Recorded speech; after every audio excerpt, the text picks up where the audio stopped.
Stream. It is time for the tournament. So to start off with, we're going to be introducing ourselves, and then we are going to be talking and explaining the bracket and the format. So to start off with, hello, my name is Sleepy. I am the host of the tournament. I'm also going to be commentating. I'm also playing, so during those times, we'll have another commentator switch out with me. And we also have Kiddo, who is the person streaming this. Oh, yeah.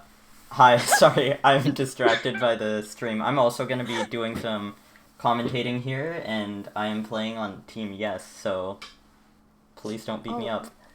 Oh, right, I'm on Hydra. I'm playing on Hydra. And then we also have Ty, who is our third commentator. Hello, everyone.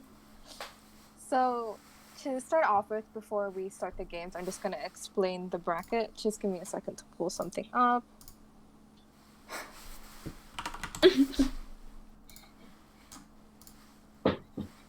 Okay.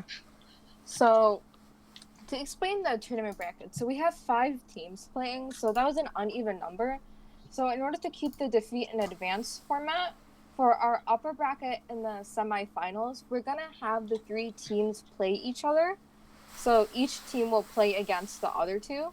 And then whichever team comes out with the most points after all 3 sets will advance. And then the lower bracket's a normal defeat and advance format, and whoever gets the most points with that will advance. Then the upper bracket winner will play against the lower bracket winner, and that will be the winner. And to explain the sets, there's 4 rounds in each set, so each team will get to hunt and survive twice. The first 2 rounds are going to be non-legendary. The second 2 will be legendary, so each team will get 1 ban. That's for the semifinals. But then when you go to the finals, the first 2 rounds will be legendary, and the next 2 rounds will be 2 bans for each party. So we will be having 4 sets in the semifinals, and then the last set will be our finals. So with that said, I think we can get started soon. All right. So I'm actually playing the first round, so I'm going to head out and mute myself. Goodbye. Good luck, Sleepy. All right, so here's our first matchup. We're going to be having... Sorry, by the way, if we have any sort of technical difficulties, because we're only 3 people. I also forgot to say, if you're an Oni or Hydra, probably hop off the stream now, because we're going to be showing the player cards. So, yeah, with that said, our first match is Oni versus Hydra, so right here we can see the these are the Hydra player cards.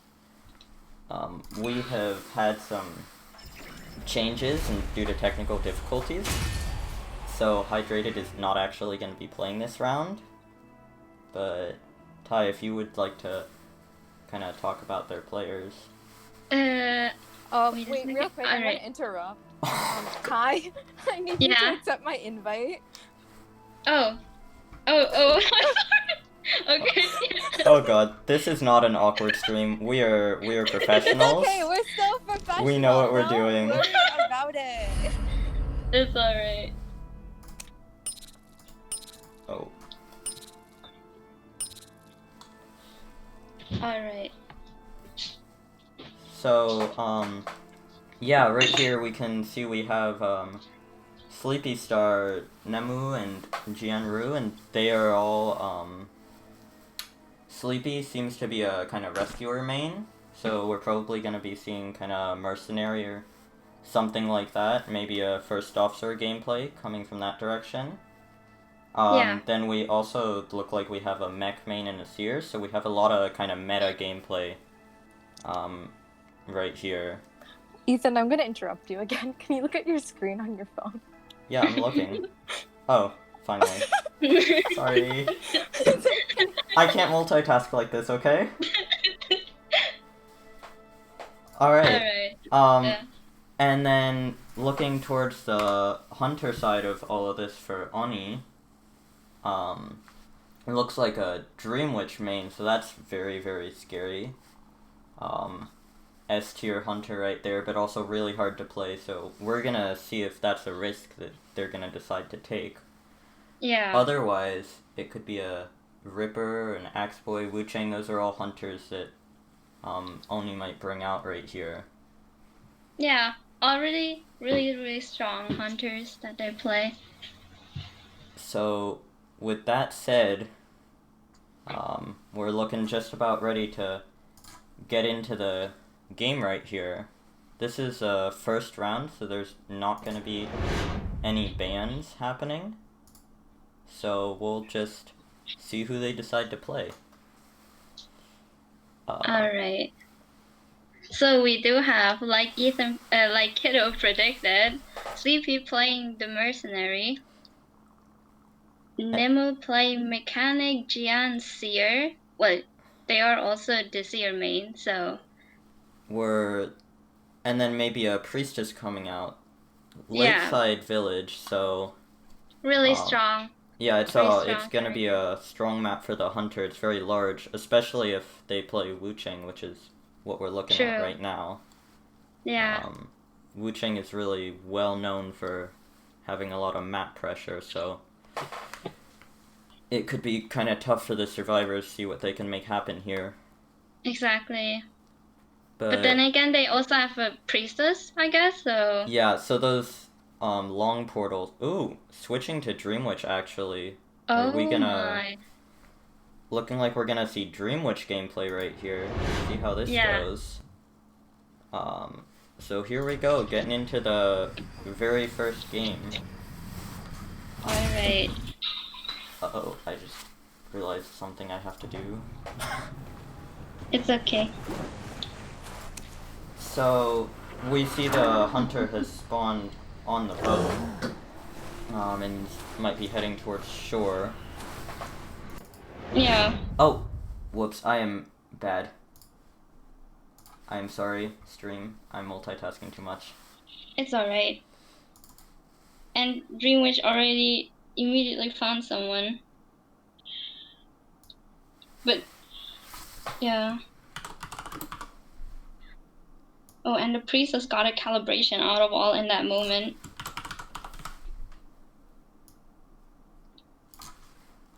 And there you already see like a really strong play from the Dream Witch. She literally cornered the priestess into onto that one pallet where she can't do anything. And got a hit really early. Yeah, I apologize. Starting the stream very difficult for me, but I am back and ready to it's alright. make this happen. We see Priestess coming towards Shack, and it appears that there's also someone decoding there. We could hear the cipher progress, so we're gonna see. Oh, portals into the basement. That could be a little bit tricky, but manages to get out of there. Yeah. That's always a tough situation for a priestess when you go to the basement on accident. Yeah, that was really close. But manages to get out of that situation. Is going to be heading back towards the shore. We can see Mercenary as well gets pushed off the cipher right here. Dreamwitch, really well known for being able to split pressure, might try and keep Mercenary from decoding right here. Yeah. And yeah, we can see he's going to leave Priestess alone for the time being. Switch targets.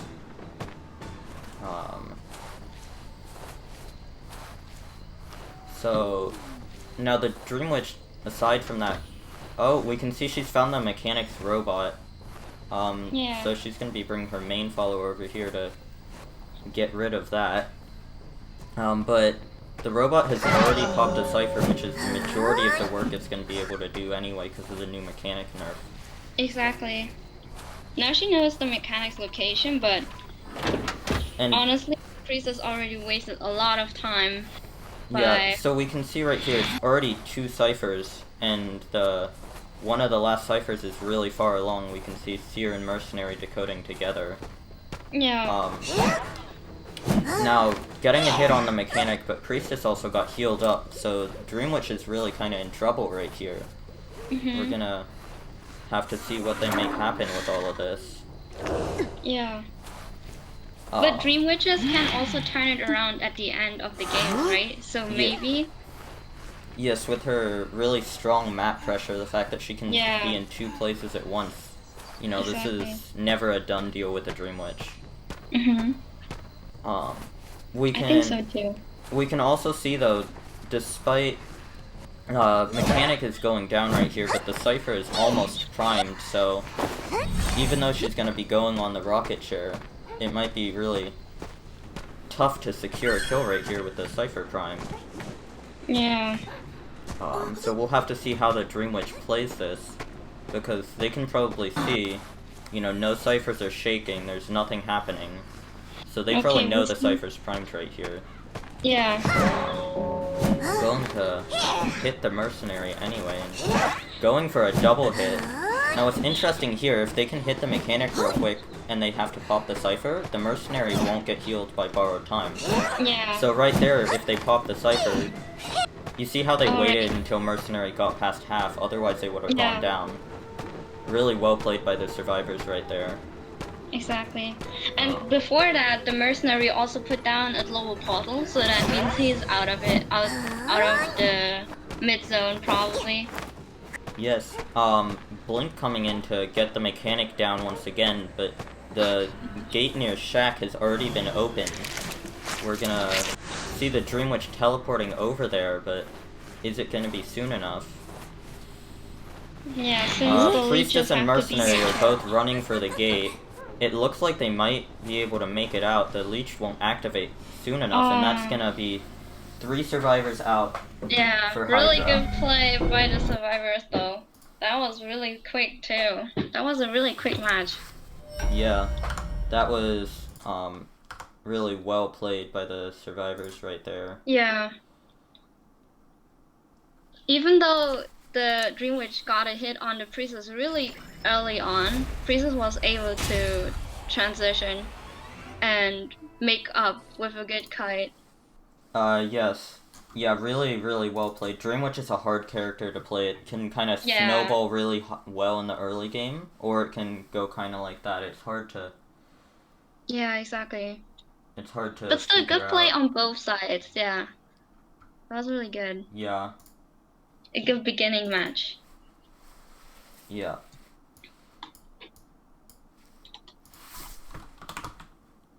I'm just quickly gonna update the scoreboard Yeah. before the next game, but we're gonna be seeing on the same map. We're gonna be seeing Hydra versus Oni. This time, Hydra is going to be hunting.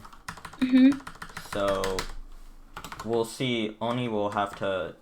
The way that the point system works, it's kind of a best out of 2 system to save time.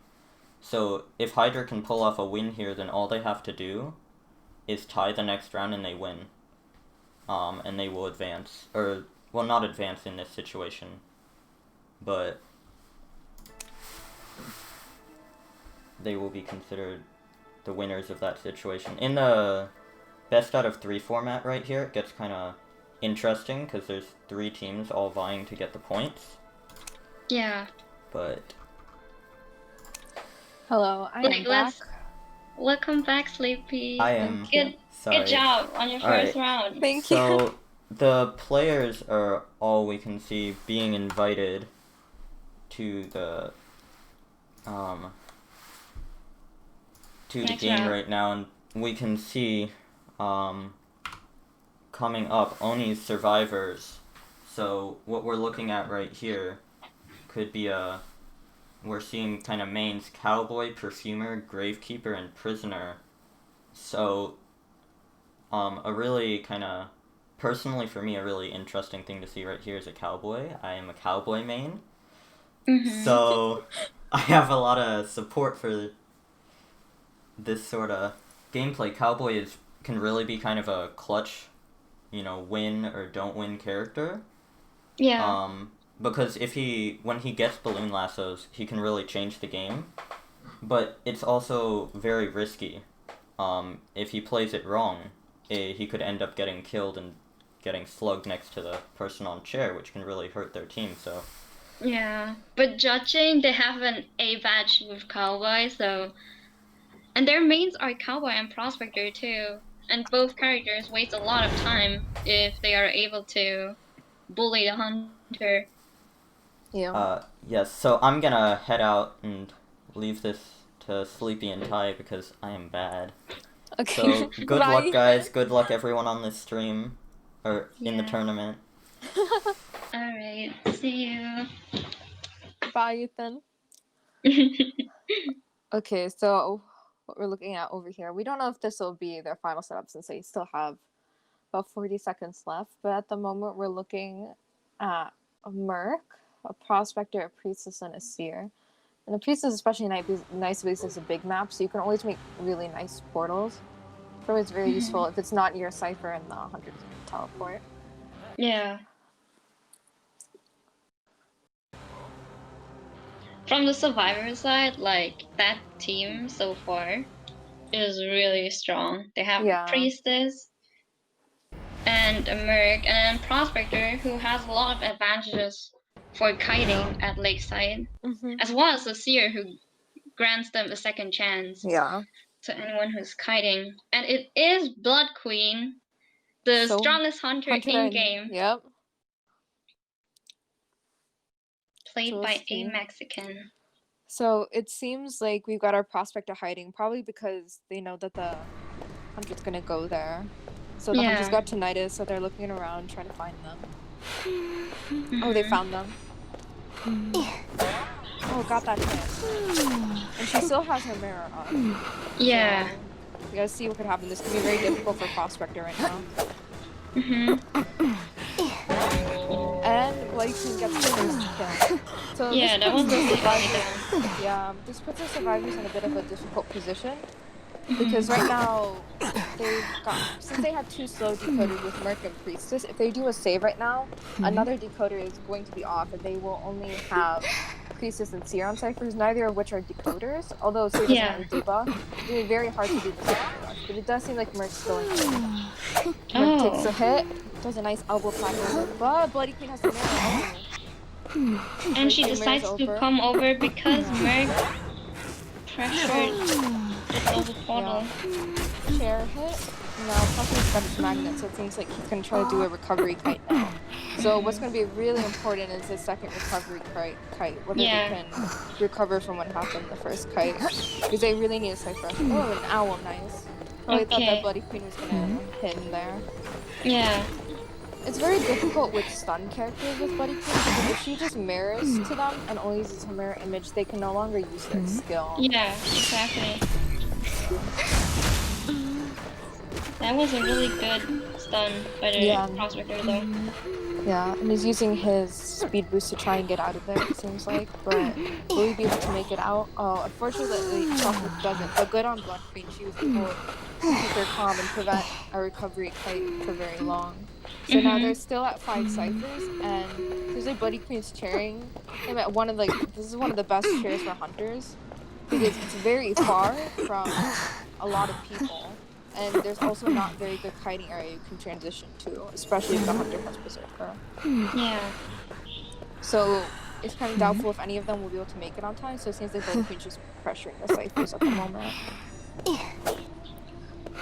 It does seem like the team decides to actually try to go for the rescue, as you can see the Priestess getting closer. However, it will be very difficult to make it in time. Yeah. And she gets the terror spot before she fixes it. Very nice job on Bloody Queen's part. She's able to predict where Priestess will go on. Yeah, it was really last minute though, so there was literally no choice for the Priestess other than to do it right in that moment. Yeah.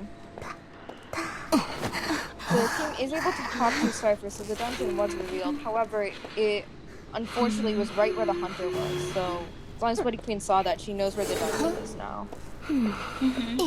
Now it seems like Seer's going for the save because Merc's injured. However, it seems like unfortunately Seer will get hit.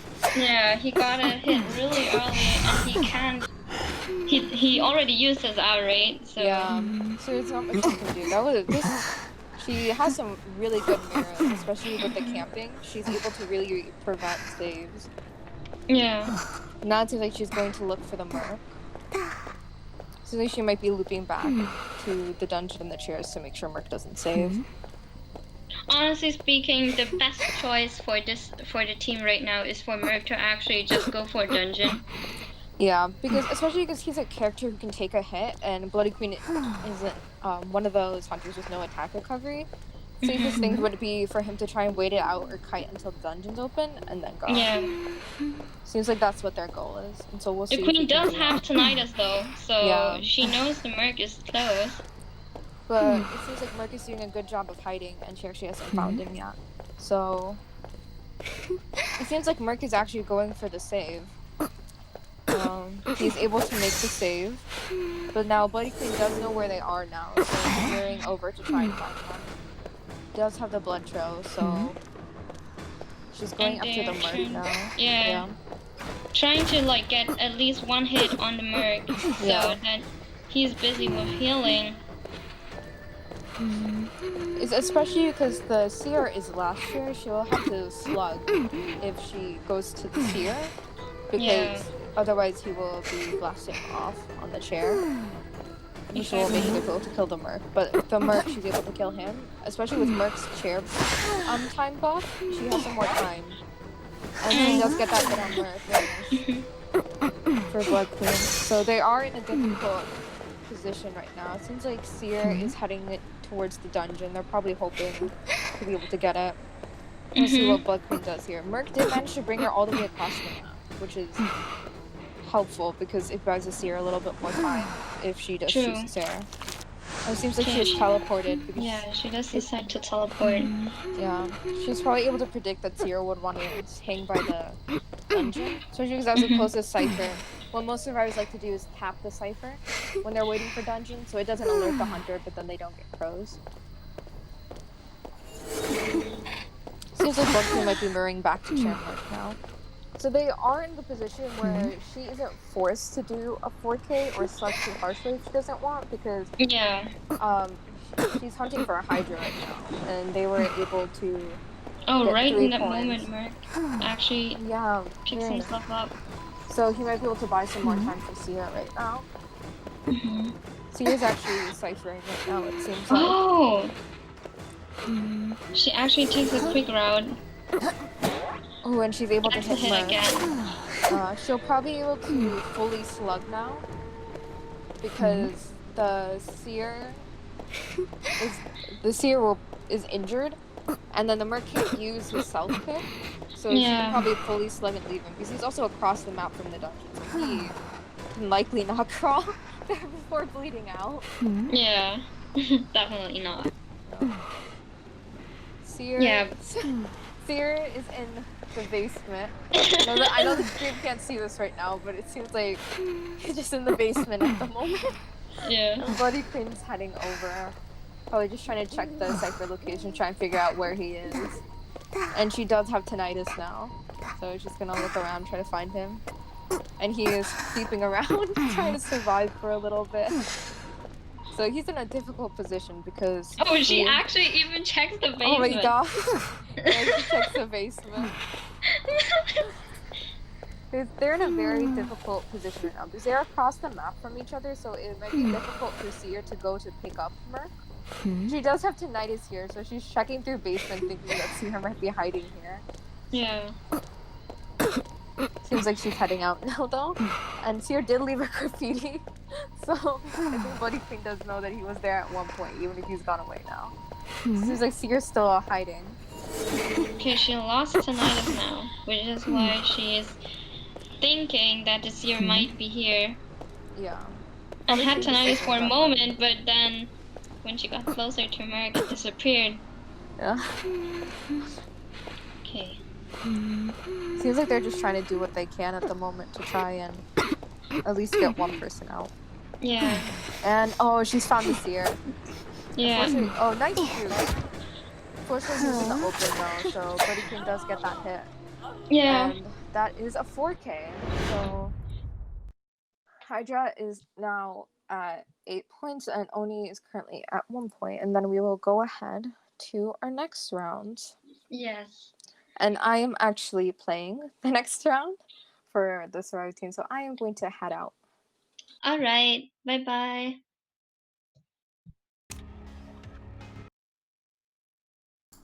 Alright, that was quite a game coming in right there. I know, right? Seeing a 4K, so we're gonna be coming up, we're gonna see another round of Hydra versus Oni, if I'm not mistaken. So exactly. this is gonna be a really A big, legendary this time. yeah, this is gonna be a really big match for Oni, because they did not, they only got 1 point the entire first round, and they really, in this round robin phase with the 3 teams, it's really important for them to be getting their points. Yeah. So Well, it's really difficult, right? Because BQ is a really hard hunter to go against. Well, I mean, she's the strongest hunter in the game. Like, not even argumentatively speaking, she is just really strong. And then, Team Hydra was able to kite really well in the first game. So I hope that Oni can make up for it this round. yeah, so I mean, that's, one game doesn't determine like anything. yeah, they could totally make a comeback right here. They still have quite a few games left before they're out of this tournament, so Yeah, we're I gonna think see so what too. they manage to make happen. I wish so everyone the best. yes, so looking towards who's gonna be playing, this is Hydra surviving again. Yeah. So we might be seeing a similar team comp as before with all those very meta characters. And all 4 of those characters that they played last time, Seer, Mercenary, Priestess, and Mechanic, they're all very common bans. So with the Legendary, it's going to be interesting to see who the Hunter would rather get rid of. Yeah. So I think what was very interesting in the previous match was that the team did decide to actually rescue the prospector, because usually if a person can't kite for long enough, right? It's usually the wiser choice to actually leave them on chair and do a rescue after half, since you have to make up for the decode that didn't happen from the early down, right? yeah, But that means that the team did believe that the prospector can kite long enough, which is actually really cool, since shows a lot of like teamwork, I think. yeah, it was a very kind of risky move right there. Because sure, the Prospector did a good job. He had the Seer Owl. He definitely Yeah. wasted a bit of time. Yeah. But And he was able to use his magnets really well. So literally the reason why he ended up getting downed again was because he didn't have any magnets anymore. yeah, so Yeah. it's just sometimes the question, whether you should or should not rescue. That's a really hard thing for True. survivors. Yeah. Because there is no right answer. It really depends on the future. Yeah, true. Especially like in a team with 4 people, so Yes, yeah. that's another interesting element of this whole tournament format, as opposed to a normal ranked game. Everyone is in communication with their teammates. They have played together. They know what they're doing. They know how to play with each other. So, in a sense, actually, it's very interesting that we saw such hunter domination in the last match, because it gives True. hunters a bit of a disadvantage when the survivors are in communication. Yeah. Well, then again, it was Blood Queen too, so it's generally really difficult to go against her, even for trained survivors. Yeah, it's and as we get into the legendary matches, we're gonna see more and more hunter variation as people are gonna be forced to play different hunters.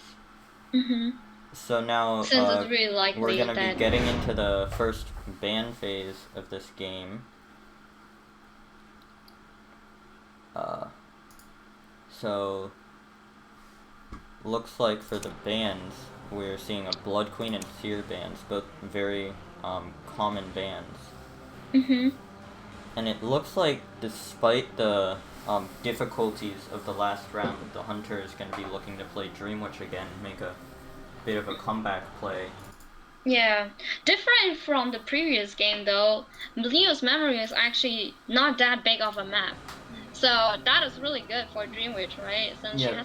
she has like a lot of control if the smaller the map is. Yes. So now we're looking. We might be seeing a different hunter, maybe a Ripper.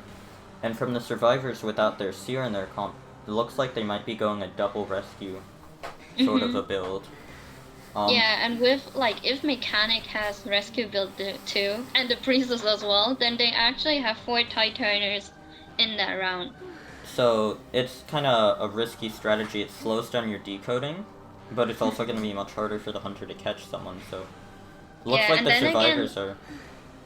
yeah, it's not too bad, right? Since they have basically 3 rescuers who have debuff, but then Mechanic to try to make up for the loss in decoding, even though her puppet can't decode as much as before because of the debuff, it's still the puppet is still strong. She's still the strongest decoder in the game. So let's get right into So the next round. yeah, we can see early the Dream Witch is going to be finding the mechanic, who kind of early dropped that robot. Might not be sure about whether they're being. Looks like mechanic might get taken by surprise right here. But manages to spot out the Dream Witch follower early. Doesn't take that hit. Very, very well played by the mechanic. Yeah. Because that's a huge part of Dream Witch's early game. If she can catch you by surprise. Yeah. But she got the robot down, which is also good. Yeah, with since basically, Mechanic is in this team to make up for the loss in decoding since they have slow decoders, and then now the Dream Witch already found the first puppet, so yes, the second one is gonna have like really small energy. Yeah, so it might be hard to get much, but we're gonna see she's gonna be chasing the mechanic into the arms factory, which is a very strong kiting loop, but because of Dream Witch's multiple bodies, like we saw right there, she can cut off the survivor, and now looking like mechanic is gonna take a hit. Yeah. And so now she's gonna transition, which is, or possibly not, we're gonna see her looping back around, which is a risky strategy against a Dream Witch considering the way and we see the patroller by the Dream Witch. Yeah, so now it's looking, the patroller is a very common strategy on Dream Witch for this reason. It can really help her obtain a kill. Without getting kited, it can stop the survivors from whatever momentum they might build up. But we can see, despite the patroller, they've already popped multiple ciphers in the priestess is setting up. Yeah, which is really good. Since usually you play Dream Witch with patroller to confirm the kill really early on, like even before ciphers even pop, so that the survivor team has to make the decision to actually go rescue or not. And in this case, priestess is already there. We can see the priestess was acting as a sort of distraction while the mercenary snuck in from behind, but Dream Witch catches him out and puts the patroller on his leg. Does not manage to stop the rescue before half though, well played on the mercenary. No body block coming in though from the merc. The patroller makes that very hard, so very well played by the Dream Witch right there. Exactly. Hunter was able to get a double hit on, at least, on both Mechanic and the Merc. Now she's chasing Merc with the main body. Since it's usually really good to still have a second hit on him, it will slow the... And now she's spotted the first officer who's likely going to be going in for the second rescue. So the fact that she might be able to cut him off could be huge for the Dream Witch right here. We're going to see how the survivors play around that, because first officer has been leeched, he knows he's been spotted.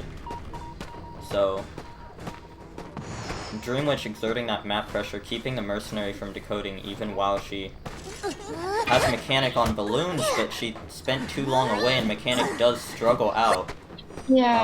This is tough for the hunter, but was able to get a terror shock on a Mechanic though. Mechanic's slow vaulting speed just can't get her out of there in time.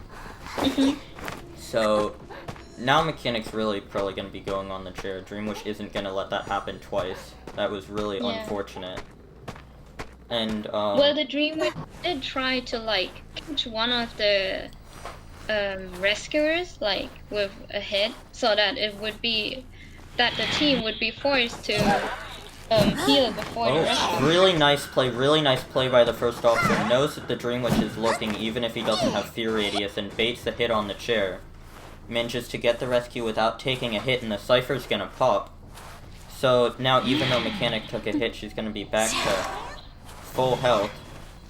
Dreamwitch yet again in a really kind of tough situation. She decides to teleport early this time. She manages to make it to the gate before anyone opens it, so this is where Dreamwitch can really turn games around right here, when she's got people at both gates. Exactly. It's gonna be really hard. Managed to get a hit on the mercenary, which is already pretty good. Yeah, he's gonna be taking delayed damage, but eventually he will collapse. He might run towards the other gate, try and get out that way, so... She did saw the footsteps of the survivors though. So yes, so this is gonna be interesting. This is kind of a difficult situation for the survivors. They got the ciphers popped, but now they have to open the gate. Yeah. And Dreamwitch has followers at both of the gates, making it really tough for them to get anything done. Exactly. We can see the first officer right here was hiding near the gate, but they get found out. Uses the second watch to get away safely. Yeah. We're gonna see they might run Priestess, who's making a long portal. They might head in that direction. We can see on the smaller screen she's healing up the mercenary. So now all the survivors are back up. Dreamwitch is checking the gates to make sure they don't get out. And what the survivors might try and do right here is wait out the detention. Because she has a lot of pressure while they have detention, but if they can get all healed up, then they don't have as much to fear from all the followers at the exit gates. Oh, and we can see they actually managed to get the gate open. Mercenary is stuck outside. We're gonna see Mercenary running away from the gate. Dreamwitch is gonna, while Mercenary's away, she's gonna be forcing the survivors out, and we can see that the detention is out. So Mercenary can now afford to take a hit and get out the gate. This could be very interesting. And we can also see Mechanic healing herself with the robot. This takes one hit. Now, is she going to be able to manage to get to the gate or the dungeon for a four-person escape? There is a dungeon spawn behind the shack where she's running right here, but it looks like it is not there. So what Mechanic's gonna try and do is kite all the way to a dungeon spawn, but on Leo's memory that's gonna be very difficult. There's a lot of spawns, and I think there's 5. Yeah, so, it doesn't seem like the team knows where the dungeon is, which is why we see Nemo currently trying to find the spawn. Mechanic is back at another one of the dungeon spawns, running towards the exit gate, but we can see using the teleport to not let the Mechanic get that way. So far, the Mechanic has managed to check 2 out of 5 dungeon spawns. We see her running towards the 3rd one. Yeah. But the Dreamwitch follower is up close behind.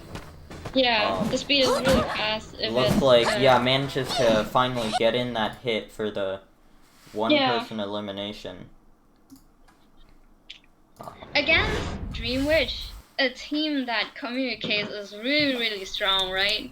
So that was really good play on the Survivor team, but it was also really good on the Dreamwitch. That they put a lot of pressure on Hydra with the tension, and they really tried their best to pressure them. Yes, really, really well played by Hydra. Yeah. And so now we're going to be seeing the final Hydra versus Oni matchup. Hydra is going to be hunting again. And Oni really, really, really needs to make something happen right here. They have so far lost almost all the points in this matchup.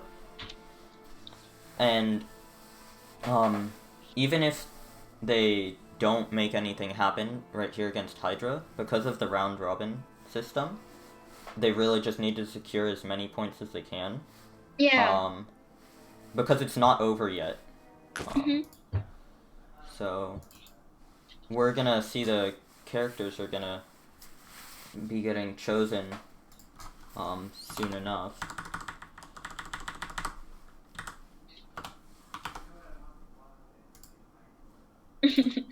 So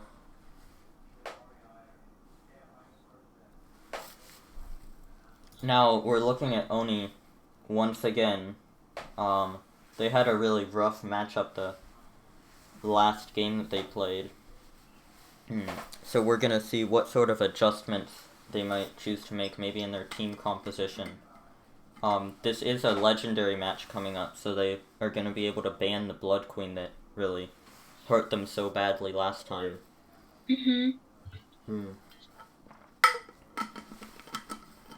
So yeah, we're gonna be getting the into probability that they will ban BQ for this game is really big. So let's see. So, but we can see, looking at the Hunter, even though they played Blood Queen the last matchup, we can see from their profile they are an S badge and player. So should Blood Queen be played, it's going to be interesting to see if they choose to break out the Disciple right here. Not generally a common meta pick, but in the right hand she can still be very scary. She can have a pretty decent chase if she's played right, and her camping can turn out to be very strong by using those cats. So we're just waiting right now for the Hunter to join the game. So please bear with us right here. In the meantime, how do you guys think the stream has been going? I hope we're doing a decent job. We certainly have way more people than we expected watching right now, so not at all making me nervous. Wait a minute. It looks like I actually displayed the wrong information. Looks like Sleepy is gonna be hunting right here. Yeah. My mistake.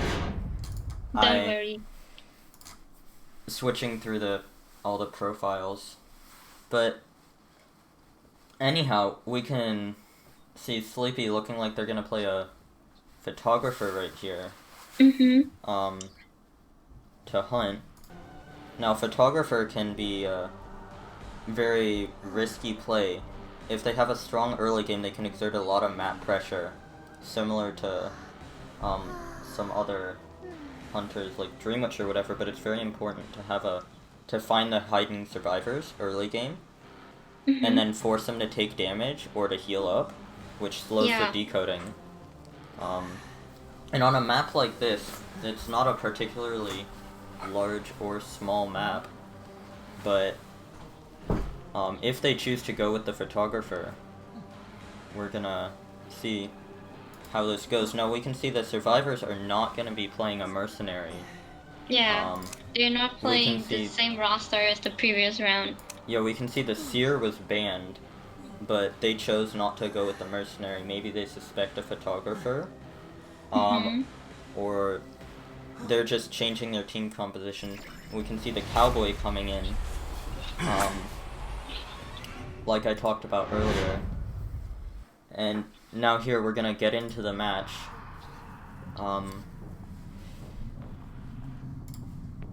So we can see the photographers, almost all photographers, a common strategy is gonna be going straight for a camera to take a picture. Yes. And we can see the survivors may not have noticed that it was a photographer. We can see Cowboy, for one, did not manage to get hidden. So this could be kind of difficult for the survivors. Might give the photographer a bit of an early game advantage if they can find all these people. Yeah. Checking the ciphers right here might be trying to get a sneaky jump scare hit. Exactly. We also saw before that the photographer actually missed out on the Enchantress who was hiding behind Shag. So, yeah, it's very important for a photographer to know where the survivors spawn. So we're gonna see right here, looking towards where all the survivors started, and we can see Cowboy was decoding in the photo world. So that's going to be attracting photographers' attention right here. Yeah. Oh, Cowboy, we can see very, very smart play right there. He's going to be carrying his photo image so the photographer cannot find it. Very interesting gameplay right there. Exactly. That was really risky since you saw the photographer using his blink. But, in the end, he missed the hit. Yeah, very, very unfortunate that the photographer did not manage to get that blink off. Yeah, exactly. Because I was actually... We saw that the Cowboy's photo was on the upstairs of the factory, right? Yes, he had it hidden up there and he used it for a speed boost to manage to get him out of the blink range. Exactly. I was actually wondering why he would go into the direction of his photo image, because that would put him at a disadvantage, right? If he kites towards his own photo image, but in the end he actually rescued it, which was we can see right really here the good play. photographer can see the perfumer as they take a picture, so that's going to be one survivor that they definitely managed to get down. So most likely going to be hitting and picking up on balloons, this perfumer, because she can use her perfumes to heal herself if the photographer were to leave them with any damage. So we can see using that camera to slow down the ciphers, even though no survivors have been injured quite yet, none of the ciphers have managed to pop. And we can see photographer returning to where the Cowboy was, finding him, and hitting. The fact that he was on the cipher means that the photographer had to hit him twice, which means that he will be healable. Interesting to see what the survivors choose to do about this, though, because if they heal him, that wastes even more time. Exactly. When cipher rushing is really the way to beat a photographer, so. We can see the perfumer has fallen to the ground because of the photo world, and it looks as though there might be near Shack. The photographer is heading over in that direction, but we're gonna see Gravekeeper manages to pull the attention away right before photographer finds the perfumer. Really well played. And we can see using the shovels to prevent taking a hit, using it to force blade wipe in a transition. Now the perfumer and the Cowboy are both healable, and it looks like on the small screen we can see Enchantress healing the perfumer. And oh my! But before the Cowboy could heal, now we see the photographer has found him. Exactly. Using that teleport. So we saw that the Cowboy was actually on his way to his teammates to get the heal as well, but because of the card trick, the card trick actually put Joseph into the position of the Cowboy. So instead of facing the two characters that were healing, he actually found the Cowboy first. And now the Cowboy is going to go down, and we can see photographer chairing right near this cipher, which has a lot of progress.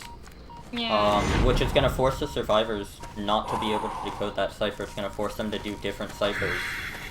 Just drawing the game out, that's one of the best things about photographer. Manages to get that hit in before the Gravekeeper goes underground. Really well played. Yeah. But Gravekeeper baits the chair, does not get double hit, so the rescue does happen. Which is really good. Yes, so we're gonna see, although Gravekeeper has permanent damage, Photographer's Blade Wipe is very well known for getting a double hit on both of the rescuer and actually vault the window so that the Cowboy can't vault it. And we're gonna see Photographer, despite how far Cowboy ran, is gonna be heading right back towards the cipher that they were working on, but we can see the survivors managed to finish that cipher. So... which means it's only one cipher left. One cipher left, and we can see Enchantress and Gravekeeper are both working on that last cipher. Photographer sees it shaking, is gonna be heading right here. And card tricking back. Yeah. Very interesting play. Might be trying to catch the Perfumer rescuing early, but Perfumer did no such thing. She's in here right now. Photographer is just going to be going straight for the Cowboy because they're going to be worried about the cipher popping. So we're gonna see the Cypher might not be quite primed by the time Cowboy goes down. So this might, Photographer might be able to secure a kill right here. We can see Cowboy understands this. He's gonna be just dying as far from the rocket chair as possible to buy time for the survivors, the rest of their team. And we can see the Cypher. there's no chance to save the Cowboy, so they're gonna use this as a distraction to pop the Cyphers. Exactly, with 3 And people. now right here, the Photographer has no teleport. Yeah, the because he survivors just used it. Yeah. And the survivors are already opening the exit gates, so we're gonna see if the Photographer manages to find someone before they all get out. The survivors could still pull off a 3-person escape right here. But as we can see, the Hunter manages to find the Perfumer on the exit gate before she manages to get it open. They put a perfume out before. Really smart. But that pallet really difficult to stay alive in this sort of an area. So we're probably gonna be seeing survivors. They might leave, but yeah, survivors are gonna leave. Photographer had no detention, so they could have tried to rescue, but it wasn't worth the risk. So that's gonna be a tied game. The gate wasn't open. Okay. Really nice on Oni this time. Yeah, managed to get a tie. Get some more points. Exactly. Because that's what really matters. They were taking a lot of losses earlier, but they managed to regroup this game and make something happen. Really well played. That was a good improvement. So good job on both teams for the first set. Yes. So that is going to be the conclusion of this first set of Hydra versus Oni. So let me check. Coming up right here, we're going to see more Hydra gameplay. This time they're going to be against Team Survivor. I see. Also, hello, I am back. Welcome back. Hello. Thank you. I am literally still shaking from adrenaline. Good job, Sleepy. Yeah. Thank you. I was so stressed when I didn't find someone the first camera. I screwed up because it was really good by the survivors. They hit really well. Yeah. Oh my god. I was supposed to do the thing. When I take too long to find the camera. Actually, I think a lot of doses might do this too. Is we wait to take the picture so the survivors will be forced to go on the Cypher because out of their hiding spots, and then I forgot to do that. Yeah. So I took the camera and I was like, oh wait, I wasn't supposed to do that. It's fine. It still worked out, right? So. And that's another thing that tie. we didn't account for earlier. Being in a tournament like this, it's a lot of pressure on all the players. So yeah, exactly. Sometimes that can really affect the gameplay. Yeah, I think a lot of people get stressed out and then they can't perform like they normally would just because, you're not like in the same mindset as you are like with a casual or like even a rank match. It's like it feels like a different environment.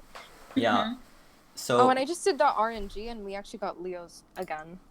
So. Okay, so we're gonna be seeing the second set coming in right here, round 5 of gameplay. Yep. So at the moment, for an update, we have Hydra with 13 points and Oni with, 4 points. And now Team Survivor will be playing for the first time. Just a quick question about how I should format the little scoreboard. Should I put Hydra's points for just this set, or should I put their total points? You put total for this bracket. So I'll leave that at 13 for them. But just take note that does not mean that Team Survivor is behind. They just haven't played any games Yeah, they yet. haven't played yet. It's not that they haven't gotten any kills or out, they just haven't played yet. Yeah. So if we're looking at their composition, we've got the 4 players for Team Survivor right now. And it looks like they seem to main assists, and then one of them seems to also have a main for kiting. So, wait, Ethan, do you want to go to the hunter thing? Oh, that is also fine. This is the same. No. It's okay. I can just say the hunters because they're part of my team, so I know them. They are. Oh my god, they're an An main with a photo secondary. That and is such also a an cute SM. team. So we're going to the game. So we've got Prospector, Seer, Gardner, and Enchantress. So it seems like they're playing with their mains. So they've got a lot of assists on their team, but it seems that they don't have a Resker. And if we saw with this Hunter's playstyle last time, it seems that they do have pretty strong camping. So we'll see how this will go. Yeah. So we are on Leo's again, which is... A lot of Hunters don't like this map. Oh, they found Prospector mirrored right on him. Nice. I'm going after It's the Prospector. clue from the previous game. Prospector was also the first to be found last time.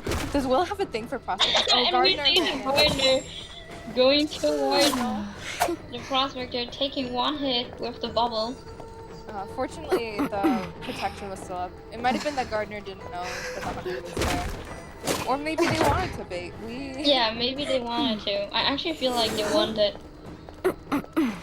It could be possible they didn't want Prospector Nice to juke. kite. Yeah. Nice juke. Nice juke. So now he's forcing Mirror away. Oh, he vaults. Oh! Nice juke! Another juke! Oh, but the mirror's on the other side. Oh, so Will gets a very... frick, worked. Bloody Queen gets a very nice first hit in. It seems like Gardner's transitioning to a different kiting area right now. Exactly. But she's But we in have to keep in mind, yeah, Oh, she nice still has blink. the blink up. Yeah. She's able to blink. Probably wants to prevent her. Prospector's going in. Seems like he wants to help out Gardner. Yeah. In this case, yeah. Yeah. Really smart play. Puts distance between herself and the Prospector. Oh, Prospector gets the balloon. Oh no! Bloody Queen pops just in time. Yeah. Oh my gosh. Good done by Prospector though. Trying to That's a pull- very good stun, yeah. And Prospector was still able to waste a lot of time. Yeah, that helped out a lot because now they've got 2 ciphers pop. Exactly. So it seems like Prospector might be hanging around. Oh, Enchantress got wanted, so Bloody Queen's spirit over to her. Meanwhile, Prospector's stealing in. Nice, Prospector steals the saves, able to body block once. Yes. Good job on the That was very- rescue. Yeah, that was a very nice. Yeah, that was a really good rescue. Yeah. Unfortunately, it seems like Gardner wasn't able to transition too much because of Bloody Queen's mirror, but that was a very nice mirror switch for Bloody Queen, and she's able to secure that second hit. Nice time to share again. So she's sharing right by a cipher Sierra was working on. That's always a good tactic that hunters like to do to push survivors off the ciphers. Exactly, yeah. Which is really smart, right? And Yeah. And that's also a pretty good share because a lot of survivors don't like hiding in this area. I know some people call it shitty corner. So it seems like Enchantress is going in for the save. Yep. Enchantress takes a hit, manages to save. Does they want a body block? Oh, nice body block. oh, accidentally pushes the attack recovery out, but the sea owl was still there. Yeah, so Seer's able to do an owl. That's a nice owl to protect the Gardener. However, Bloody Queen does have her marrow, and she's full presence, so she gets something. So Prospector is here, so we'll see if he might want... Yep, she's going in for the assist right now. Oh, he manages to get the balloon off. Very Able nice. to rescue. Oh, but she manages to hit Gardner again. That was a very nice balloon save, though. Good on the Prospector. Yeah. Prospector did get a hit, but... And he does it a second time, but this time Blood Queen was able to put them down in time. Very nice drop on Blood Queen. She's able to predict them very well. Oh, and then they've got 3 people down at the moment. Seems like she's gonna go pick up Gardner again because she's last here. So, Enchantress is able to self-pick. Seems like she wants to go pick up Prospector now. Yeah. They are in a difficult situation now. This Bloody Queen does know where Prospector is, so she's probably want to go chase him or pick him up.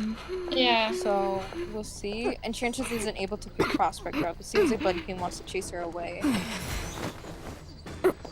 So we'll see. Oh, she has a mirror. Nice mirror. Oh. Oh, nice avoidance. And then Bloody Queen Yeah, gets the hit. and then sandwich, but was able to at least waste so much time that the prospector was able to pick himself up. Yeah, that's good on the Enchantress's part. Prospector was even able to pick himself up. So we Yeah, actually do Prospector- know which ciphers are the last ones. So Seer is working on one cipher, then we have the cipher in the corner. Oh, a 3-stack stun! Nice! So She Enchantress built is the using that to get distance. away. So the dungeon is here, but you can probably try to keep that in mind. Exactly. Is able to From go what for the we have full seen before, right, is that prospectors and Seer's previous ciphers are actually really far. Yeah. And it seems like that one in the corner. So Bloody Queen managed to get that hit. But unfortunately, Enchantress has not been shared yet at all. So they're actually, their situation is doing all right now. Because Seer does have full health, so he'll be able to go for the save, which seems like that is what he's gonna do. Yeah, Bloody Queen's looking around. We can see that the prospector is dancing around, probably knowing that the Blood Queen will try to chase him down. Yeah. So you're nice job trying to avoid the mirror. Oh, Bloody and Queen she does switches. decide to port over. Oh, and she teleports back. Ooh, nice stun. So they're able to avoid that immediate hit. Exactly. Seer's body blocks. Very nice. So the entire team didn't have a rescuer, but all of them did have Tide Turner. So they still wasted a lot of time. Yeah. Able to do really well. Oh, nice stun again. Fortunate Enchantress takes a hit there because of the mirror, but that was very nice on both parts. That teleport was very good because probably might have minded the survivors a bit going for the save, but then she teleported back. Then the stun, Enchantress was able to avoid that immediate hit. So that was very nice. They are in a bit of a tougher position now because both Seer and Prospector are damaged. Bloody Queen seems to know that, so she's going towards the closest wiggling cipher, it seems like. And Seer is probably too far away to make the save. However, the ciphers are really close. The cipher that Prospector just left is like at 95 or so it seems like he's gonna try to... Oh, and Bloody Queen mirrors back, so looks like Prospector's able to prime the cipher now. Bloody Queen's heading back. Norton actually primes the cipher and pops it! Now he's going to probably be kiting her. So this is a very interesting position because Prospector is right by the dungeon. So if they are able to move fast enough, unfortunately, Bloody Queen is able to get Prospector. Bloody Queen's able to get them there, but it was very nice on Bloody Queen's part. We have to admit though, like that kiting area is really bad. There's not much to kite with. Yeah, it's a very difficult kiting area. A lot of people don't like it. Seems like Bloody Queen is mirroring over. But Seer was able to open the gate, so it seems like they're probably going to be able to get one person out, which is always good in a tournament. Because good job! Yeah. Good job on Team Survivor. That was really good. That was very good on both teams' parts. Very nice. Yeah, it really surprised me because honestly speaking, right, the meta is to, like most high tier teams, they play full rescue team because these characters can usually guarantee you to survive, like, and get the maximum points out of a match. And Team Survivor didn't play any of the rescuers, but they managed really well. Yeah. I am going to head out now because the next game is going to be another Hydra against TS, which means I will be playing. So I'll be coming back right now. Yes, the switch. And also, for stream purposes, I think Sue might be back. Alright. Are Curry and Nemu watching? Can anyone confirm this? To those that don't know what's going on, Team Hydra was having difficulty getting a hold of one of their players. Her Wi-Fi died out, and she's a PC player, so she wasn't able to contact any of us. But it seems like she's trying to recover from that. So we'll see if she is back. So I'm gonna head out to go sort things out. Yeah, so we'll see how all of that turns out. What that might mean is that we may see Hydrated coming in to survive for Team Hydra as opposed to a Mexican. Hydrated has not yet appeared, and yes, we can see Yeah. right now the Hydrated just got added into the game. I mean, the viewers can't see it, but yeah, Yes, it seems but like Hydrate will play. so interesting to note because we have not mentioned them previously on this stream. They are we can see that they are a Priestess player, for the most part, a very strong kind of game-changing character right there. So Yeah, could be very Priestess is really strong. yeah, might be interesting to see how the survivors work around this kind of new person in their composition. Now, we focused a lot on Hydra, but this is the first time that we're seeing Team Survivor's Hunter Yeah. coming out.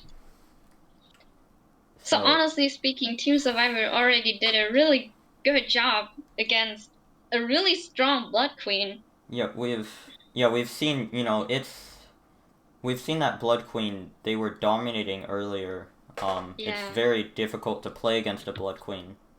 And yeah, exactly. we can see also Hydra might be in trouble right here because Team Survivor's Hunter is also a Blood Queen player.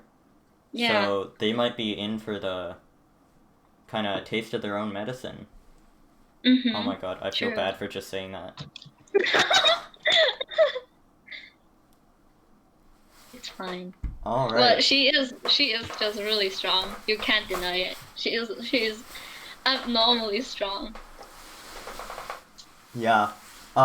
So right here we're just waiting for the Hunter to get added into the match right here. Exactly. It's important considering this tournament format. A lot of people know each other.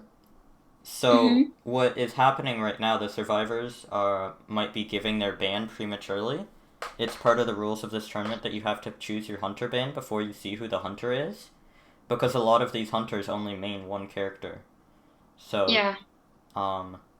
It gives a bit more of a chance for Hunters that only main one character to still compete. True. Because this is, this is not a pro tournament. This is amateur. I am an amateur streamer. This is everyone's first time for the most part. Hello. I'm just here to ask if anyone in Team Survivor is in the stream because we're trying to get your Hunter, but I haven't been able to get in contact with anyone. Okay. So, if anyone in Team Survivor is in the stream, please tell your Hunter it is their turn to hunt. I'm sorry, I don't know what else to do. I don't have their Discord. I think Ota might have seen who is the Team Survivor captain. So wait, let me also ping Ota then. So, I think Ota saw. I think we're good. Okay. Please, bear with us while this is going on. Just give us 1 minute. We're trying.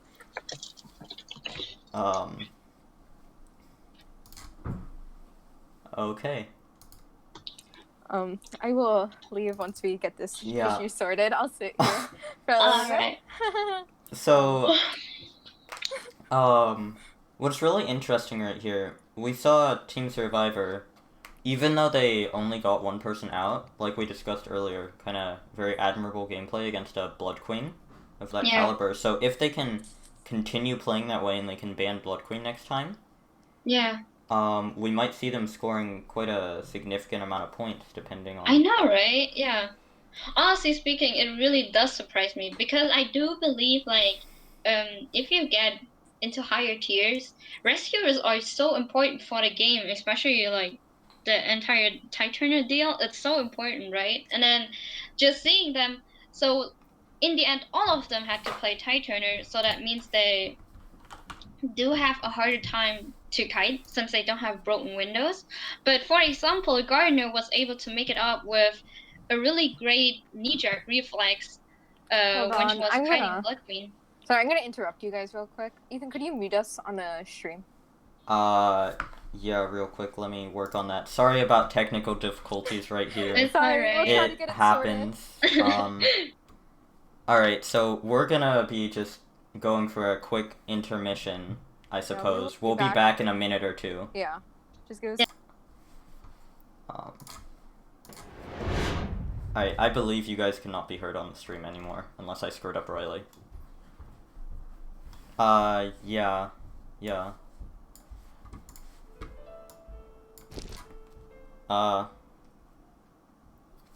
Okay. Oh, what? Oh my god, I am a bad streamer. Wait, how can you guys... I don't even know what I did wrong.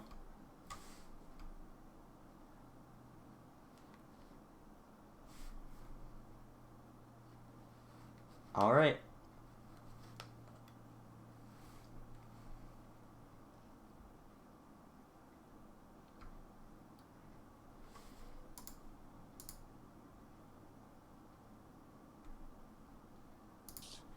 I love Tetsuko. Yeah. I can also invite my...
Alright, so we've got that all sorted out. I'm gonna be bringing all the commentators back online in a moment. So please tell me, Ty, could you say something? Hello. Oh, whoops, I put that on the wrong channel. That's not good. Can you guys hear me? There we go. Wait, say something again? Hello? Hello. Alright, sorry. Technical difficulties. I put it on my It's alright. speakers instead of Take in a your different time, audio Ethan. channel.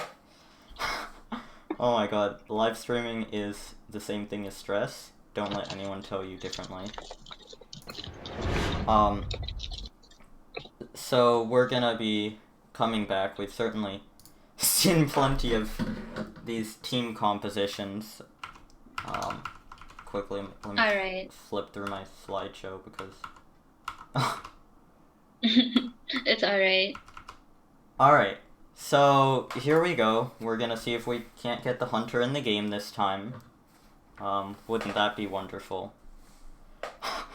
Wait, is the audio out again? So can everyone hear me? Yeah, everyone can hear you. Oh, okay. Alright. And it looks like everyone, what I can, yeah, looks like we're still experiencing we're having technical difficulties again. Can you guys leave the custom again? Okay. I'm sorry about this too. This is, okay. very... Okay, so I'm doing it another way. I'm inviting Newt to our team, and I'll go into the custom. Because Newt got my invite this way. So... So, alright. In the meantime... Yeah. Since we've got pretty much nothing going on, I would just like to thank everyone for showing up to watch this. 120 people right now. This is like way bigger than we ever expected. Wait, how many? We have 120 people watching right now. Yeah, it's insane. So this is huge for us. We've been working on this for a long time. Wait, the team is full. No, I just activated the 5th. Oh wait, that's not you. That's Ethan. I mean, I thought that was Ty, and it was actually what the. It's alright. Alright, so finally we have everyone here. Yeah, so I just got Ty. Good so job. Hopefully we might be getting into the game.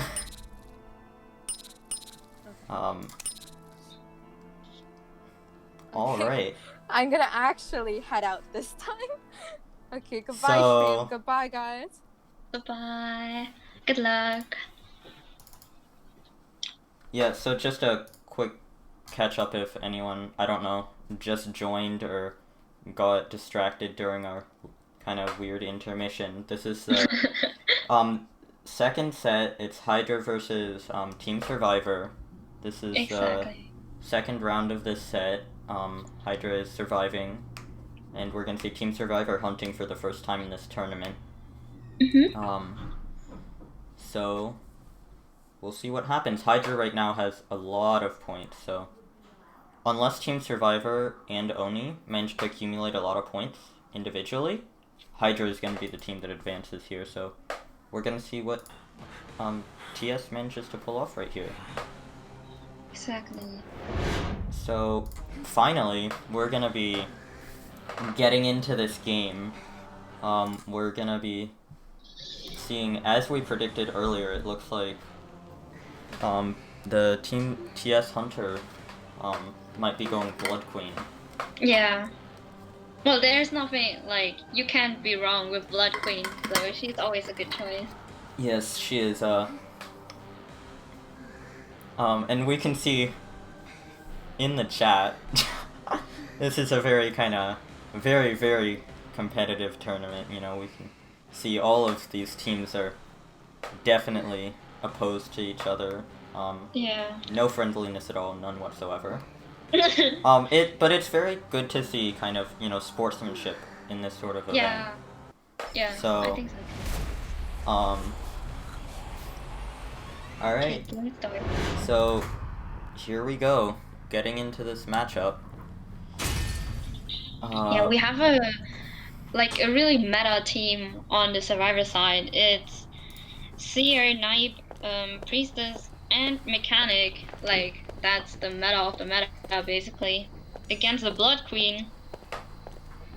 So, yeah, right here we can see the Blood Queen is going to be finds a blood trail, and it's going to be the Priestess is going to take the first fight. Yeah, Priestess already making her way to Factory, which is of course the smart decision, but Blood Queen was actually able to cut her off. Very well played by the Priestess, manages to get out of that sort of sandwich move by the Blood Queen and get to the pallet. Good discipline not dropping that. Oh! Well played by Blood Queen coming in right there with the hit.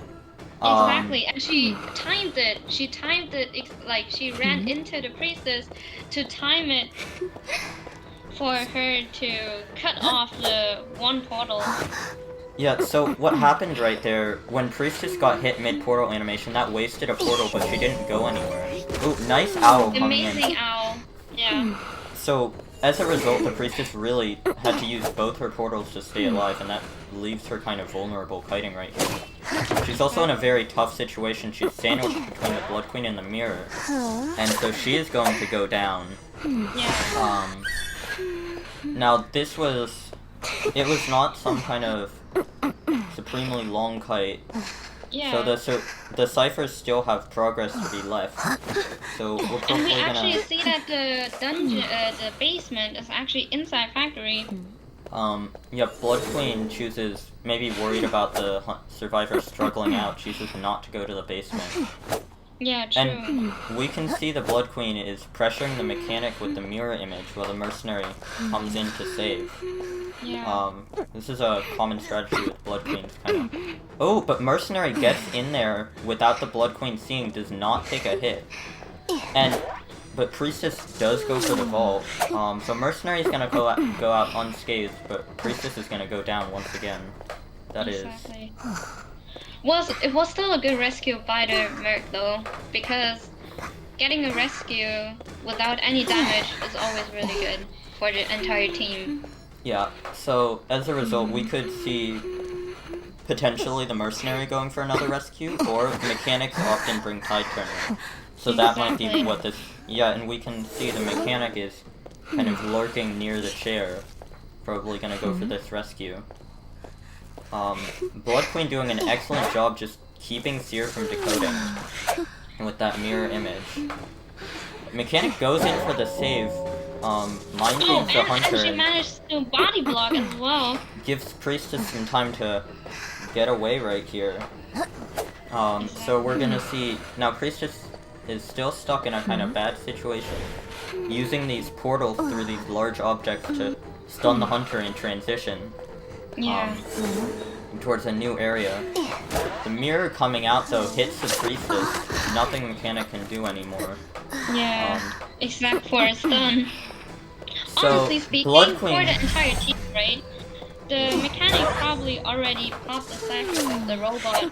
So there's not really much that she has to do. So trying to body block. Wow! Very, very impressive by the survivors right there. Oh my The god, they hunter popped got the a little cycle. bit greedy, going to knock down the mechanic as well, and it gives them time to prime the last cipher.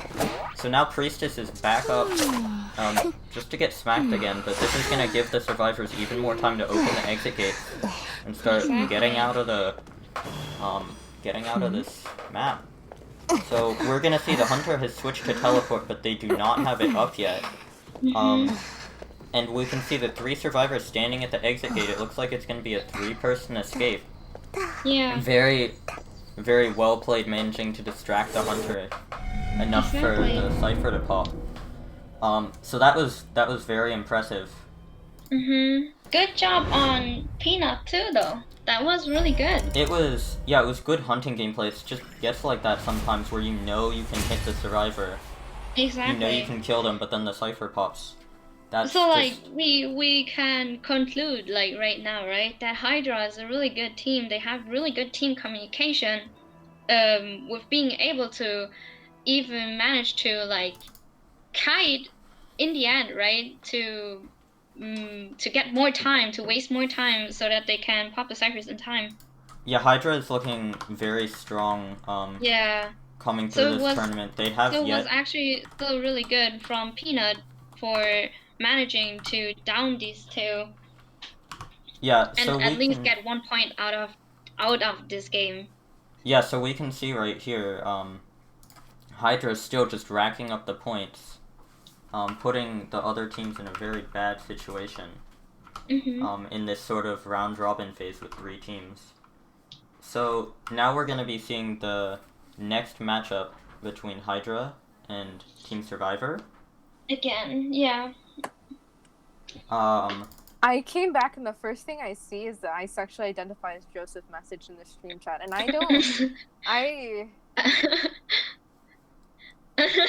All right. I'm gonna just casually switch off Joseph real quick. Okay. So right here we're gonna be getting into the next matchup between yet again Team Survivor and Hydra. And now we are in the bands. We're in the legendaries. Yeah, so right here we saw both hunters with the very, very game-changing Blood Queen. So with this legendary, we'll see what happens. Sleepy, are you gonna be commentating right here, or? Do you want to continue? You can continue it if you'd like. No, I'm scared. Okay, I'll Okay. Oh, it's next fight again. I'll hand it over. Best of luck to all these teams. Good luck, everyone. I am trying to invite people. Oh, wait, I invited the wrong person. Hold up. Oh, no, wait.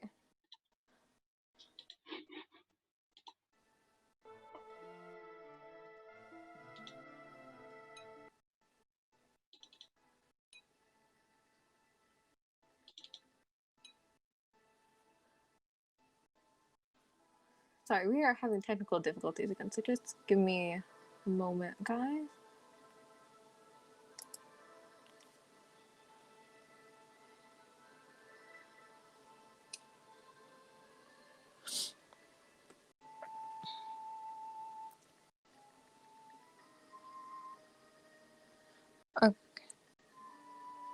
Okay, hold up. Kiddo and Ty, can you guys leave the custom again? Oh, okay. I did not realize, but Newt is in here. Again, I forgot about that, so I'm gonna invite them to the team. Again, because I think they're not getting my invites in custom for some reason. I don't know. The game is jank sometimes. It's alright. It do be like that. It do. Kiddo, leave the custom. Oh, you did? Why does it not update? This is so unfortunate. Okay, there we go. Okay. Sorry, stream. Just give us a second. We're just trying to make sure Nuke gets to play, even though Identity 5 says they have no rights for some reason. Kato, do you want to invite your alt? Okay.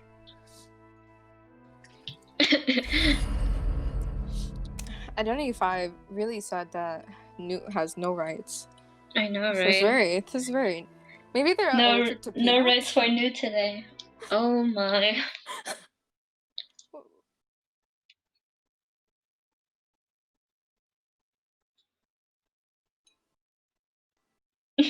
Poor nude.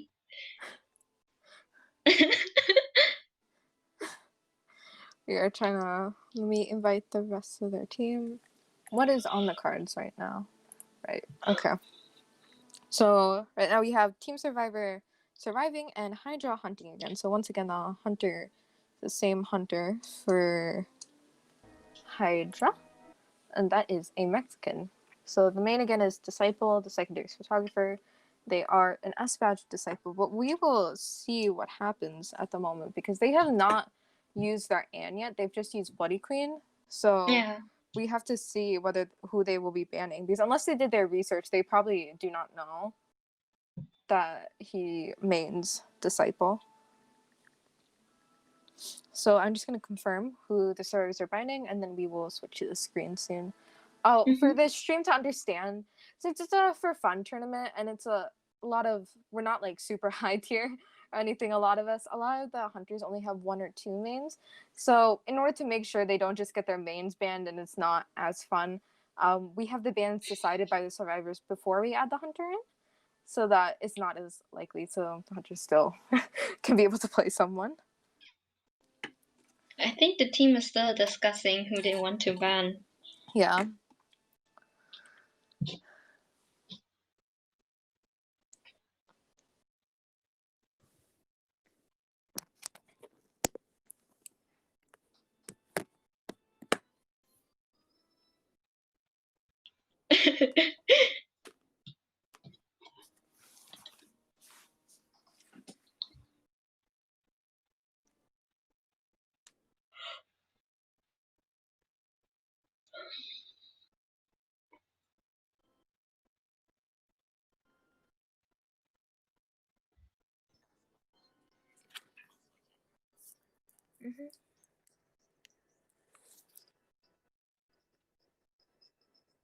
Okay.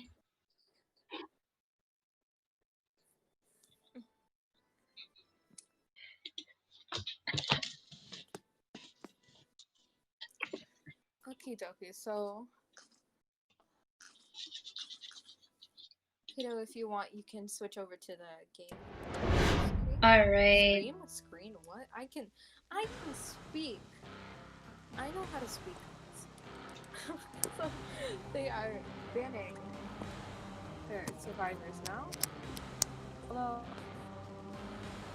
Oh, it does seem the team decides to ban Blood Queen, while the hunter bans Seer. Oh, and we do see Anne. Yeah. Oh my. Is the Anne coming? Oh, and for anyone who's confused about the badges, because Will quite obviously does not have an S badge over his head right now, he uses another account to hunt. So the badges and stuff are from that account. Oh, and now he's a Ripper. This is a man I of love mystery. Ripper, so like seeing Ripper gameplay is just really exciting to me. Yeah. There's also a lot of times there's mind games that go on with Ripper and his fog blades at like walls and stuff. Ooh, and now it is Broken Boss and Blue Chain. Is this guy just flexing his skins? Or is he... Let's see. Okay, so he's back to Anne. Oh, it looks like we're gonna get the Anne. Yeah. Okay, so this is very interesting because I know that a lot of people find Anne sort of like questionable in terms of like the tier list of hunters, but I know like people who play Anne really well can absolutely like demolish a team. So we will see how Will plays. I think Anne is like, she's not your average chase hunter, but she has a really good camping game. Yeah. So wild chase is really difficult, right? Because she has to stand still to put her cats down. Mm-hmm. But in the end, if she's able to chair someone, it's gonna be really hard for her to survive. Yeah. And we see Will is able to get his first cat in a hit. Very nice. So Enchantress is trying to buy some time with her kite. Oh, it seems like she accidentally sent him out of his pallet animation there. Yeah. Oh, and she does get catted again, so it seems... Oh! Ooh. But Anne gets stuck. Oh, However, but she does manage to get that second. yeah, Enchantress did try to do the pallet stun there. Yeah, it was a difficult situation. It's very hard once you have the cats to avoid. Exactly. And so the team is in... They do have 5 ciphers remaining, so the recovery kite will be pretty important. It seems like Anne has tinnitus, so she's sticking nearby trying to see where they're coming from. So Gravekeeper is going for the save, which could be good in that situation because it prevents a double down if Anne manages to catch him a second after hitting him. So we got the see crosshair. Anne is actually trying to do the trick here. And she does prevent a save before half. Yeah. Very, very nice timing with the cats. And so this is a very difficult situation now. And it seems like Gravekeeper isn't body blocking. So Enchantress gets catted again, and she unfortunately does get that second. Yeah. So she's trying to run to the beach, probably in hopes to get as far away from the chair as possible. Yeah, and waste some time at least, since the water slows them down a bit. Yeah. So the goal now is to wait some time, since you do have someone dead at 3 ciphers. It's a little difficult now. So But it's like still good that they managed to pop 2 ciphers. So. Yeah, that was good. Yeah. He does teleport. And does teleport, yeah. Just ever does rattling. By chance, there's actually 2 people at that cipher. So 2 people took out the perfumes. Ooh, Norton with that assist manages to get Anne away from the perfumer. Oh, and the perfumer's cat disappears, but the perfume seems to be on cooldown, so she is not able to perfume there. Still good. It's good. Good on the Norton for trying to make some time up for the perfumers, and she got catted. And there's also, the perfumer did try to perfume. If we saw that she perfumed when she got catted, probably trying to perfume back. So both of them were good with using their items, trying to prevent that hit. But unfortunately, it is difficult once you're catted to try and get away. Especially with Lakeside, it's difficult to transition to a different area. As we saw, Perfumer really tried to get to an area, but unfortunately wasn't able to make it there in time with the cats, since the cats did prevent her from transitioning. Yeah, the map is just way too big to actually make certain distances up. Yeah. And now Anne actually caught Norton really, really early on, right? So it's going to be difficult to actually manage to go for a rescue. Yeah. When the hunter already tries to catch you that early on. Manages to get one hit here. And this is dangerous, right? This is a very dangerous situation, Yeah. Tries to unfortunately he gets catted, and he gets stunned. He managed to get off the rescue, very nice. Staying by, trying to get the assist. That was a very nice rescue, trying to recover from the cat and the hit. Fortunately, Norton isn't able to get it off, but that was a very nice rescue. Yeah. He tried his best, and that situation is very difficult too. Yeah, it is.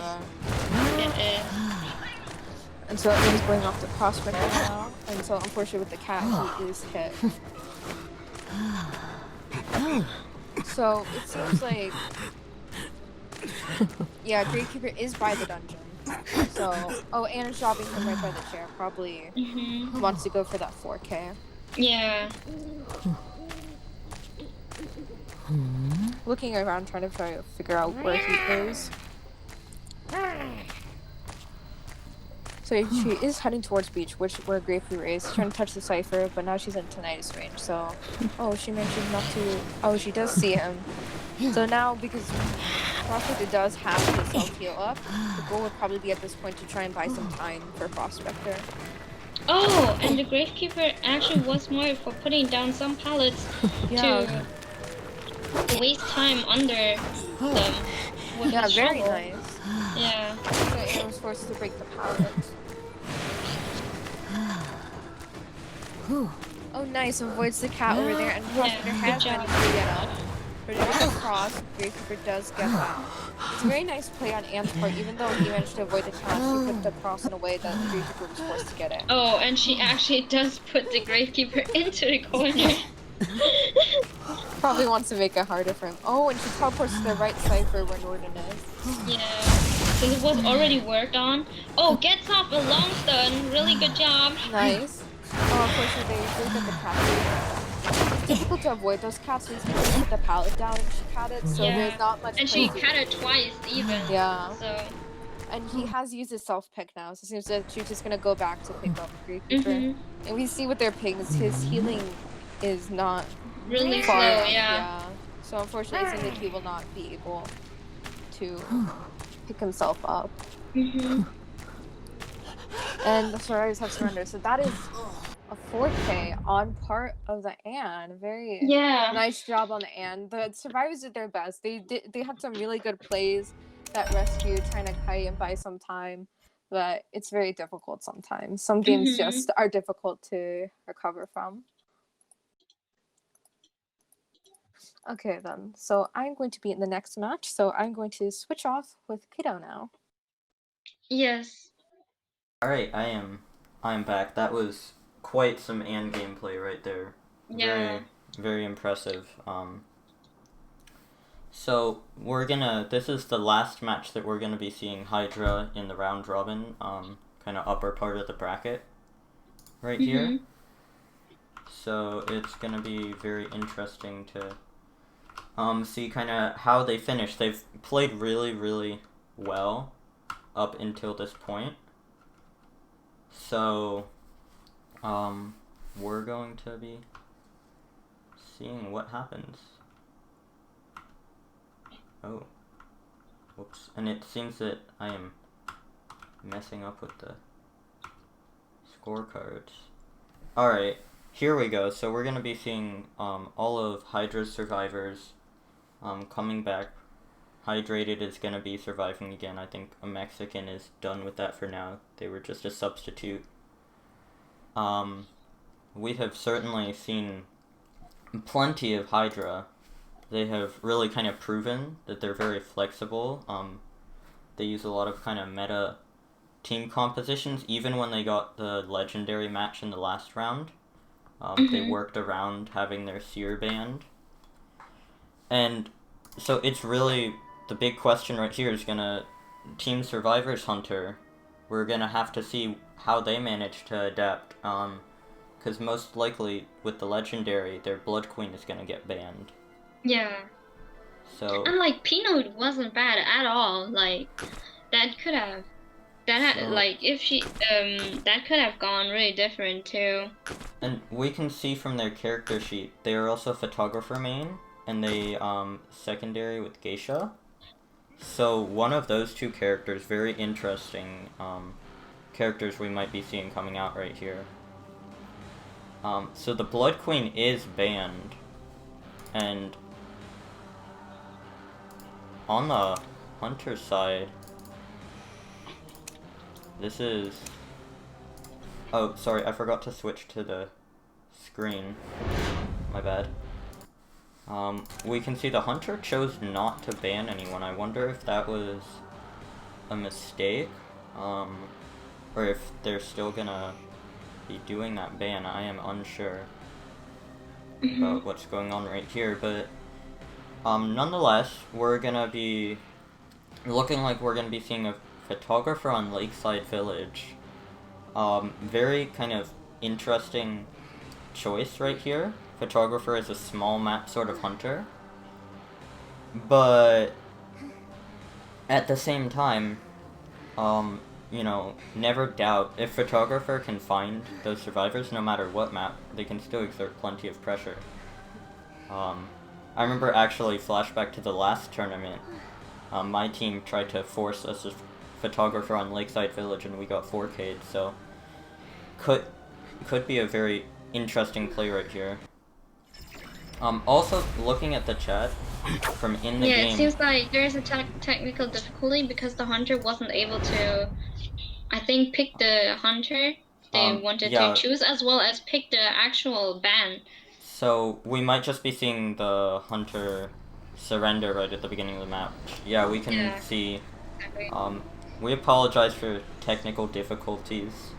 It's alright. It's for the most part out of our control. Mm-hmm. We just need to tell NetEase to fix their game. Poor Peanut. I feel so bad for them. Yeah, There is no rights. Oh my god. Yeah, so we're gonna see they're gonna be remaking the teams right now. Everyone's rejoining, and hopefully they should be able to choose their survivor ban and Yeah. whatever hunter they want to play. Perhaps photographer on Lakeside might not have been the strategy they were looking for. Mm-hmm.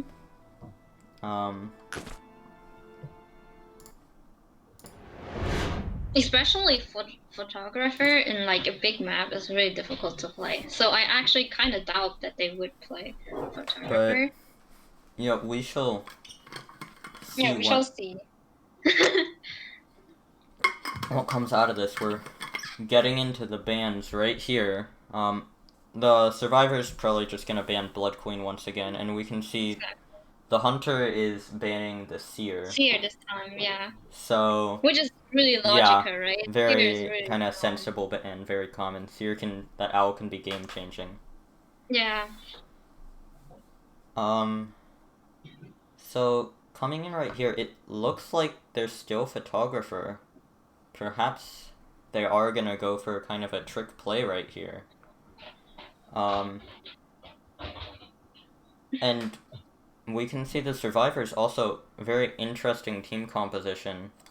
Oh, switches off the prisoner. I was gonna say they had 2 decoders. Oh, goes back to prisoner. So the 2 decoder team composition, perhaps they're actually predicting the photographer. Because they're not running a mercenary, and photographer is very weak to the kind of cipher rushing that they might be able to exert right here. Yeah. So we will see. Yeah, they're using the first officer for a rescuer. Very interesting choice. We'll see how that ends up working out as we get into this this game. So we can see the photographer has spawned at shore. Gonna be taking a quick picture. And we can see the survivors very good communication. For the most part, it seems like they managed to get hidden. Gonna make this harder on the photographer. Yeah.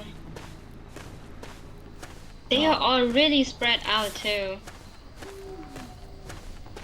Yes, so what we're gonna see. Oh, photographer manages to find the first officer.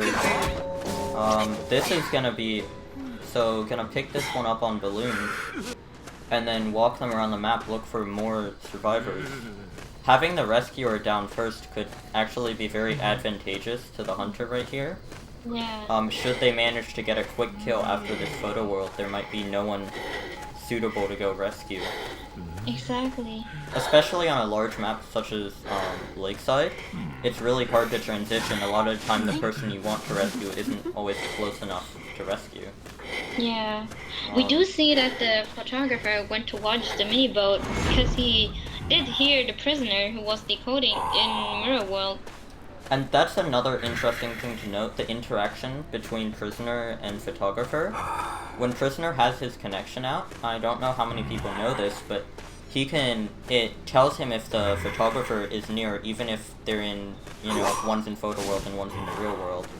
So it can really help the team to not get jump scared. Yeah. And we can see the prisoner has been found by photographer, and is really just playing around this one pallet trying not to get hit. Photographer keeps swinging, very kind of nervous about getting pallet stunned right here. Yeah. Uses the blink, doesn't want to deal with this sort of tight kiting anymore. Yeah. Interesting choice to use the blink right there. The blink is really kind of a clutch play for the photographer. So using it this early. Since photographer's chase is not as strong as some certain other hunters, And we can see after securing that hit on the prisoner, now the photo world is ready and they're going to be taking another picture. But we can already see the double decoder strategy is really working so far for Hydra. They've already managed to they pop already one have cipher. one cipher down, and this is like the second time the photographer used the photo.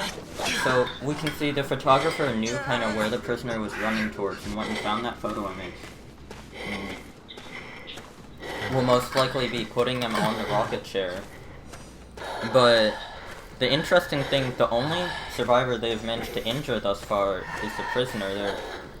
So, partially because of the map, this is why photographers are sometimes warned not to play lakeside.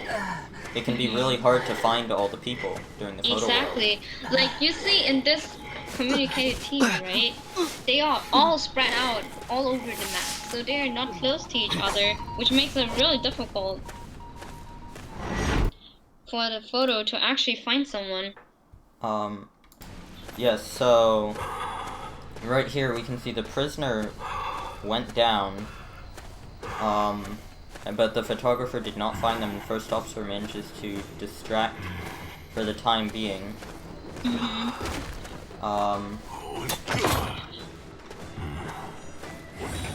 So right here we're seeing the first officer uses that watch, taking no chances about getting hit. It's gonna be keeping them safe for the 20 seconds. Which is really important, right? Like if a rescue has to happen, then... Yes. So, right here, this is really not a good position for the photographer. There's one cipher left. We can see from their ping it's 40%. And the photographer has everyone at full health. No one has been put on the rocket chair yet. So, this is going to be really sort of difficult for them to see what happens. Now, we can see they're heading probably towards this last cipher, the small boat. Using the photo world to try and slow it down. But the cipher actually manages to pop before photographer can stop them, so very, very interesting right here. Jesus, the prisoner. Now their survivors are in a really, really good position.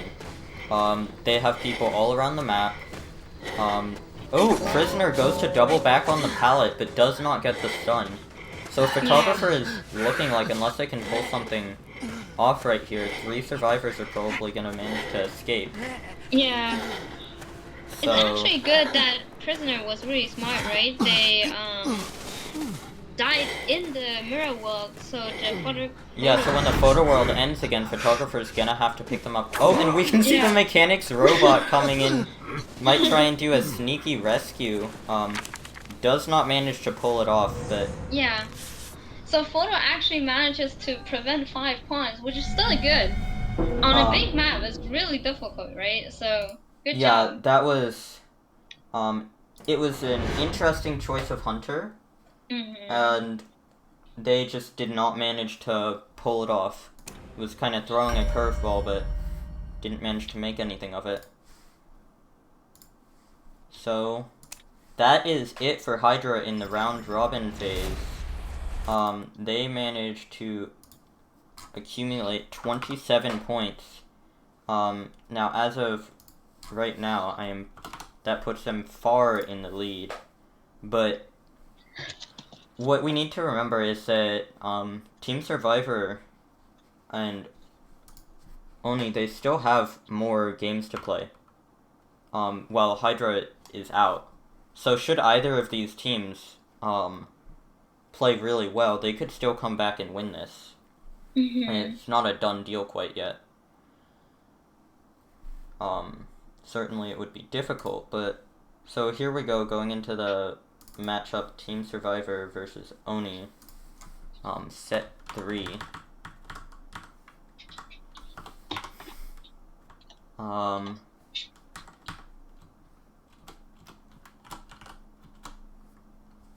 Now, really quick, I'm just gonna update the scoreboard. I apologize for my kind of silence. So now looking at the scoreboard, we can see Oni and Team Survivor both have 3 points each. I know the scoreboard's not up on the screen right now, but I apologize. And so we're gonna see Oni, remember, had that Dream Witch hunting for them. Did not manage to make much happen against Hydra, but they might bring it back. See if they can't make something happen with Team Survivor. Hello, I have returned. Welcome back. So we are starting set 3. That is Team Survivor versus Oni. So I will take my leave right here and hand it over. Good luck to everyone.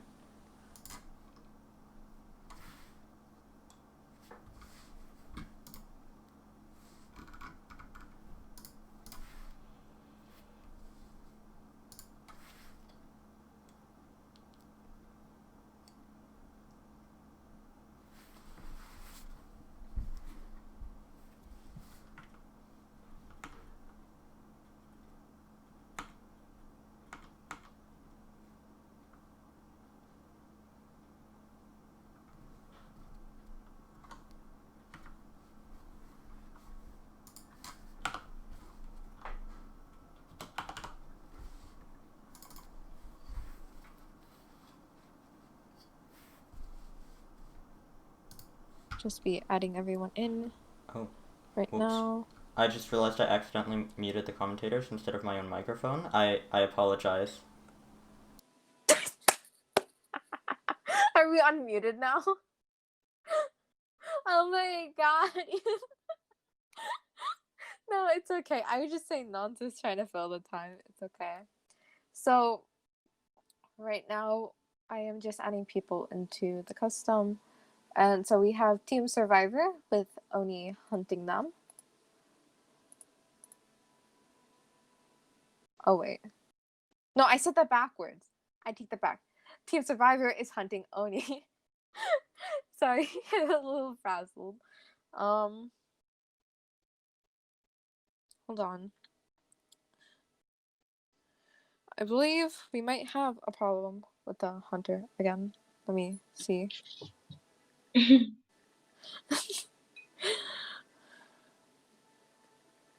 Is it Pinot who's hunting again? Yeah, so let me Poor Pinot, oh my god. I'll just okay, so let's leave the custom, everyone, and I will try and reassemble. Sorry, stream. For those who don't know, the problem is that also Kiddo, you're on the wrong cards. Wait, I left it too. It's okay, no worries. So with we're having issues because the hunter for Team Survivor in this, they're having some technical difficulties, and the game just won't let me invite them into customs. So we have to reassemble the team real quick. So I'm sorry about that. Just give me a moment.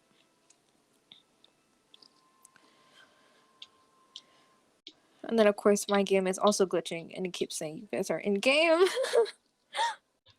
Okay, Kiro and Ty sent you invites.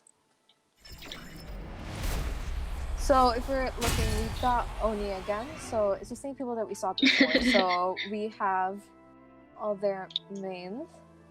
And then hunting them is going to be Team Survivor, who's the same hunter we saw before, who's Peanut. So they main Bloody Queen. So we're gonna go in and get started with everything. And so I did do the RNG again, and for some reason we got Lakeside again, because RNG without replacement be like that. The game just really doesn't want any variety. I don't know why. Oh, let me just grab everyone real quick. Ty, can you go into spectate? Oh, sorry. Oh You're my good. god. Oh, wait, I accidentally was in here too. What the? I didn't process that I was in there for some reason. Okay, so we're just inviting everyone in right now. So these are the first rounds of set 3. So these rounds will be non-legendary. So any characters are free real estate as long as you own them. Am I with the kids now? Did I reference the memes right? Am I doing it? Okay.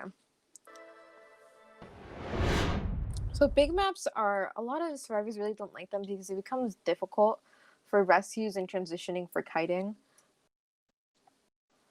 So we will see how things go. The CP just called chat kids. I didn't call chat kids. Did I call chat kids? I called kid. I talked to, talked to kiddo. Maybe it sounded like kids. No, I can't call the chat kids. Half of them are probably older than me. Okay, so we'll see how this goes. So seems like Toes.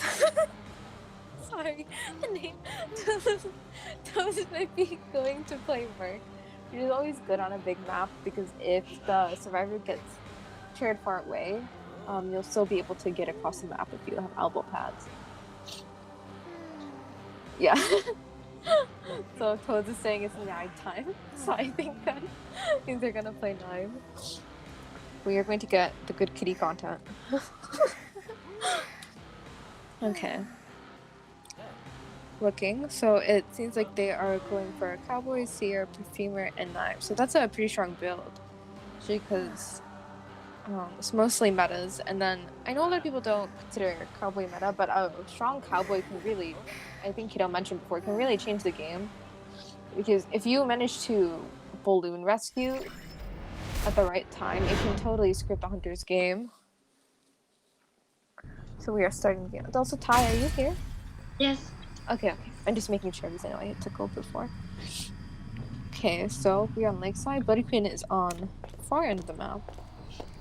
So this is after her nerf, so she cannot mirror immediately anymore. So she's got a little bit of a cooldown at the moment. So it seems that she's walking over to the closest spawn. And it seems like she's heading towards beach, and Merc is actually transitioning out of there. So, oh, she does have 10 Ice and the Blood Trail, but it is Merc's, and most people don't like chasing Merc first because they often just elbow pot away, and it's difficult to catch up to them. So we'll see what Newt decides to do.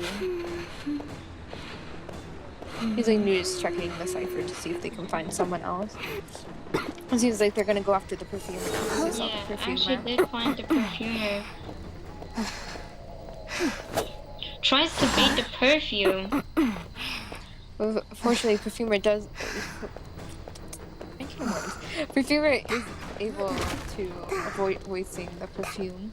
Those mind games are intense sometimes with perfumers. Oh, she is able to bait that perfume. Very nice on the Bloody Queen's part. Yeah. She is checking back for that perfume to see if the perfumer will go back. Now and now uses the mirror to cut her off. Oh, nice. Oh, nice. The steer owl coming in clutch. Yeah, that's very nice. Yeah. Good team communication. Really good team communication. Perfumer is doing a pretty good kite here, although Bloody Queen did have that very nice play with baiting the perfume. Perfumer was able to juke the mirror a couple times and was able to avoid that hit. Oh, nice. So she perfumes right in time to be able to perfume and keep going. Yeah, that is a common strategy you do with the perfumer, right? To use your perfume in the pallet, because you're guaranteed, like, if you get hit, then you're guaranteed to save yourself, and if not, you can't build the distance. Oh, and she has another perfume? Nice. So she's hit 2 perfumes so far. Exactly. And the third one was already used in the beginning, so that means the perfumer doesn't... A blitz on the wall! A terror shock! Oh my god! Very nice discipline from the Blood Queen, not using her blink before saving it. That was amazing. That was good beautiful. Job. Oh my god. Good Good job. had a very nice kite though. But Yeah. that Blink Terror Shock, there's not much you can do against that. That was Yeah. amazing on Blood Queen's part. Yeah, that was So- really good. Yeah. So in the background, you see that they have top 3 ciphers. So they are in actually a pretty good position right now. They can have 2 people on ciphers while they're trying to save Perfumer, because they are their last 2. Oh, and Bloody Queen unfortunately hits chair. Yeah, but good patience on a mercenary. That's a situation that's difficult. And she does manage to get that second hit, but it seems like Cowboy's here. Oh, but Bloody Queen does see the Cowboy. Tries to Yeah. pressure the Cowboy. Does manage to Good get job. that hit. Nice. Seems like Perfumer is running away. Now the question is whether Bloody Queen saw where Perfumer went.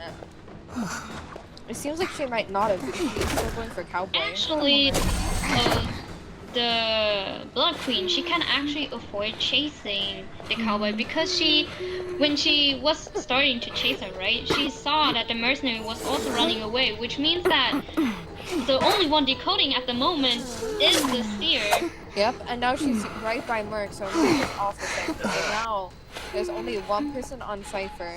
Perfumer will either have to self-pick or Merc has to go pick her up. So Mercenary might have to go for the second save. But if Bloody Queen keeps following Merc, she might see that Perfumer is there. Oh, looks like she is walking over. Ooh, she does see the Perfumer. Seems like she might go for the Perfumer instead of going back to protect the Cowboy, since Perfumer has the chair. And she is in the open. Oh, Perfumer did a nice juke, but Bloody Queen does get that hit. So they are back at 1 side. But it seems that they're in a bit of We do predicament. see the Cowboy here. Oh, Cowboy trying to assist. So there's like 2 tactics. It's either to actually get the woman rescue or try to get the hunter to drop. Oh, And they nice! do She the gets a one woman tap. rescue. Nice. She takes the hit for Perfumer there. Perfumer seems to be running. Oh, Bloody Queen just picks up Cowboy because he is also on his second chair. Same as Perfumer. Exactly. So now it seems like Merc and Zero are both doing different ciphers, probably to be safe since Merc is right by Bloody Queen. Seems like Merc is going in for the save again. Bloody Queen's trying to see the cipher. She does see Perfumer. It seems that she might be leaving the Yeah, she Cowboy decides to let the rescue happen and try to. Yeah. The Perfumers did good here. Not the Perfumers. The Survivors did good here because Bloody Queen probably does not know that Mini Shack is also like almost primed. So she's going to try to push them off the last cipher. When in reality, it seems like Merc is standing by the prime cipher right now. Yeah. So Bloody Queen does not seem to know that because there are no ciphers wiggling right now, and she thought that she pushed them off the last cipher. I'm probably trying to get the hit here. We'll see. Do they? Yep, they The pop it. ciphers pop. Yeah. Yep. And so Bloody Queen actually still does have Blink, so she might. Uses the blink, but doesn't She manage to connect vault the hit. away. Yeah. The knee-jerk reflex helps out to build some distance. Oh, the mirror actually doesn't really connect right. Like I don't think it's the right distance. Oh, and we do see that the dungeon is really close too. Yeah. Seems like Siri's on the other gate, opening it right now. We'll see if Perfumer is able to kite to get to dungeon. Oh, and it does seem like she does. The gate is open. Oh, she hits Perfumer But away. she manages. Good job. Nice. She's able to hit Perfumer away. Good job on Bloody Queen's part to prevent Good the job. 4K right there. Yeah.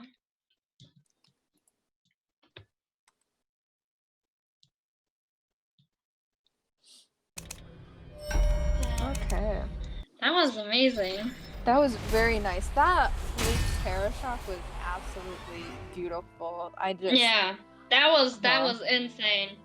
So honestly speaking, right? So when we just look at the ranks, Peanut is actually not even that high rank, right? Like they are a Cobra Hunter, which is like the second rank. But in my opinion, Peanut is really like a They're surprise hunter. Yeah, they're very really good. good. Yeah. Yeah. It's amazing.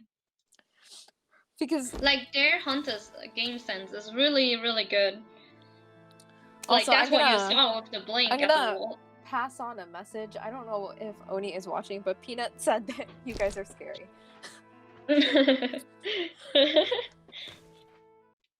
Okay, I am going to have to yeet out Peanut, and then we are going to start. So the next round is going to be Oni hunting Tios. So this again is a non-legendary round. I ignore that I accidentally clicked on you.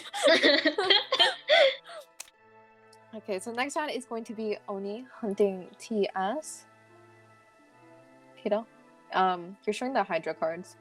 I was like, wait, I thought we finished our bracket. Oh damn. Rip. I feel like that. Ooh.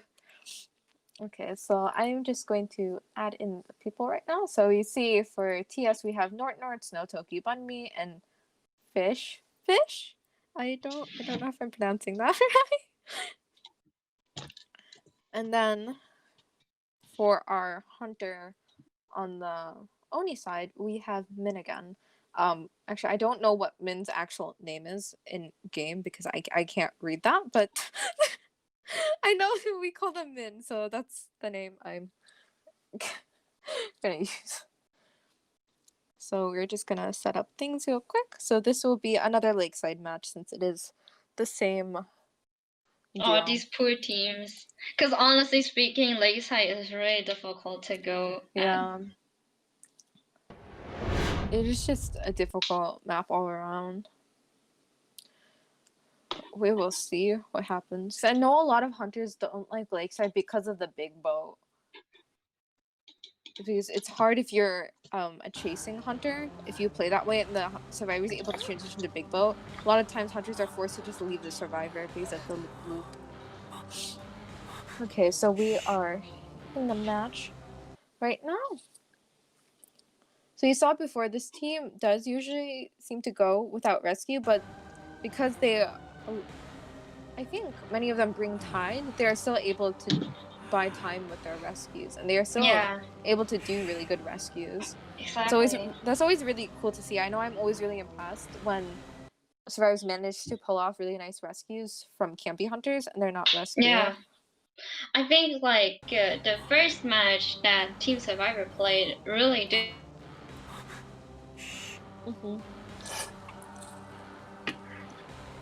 And the acrobat was talking about his balls in pre-match. Oh my god. What? Oh my gosh. Okay, so we're looking. Oh, it seems that Min might be going for Wuchang here. Or Dreamwitch? Yeah, it seems like he switched back to Dreamwitch. Okay, so we are seeing another Dreamwitch play. So Dreamwitch can be a really scary hunter.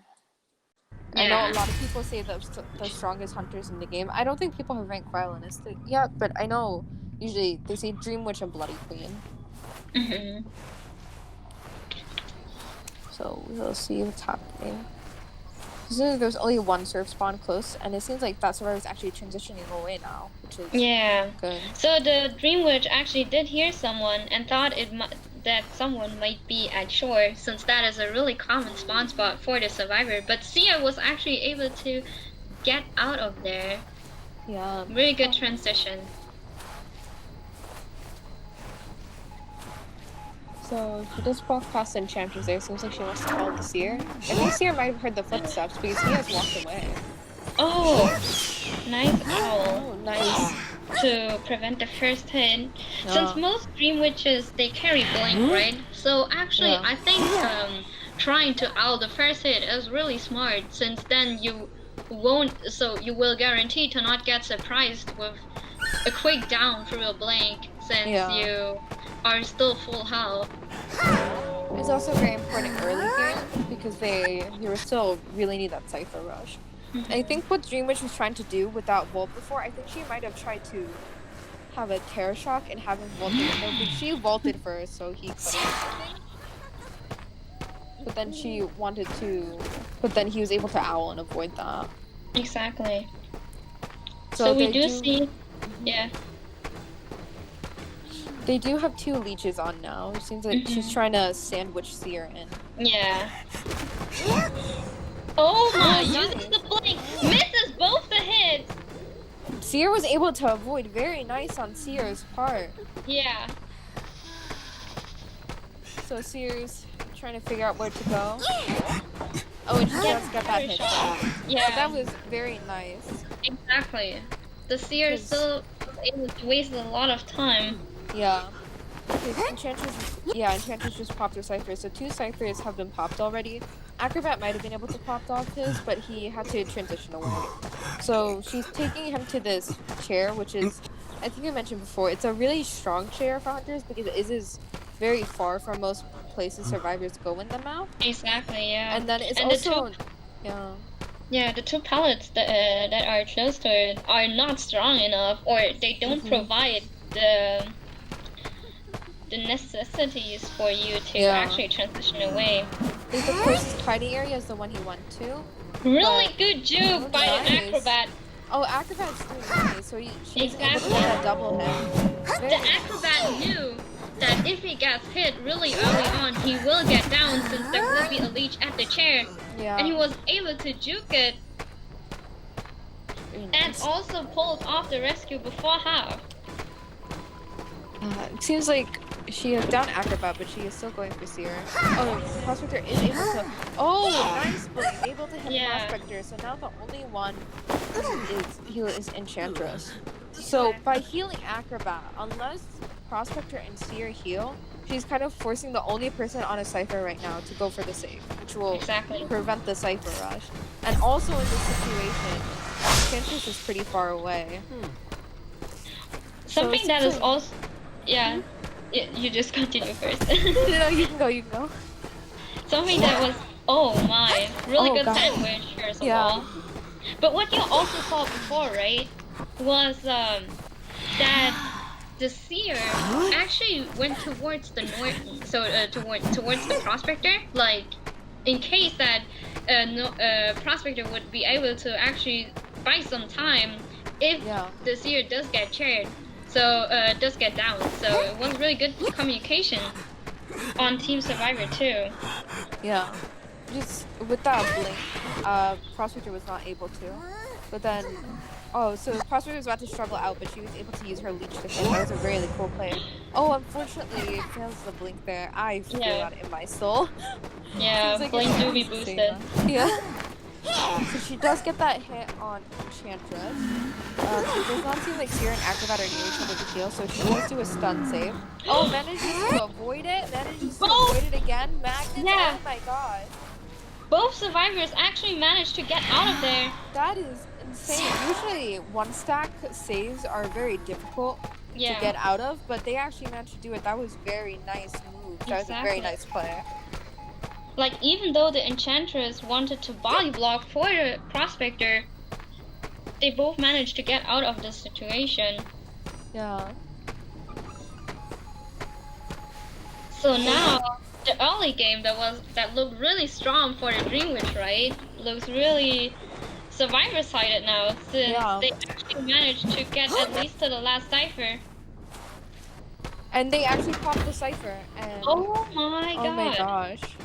So they are just running. This is insane. Oh, and slow. Oh my god. Sorry, please. No, you're good. I feel like we're both just losing our minds. There's so much going on right now. Oh my god. So that's a big thing with Dream, which is just crashing across the map. If you guys can see her leeches, they are all across the map right now. All her followers, she's like spread them out. A lot of things a lot of Dream Witches try to do. So it seems that she's following the Seer and wants to get the hit there. Amazing juke. Nice. Oh, another juke. Oh my god. Seer have very nice juke, but she does get the hit there.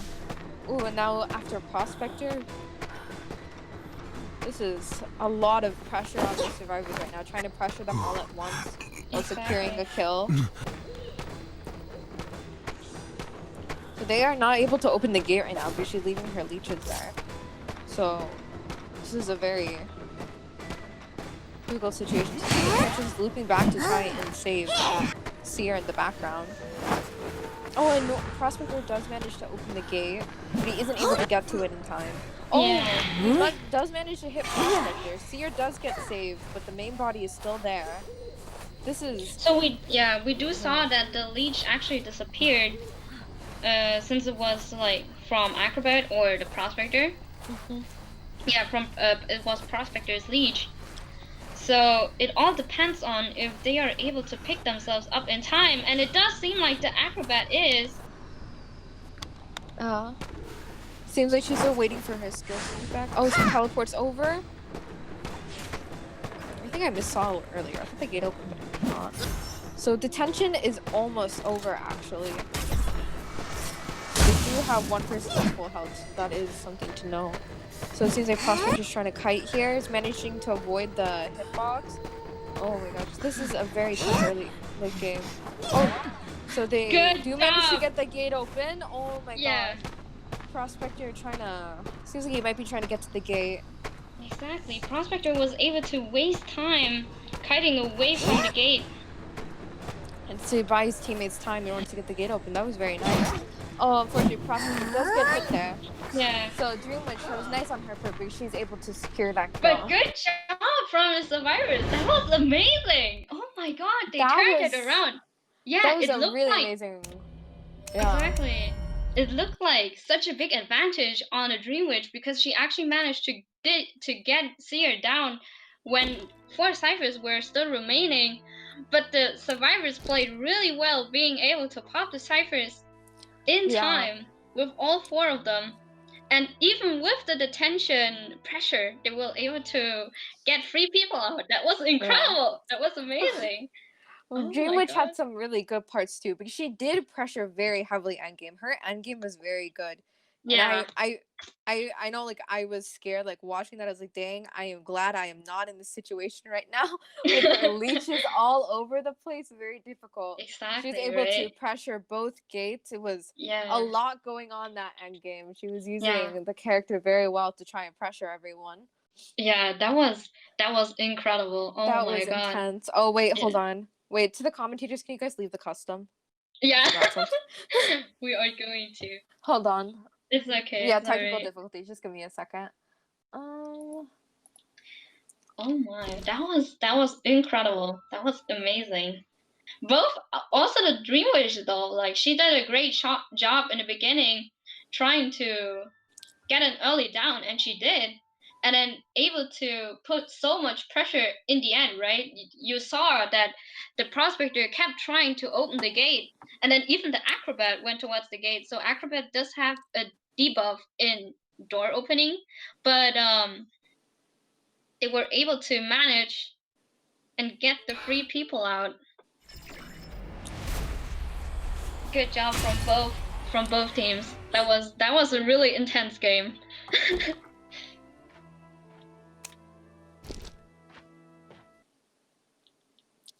okay, so we are starting the second part of the set. So these will be legendaries.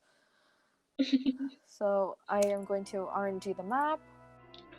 Gave us 3. We finally see another map. So we get Sacred Heart Hospital now. Oh So my. this is Team Survivor hunting Oni on Mhm. Sacred Heart Hospital. And I'm going to go ahead and invite everyone I need to.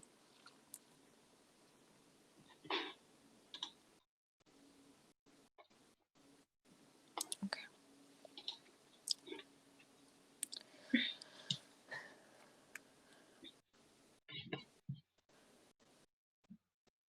Okay. Team Oni in the survivors on the survivor side versus Peanut again.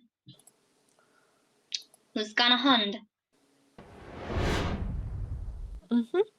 And on Sacred Heart.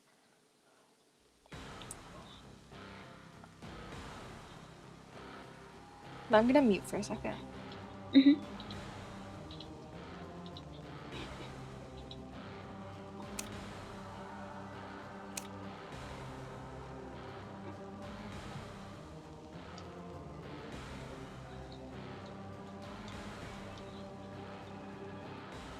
Okay, I'm back. Sorry. I was doing math and I had to say it out loud because I'm great at math. Okay, so we're looking at a Bloody Queen and a Seer Band. So this is the last time when Pinu got and Bloody Queen. They did go photographer, so it seems likely that they might go it again. Mhm. And this time it's different, right? Since Honestly speaking, I don't see photographer often on Sacred Heart, but it's still, in my opinion, a better map than Lakeside, since Yeah. Lakeside is such a big map. Yeah, you run into this issue with Lakeside with photographer where you can struggle to find someone first camera because the Mm-hmm. survivors are so spread apart. It's easier on smaller maps, but a lot of people do think he's fine on bigger maps because the survivors will struggle with similar things as Joseph, which is just the size of the map. True. But it is Sacred Heart can be a pretty good map for him. I know there is a spawn that if you go through, you can find 3 people. I'm pretty sure if you position it right, but that's kind of up to chance whether he gets that. Okay, so spawn in hospital here, so closest camera is there. Seems like everyone's hiding already. They're able to communicate very quickly. Mm-hmm. So the closest survivor is at front gate, so we'll see. Yeah, it seems like he's going over there.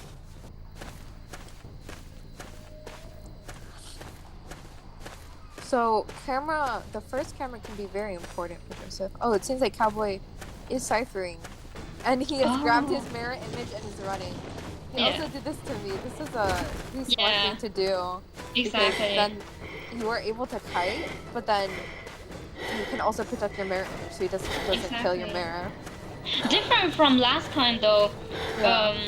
the Cowboy was able to kite, get out of it really quickly, right? Because the mirror and mirror was already about to end.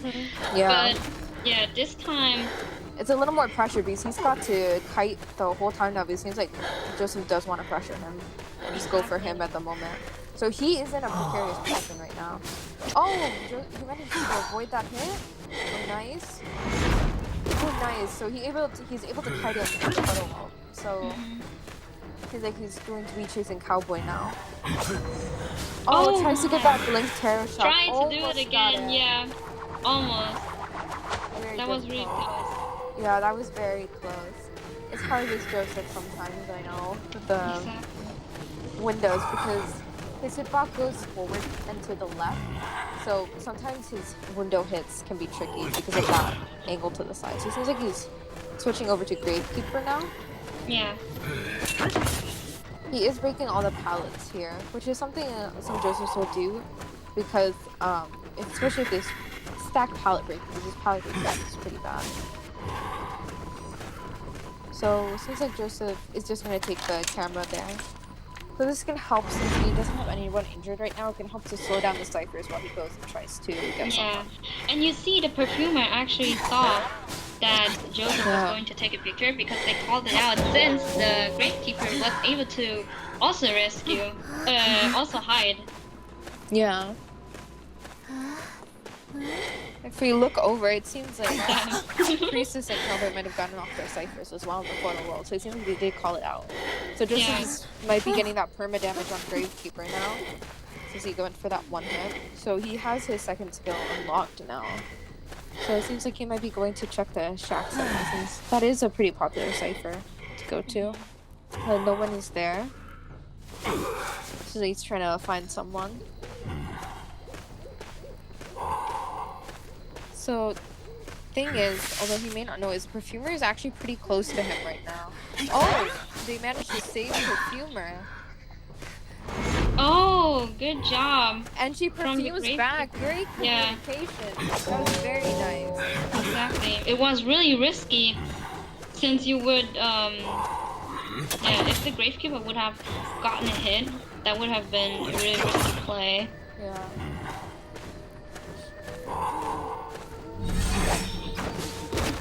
So we see that they are at 3 ciphers right now. Gravekeeper is a one hit, but he does still have a shovel.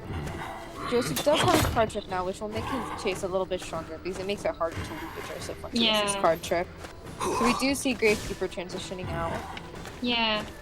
I think the survivors also know that the hunter is actually really cautious around pallets.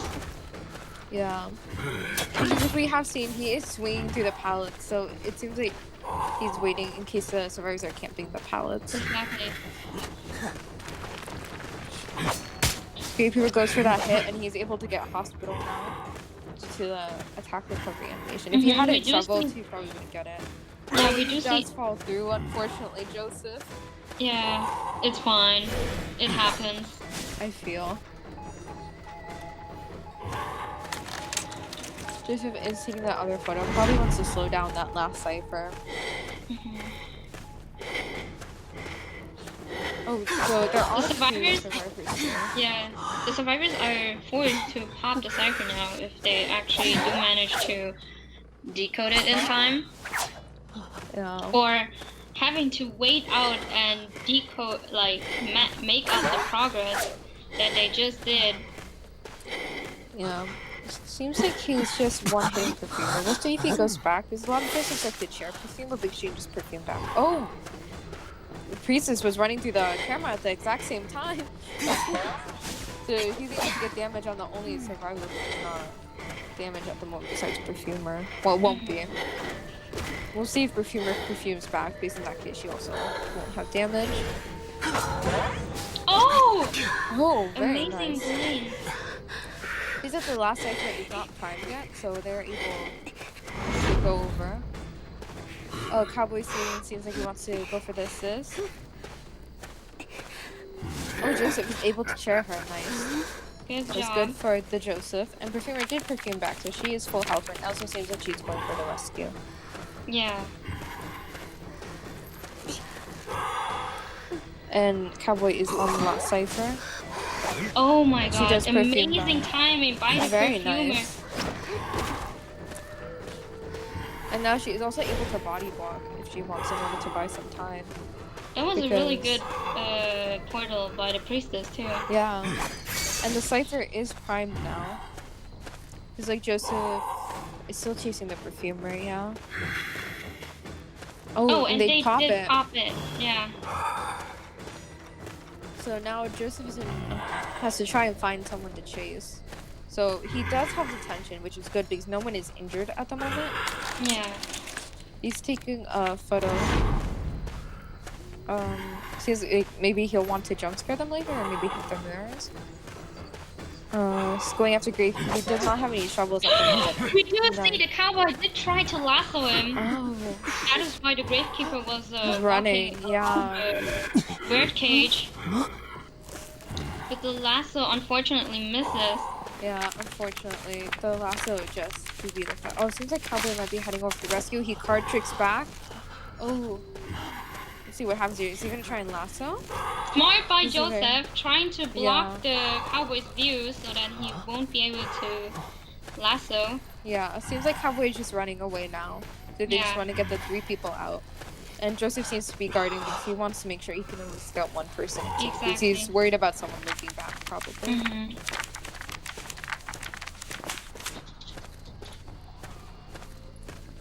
Yeah, it does seem like the team decides to take the free man. Yeah. That was very intense. It was nice that Joseph was Yeah. able to get that one kill since it was a bit difficult early game Exactly. because he did not have presence and he had to chase people in between the cameras, Yeah, which is true. always a little bit difficult with Joseph because he does not have much chasing skills, which is why a lot of people bring Blink on him. Yeah, exactly. And then unfortunately, the first blink didn't manage to get and like save it down, so it was even harder on Joseph. Yeah. But still managed to prevent the 5 points, which is really good. Yeah. It's always very good with tournament because Yeah. for those who don't know the point system, it's just like Koei. So if you get a 4 kill or 4-man out, that team gets 5 points. So that's why a lot of people will try to go for the 4-man or the 4K, or they'll at least, if they're going to lose, they'll try to at least kill one person, or they'll try to get one person out. So we are in the last round for set 3 and for the upper bracket. So this is going to be Oni hunting TS. So I'm just going to go ahead and get everyone in here.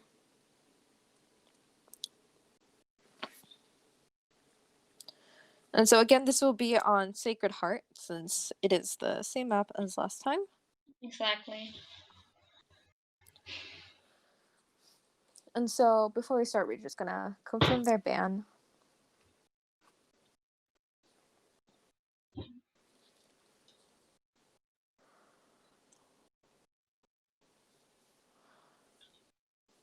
It was a very strong game because it's sort of hard to cipher rush with Joseph, especially you saw with Peanut. They were constantly taking the camera, so it makes it harder to pop those ciphers.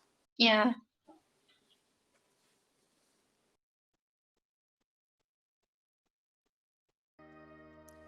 Okay. So now it's Oni's Hunter, right? Oni's Hunter? Yeah, so I am just checking who they are banning.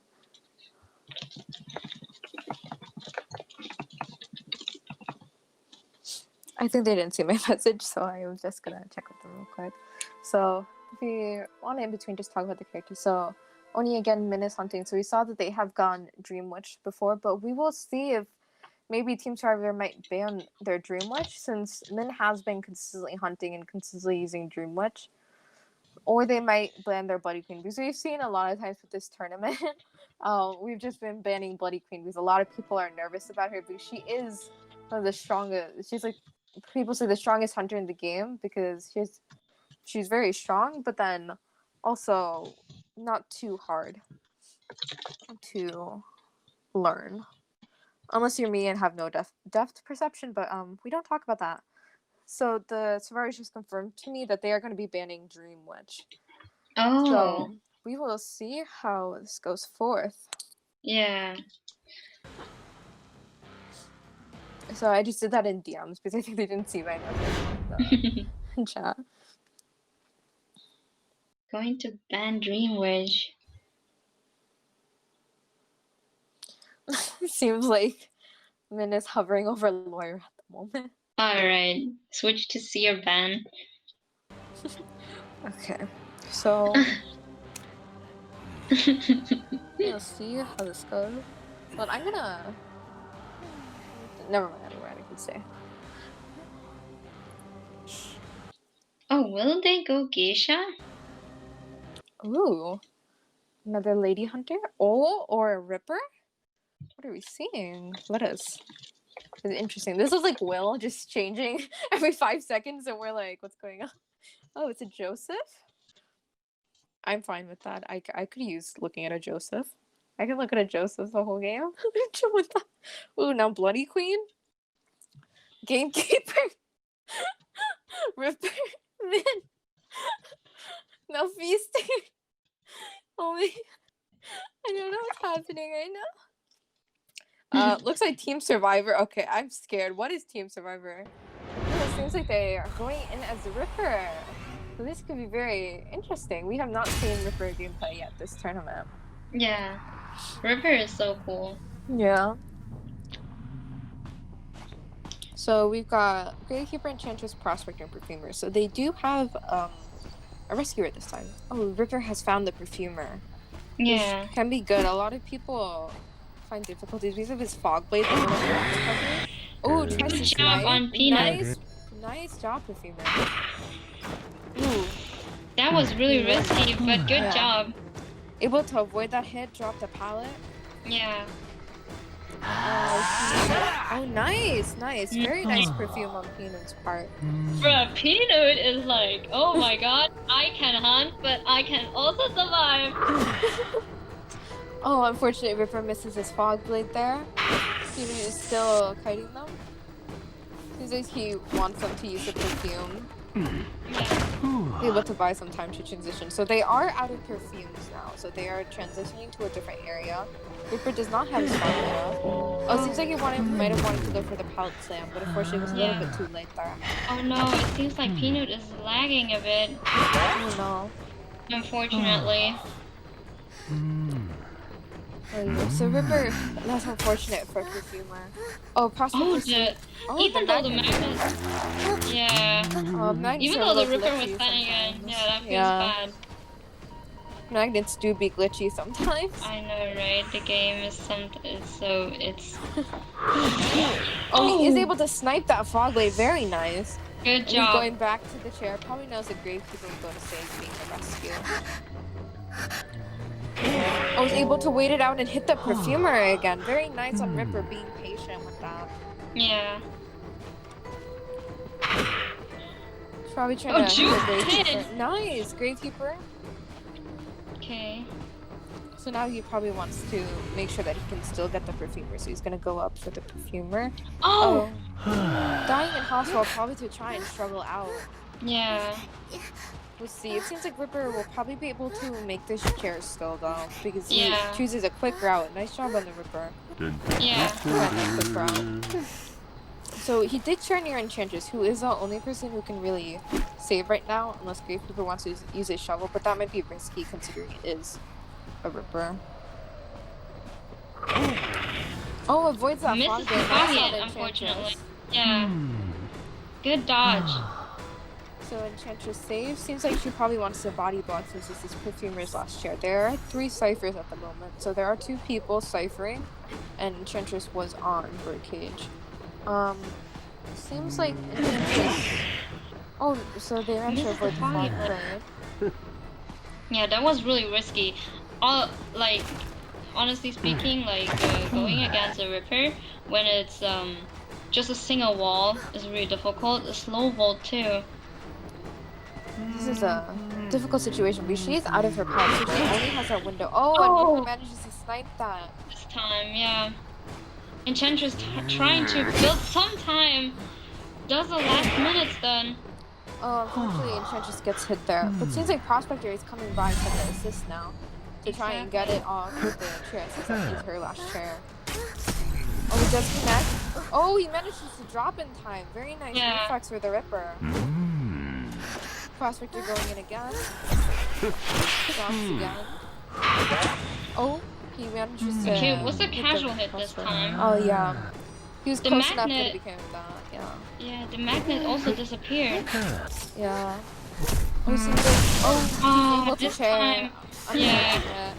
The timing is just rough sometimes. But that was a really good try on Prospector part, and it was also very good discipline from Ripper to just secure that kill and not panic with the magnets. Yeah.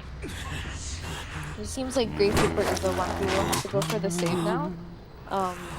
Seems like he's doing Enchantress, a Cypher nearby, so he should be able to get there in time. Yeah. We do see that while Prospector was trying to buy some time, the Gravekeeper was actually able to finish one cipher. Oh! Just get off the rescue. Good job. That was really risky since the Gravekeeper did get a Foggy Blade, unfortunately. Oh, it seems like he's just going for the Prospector now. So if you see, yeah, it seems like Enchantress is trying to go and steal Gravekeeper. Oh, He hits his Foggy. yeah. Seems like he might be going back to Gravekeeper's chair Exactly. now. Oh, this is Ripper- the ultimate showdown. Will Enchantress make it in time? Yeah. She gets to save off, but Gravekeeper gets hit again. Oh, so now he knows where all 3 survivors are, and 2 are down. Yeah. Going ahead and carrying Gravekeeper. Probably because he knows it would be difficult for Enchantress to save right now. He knows where Prospector is. Exactly. Oh, Oh! Actually stunned off his Foggy.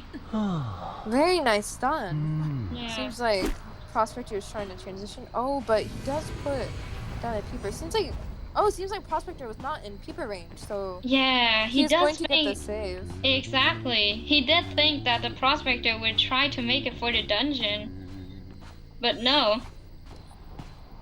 And Enchantress still has her self hit.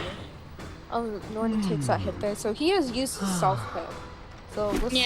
Enchantress has also already picked herself up once, if I remember correctly.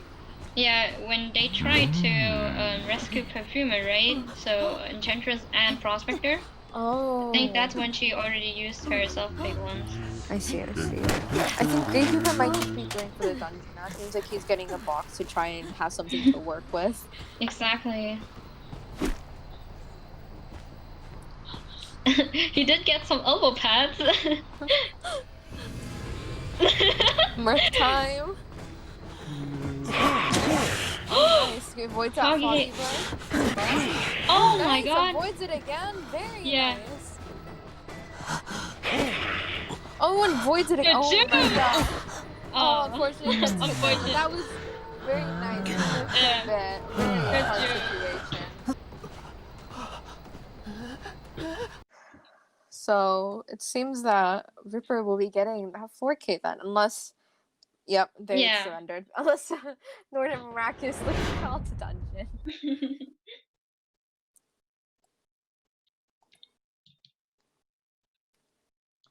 Okay, so Nice I'm just gonna jokes at the end. total up the points real quick.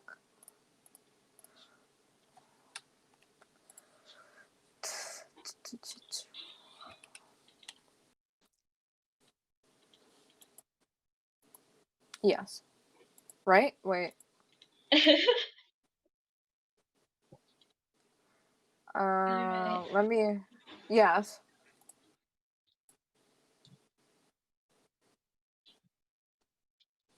Okay. Okay. Sleepy, can you look into the in-game chat?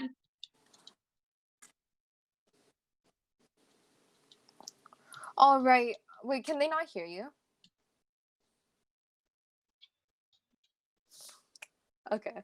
Time, you can be right back. Don't worry about it. So Kiddo, just I'm gonna speak for Kiddo real quick. He is going to be playing in the next set, so because it is yes versus beta cucks. That I said it. Are you guys Zara? Are you listening? I said it. I said it for you. So it's yes versus beta cucks, and Kiddo is in yes. So he will be playing. So he apologizes if the stream is laggy. So actually, I'm going to give us a quick 2-minute intermission where we just wait for things real quick because Ty and I both have to go do something real quick. So just give us 2 minutes while I try to set things up. Kiddo, are you still here? No, he isn't. Okay. So actually our upper bracket is done right now. So I'm gonna be totaling the points real quick, and I will inform you guys which one of the teams is advancing.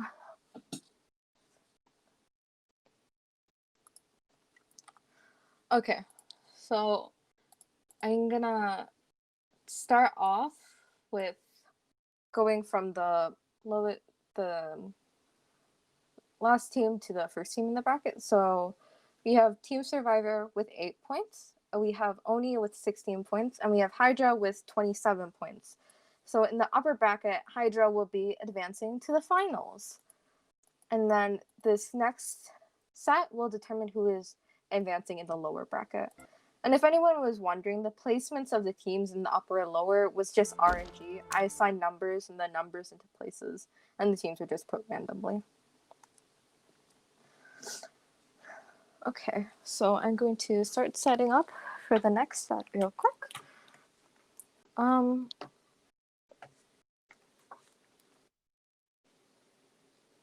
Oh, also, Kiddo says that there might not be game audio because it's being a little buggy. So. All right, I'm back. Okay. Oh wait, Kiddo, can you hear us? Okay, I need to go talk to. Hold on. I need to mute myself and go talk to Kiddo. Give me a second. Okay.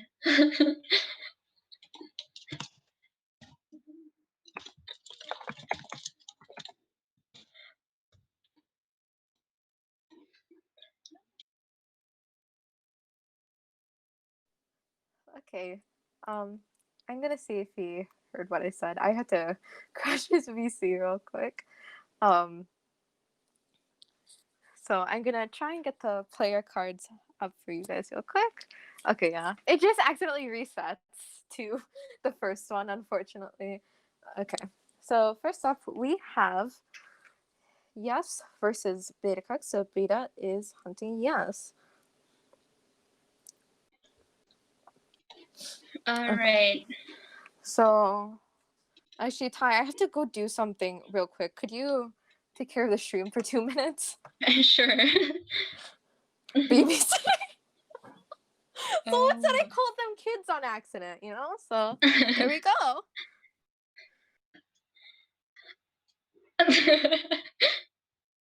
Okay, it's Team Yes against Beta Cucks. And it seems like Team Beta Cucks is hunting first, with Easy going as Wu Chang probably.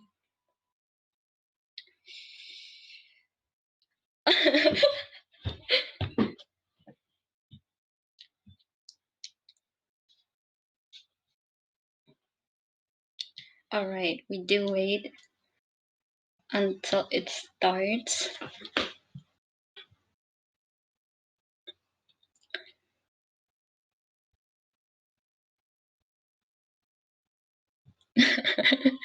The Wu Chang love is insane. Yeah, we didn't see Wu Chang so far, right? We didn't see Wu Chang yet. So this is the first Wu Chang in this tournament.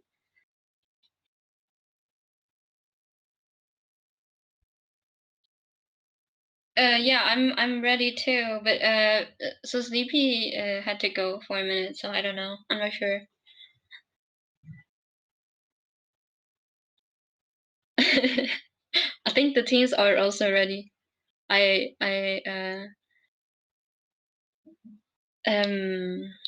bombed the Buttercucks chat for a minute.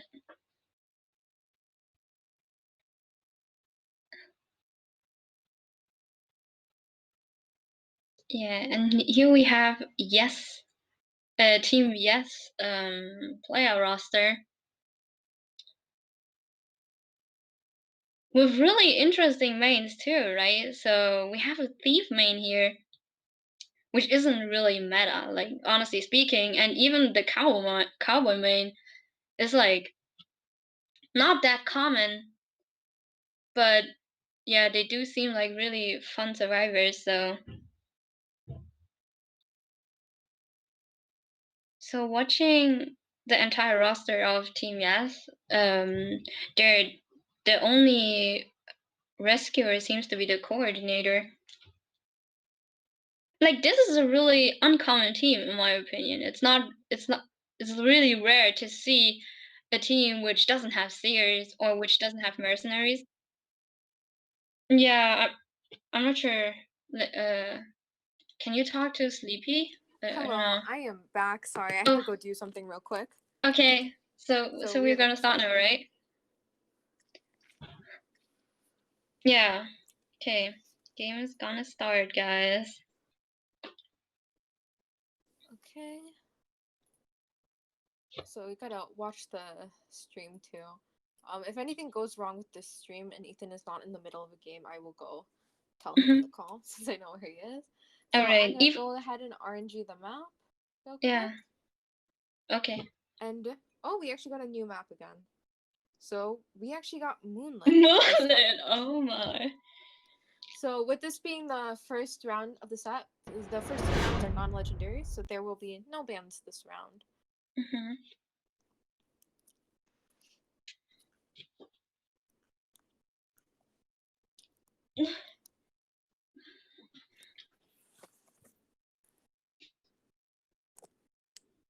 All right. So now it's the other commentator's turn for Kiddo to play in game. So far from the survivor side, we do see the 10th thief over here. Then we have an acrobat who's really strong on Moonlit, Coord, and Seer apparently. And with the hunter being Wu Chang. So Easy does play Wu Chang as a main. And honestly speaking, like on Moonlit, right? Moonlit for Wu Chang is actually, like, I do think it's pretty good since he does have a lot of, like, he has the ability to pressure the team with his teleports. And the map is really big, so it's really big distances that the team has to like cover. just yeah. especially can make the rescues difficult, which Exactly. and it seems like they are going double rescue with Cord and Merc, which is a pretty popular combination. A lot of Yeah. people like to go with the second for rescue when there's Cord. Just because she is like a pretty good rescuer, but a lot of people like to have a second one. And also she does get chased sometimes, but she does have only her gun really for if she's getting chased. So we have Merc, Cord, Seer, and Acrobat. So we see so they probably transitioned out because they saw that Wuchang was teleporting towards them since that was the Seer. So it seems like the Seer will be getting the first chase now.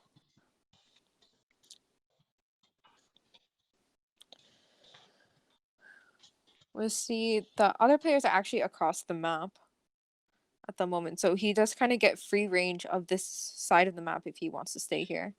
He's dropping the pallets. Wuchang breaks that, so it seems like he's going to transition out of tent. Because a lot of people don't like to stay in tent. Exactly. It could be nice for Acrobat. Oh, nice. So he's preventing an early hit right there. Yeah, but Wu Chang also prevented to get the pallets done by going back a bit, which is really good. Yeah.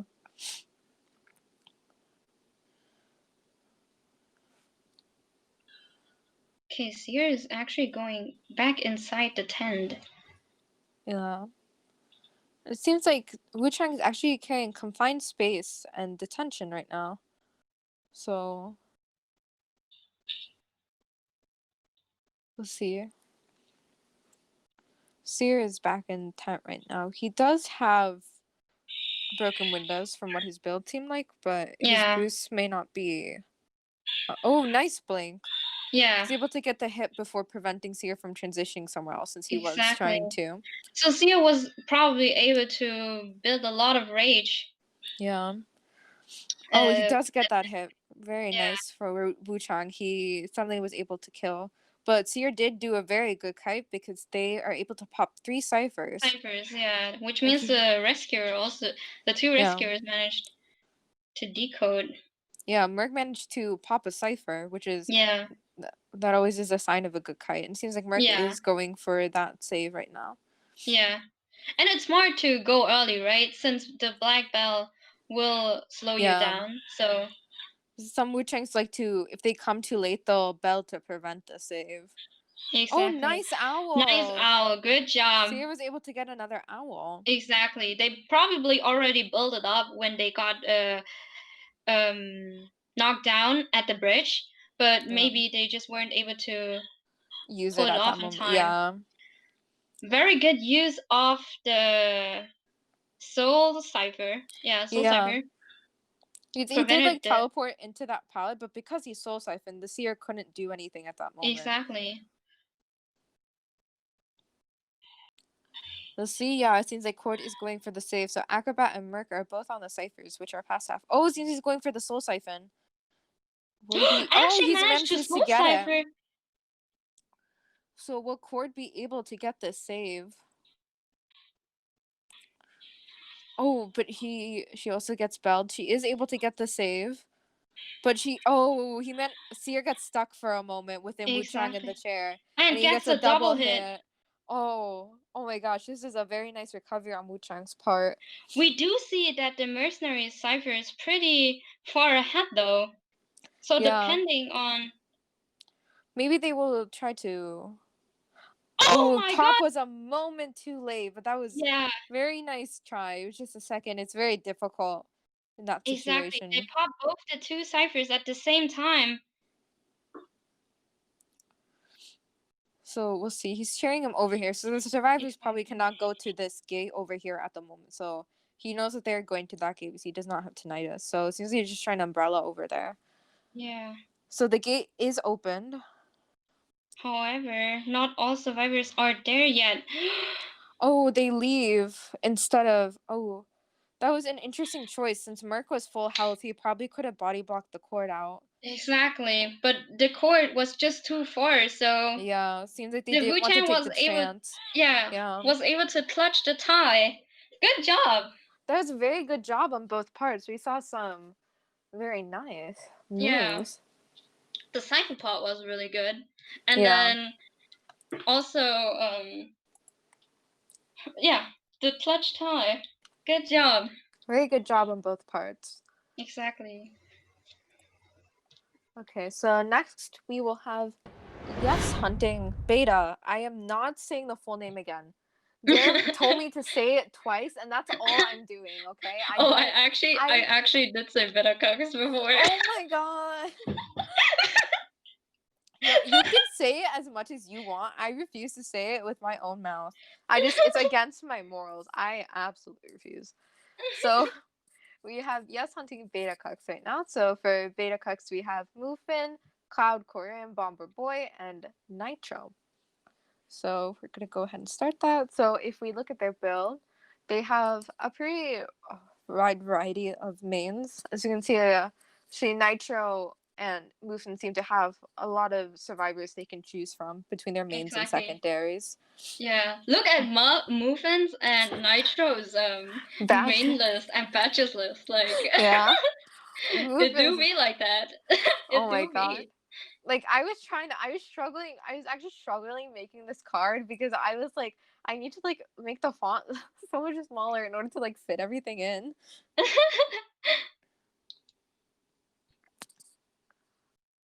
Bomber. Okay.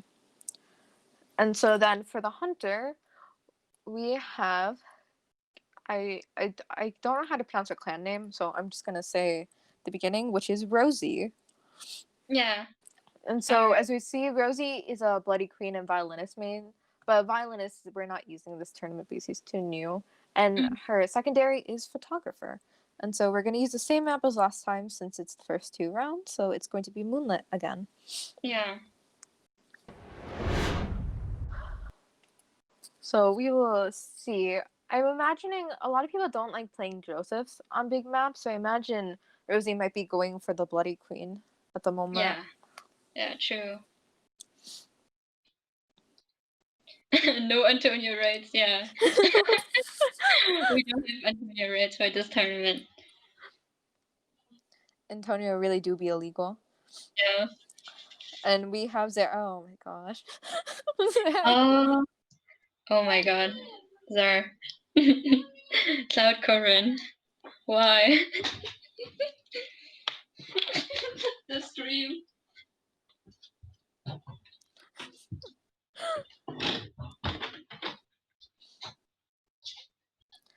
Oh my god, Ty, come back. They're simping for you. Oh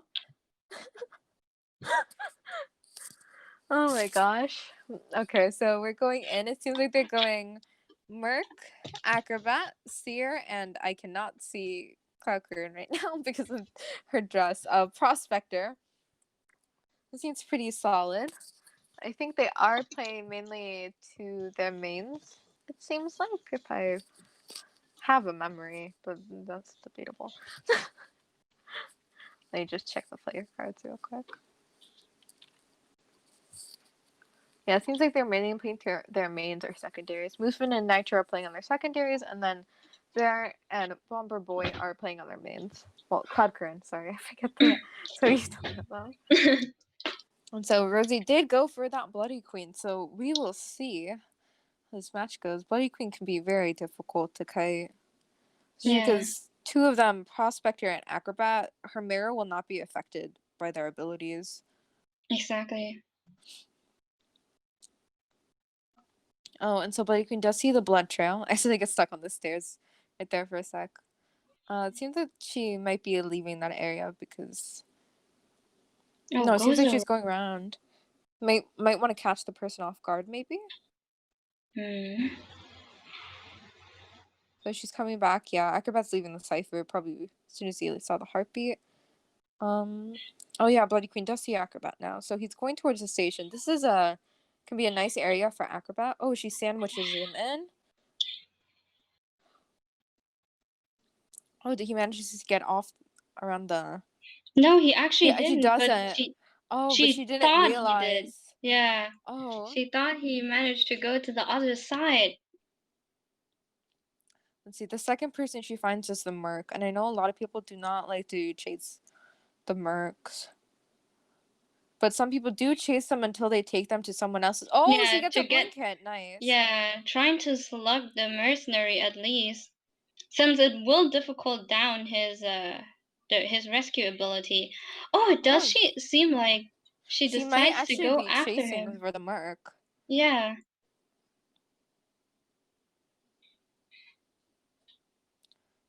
So Merc is just using his elbow pads to try and get away. This is an Hmm. interesting decision. I do know that sometimes hunters like to chase rescue mains, but I don't think Nitro is actually a rescue main. I think he's just playing Merc at the moment. Exactly. So she is mirroring, but he is elbow padding away. That's what Elbow makes it especially difficult. But those are he's doing some very nicely angled elbow pads. Exactly. Yeah, he's going horizontally from the mirror because then she's not able to sandwich him anymore. Mhm. And so they have been able to pop 2 ciphers. But this is a difficulty with chasing a Merc who can also know how to kite, because not only does he know how to kite normally, he now has his elbow pads to help him. Yeah, Oh, and the another nice mercenary, elbow pad. yeah, used his elbow pads really well to prevent getting hit by the mirrors. So they are at 2 ciphers right now, and they are actually on them. Prospector and Seer are on them at the moment. So Bully Queen is still chasing the Merc. Oh, gets that pass Oh, in, but also does get the hit. hit, yeah. Nice. But it seems like Okay, they're Mary actually does know where the dungeon is now. yeah. And it seems like they might actually be doing 3 different ciphers at the moment. It seems like Prospector will pop his, and then Mhm. oh yeah, it seems like Acrobat is going in for the save now. Smart from the team to Yeah. keep the acrobat on that one side so that Yeah. he's able to do the rescue. Yeah, especially because since their Merc got chased, none of them else really have abilities to help them get there faster. So the Exactly. cipher is primed. It is actually very primed. Oh my god, that was so watching that, it was scary. Good patience. Oh, Good nice patience. patience, chair hit. Incredible. Oh, teleporting to the cipher. Oh, it seems like they know it's primed. It's just a Yeah. standoff now. But Queen does take the hit. Seer pops. So let's see what happens. At the moment, Bloody Queen might be trying to just secure this 1 kill. Yeah. She already used her mirror, so the seer is safe to take the. Slide, yeah. Oh, Oh, oh.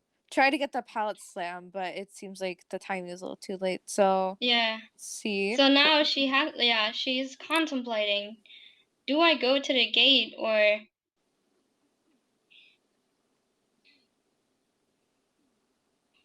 Seems like she might just want to pressure with her mirror so she doesn't leave the seer.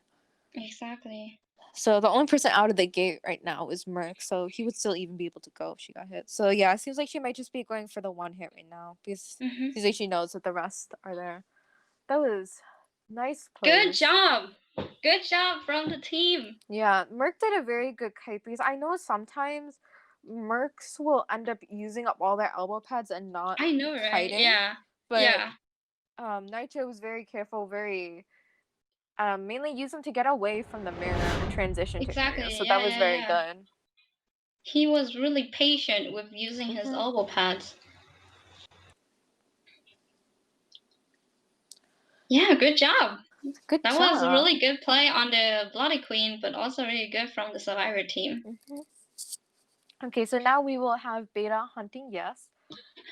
So, and now these next 2 rounds will be our legendaries for this set. Yes. So I will start going ahead and inviting everyone. So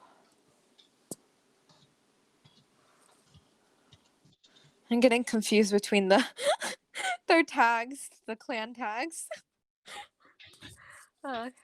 Okay. So let me see. I don't know why Kiddo wanted to spectate because he's playing this round, right? Wait, no. Am I looking at the right thing? Yes, I am looking at the right thing. I thought I was blind for a second. Jesus. Okay. So we can see over here that we've got a prisoner main, a prospector main, and then enchantress and core main for chat, and then then plays Cowboy with forward secondary. So I'm just going to check who they are banning, and then I will add the Hunter in for BC. So as we saw before, it seems like they were willing to go off their mains in order to make like a stronger team composition. So I wonder if they will be doing that again for this time. And while we are waiting, I'm gonna go ahead and get our map through the RNG. Oh, and we got Red Church. Oh, I am okay. going to go visit their VC real quick because I don't think they saw my message. I will be right back. All right. Nitro's hunting now, right? Oh my.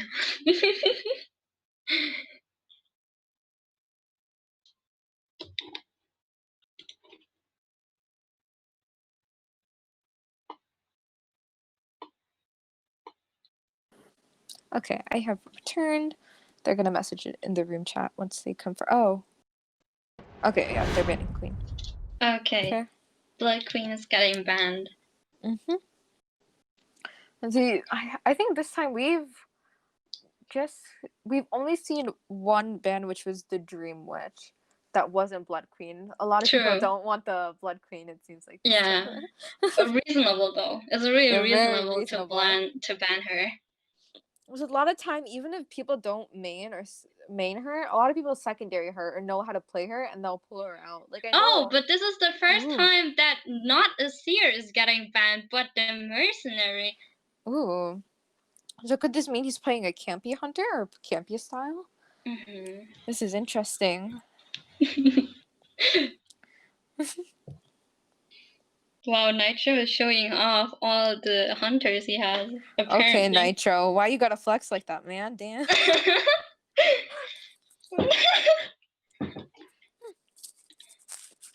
So I think, yeah, Kiddo has updated the points. So Yes is at 3 points right now, and Beta is at 5 points. So these next games could mean a lot for who's going into the final. So we will see what is going to happen.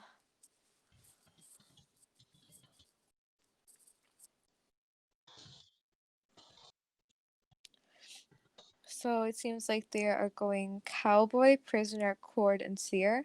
Is Nitro going Bonbon? Bonbon or Spider? It seems like he's contemplating. Well, Spider's. Oh, he does go for Bonbon. Oh, this could be very dangerous. Yeah, this is the first Bonbon in the tournament. So guys, I've played against Nitro before, with his Bonbon, and I've watched it's him. hard.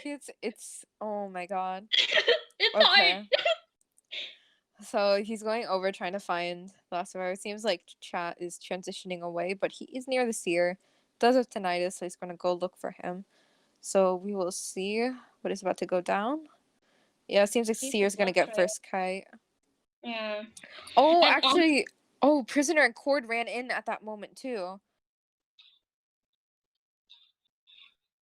So actually, there's only one person at a cipher right now. Oh, Seer uses that owl. Oh, so now Seer is a one hit. This is already very intense. Exactly. Against Bonbons, playing Seer is really difficult because Bonbon can just get rid of your owl so quickly. If we saw, I think that's actually what Nitro wanted to do at the window. He wanted to bomb, hit the owl, and then normal hit the Seer. But it seemed like the opposite happened just because of the timing. So this is a difficult place. Oh, nice! Uses the blink. Cowboy is nearby, so seems like he might want to do the assist, but Nitro does have he did see the prisoner there before, so he tried to. Cowboy's here. Oh, he's taking him away. Smart from Bonbon. Yeah, smart. Taking the walls to his advantage and try to block off the Cowboy's vision. Yeah. And because he was walking away from the Cowboy like physically could not catch up. Exactly. He was throwing bombs to pressure that cipher, keeping them off the cipher. Yeah, since he did see the survivors before. Oh, actually manages to get the hit. Very nice. So now Cord is a bomb away from Death. Let's see. They are running in the same direction. Cord might want to be body blocking right now, it seems like.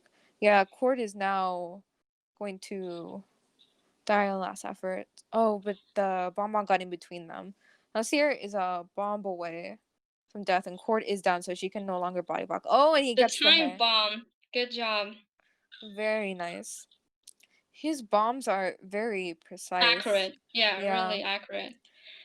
Okay, they are. We do see that Nitro has pressured the survivors a good deal. It's 5 ciphers remaining. Unfortunately, the survivors all did meet up before in Shag, which is why they wasted time transitioning to actual ciphers that they can decode. Yeah. Oh, and it seemed like Cowboy wanted to get the save, but he won't be able to now because of the bomb injuries. Cord wanted to try and sneak in the save, but unfortunately Bonbon saw her coming. Exactly. Oh, it seems like he's just gonna slug her since she's used her self pick now. Yeah. No, it seems like he might go pick her up now. Yeah, he does go to pick her up.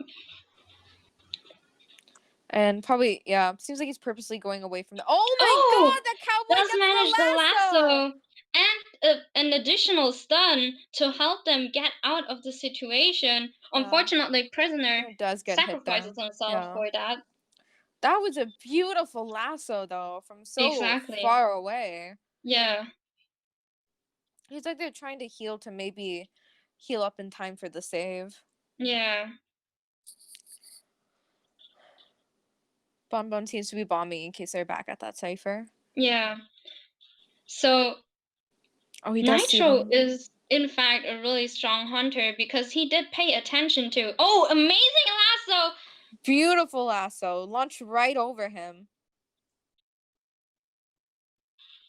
Manages to get the hit on Cowboy. Exactly. Very difficult in that situation with his bombs when you're not marked. This is why against Cowboy is really against Bonbon is really difficult. Yeah. Cord is able to do it with her gun. That's why Rescue can be very important against a Bonbon, even if it's not Merc. Just to have a skill to try and get it. So they are at 4 ciphers right now. So, and he does know where the third person is. So he has hit them. With the bombs. That was insane. God. That was no mercy by Nitro with 4 ciphers remaining. Oh my gosh, that was a very intense match. So we'll go on to the last match, which will be another legendary, and it's Yes Hunting BC now. And again, this will be on Red Church because it is going to be same maps as last time. So from, I think the player cards might have gone back, but for BC we have Moofin, Cloudkern, and Taco H and Bomberboy. Okay, so Kid is just adjusting the stream back again now since he is not playing. All right. So after he's done with that, I will invite the people in.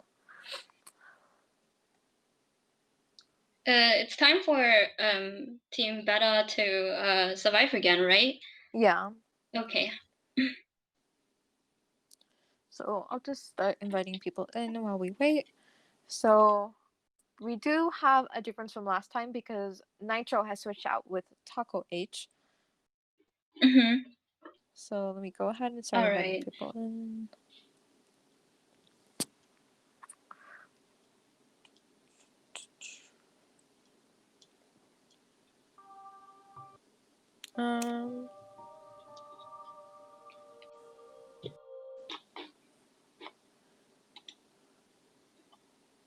Seems like their 4th person is not on yet. If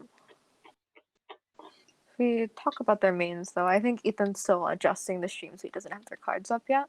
But I do have the cards. So for their mains, we have Movement with Gardener, Bomber Boy with Acrobat, Cochran with Prospector, and Taco H with Seer and Prospector. So they do have pretty widespread. It doesn't seem like anyone mains a rescue, though. So we will see how that goes. The stream wants to see Moose Gardener. It do be the first gardener, guys. I've heard story about Moose Gardener. Yes. Okay. Could you All right. Okay. So kiddo, the spectate. Huh? Are you? Oh, okay. Hold up. Okay, and then also your alt. That's too. It'd be like that. If you. Yeah. Yeah.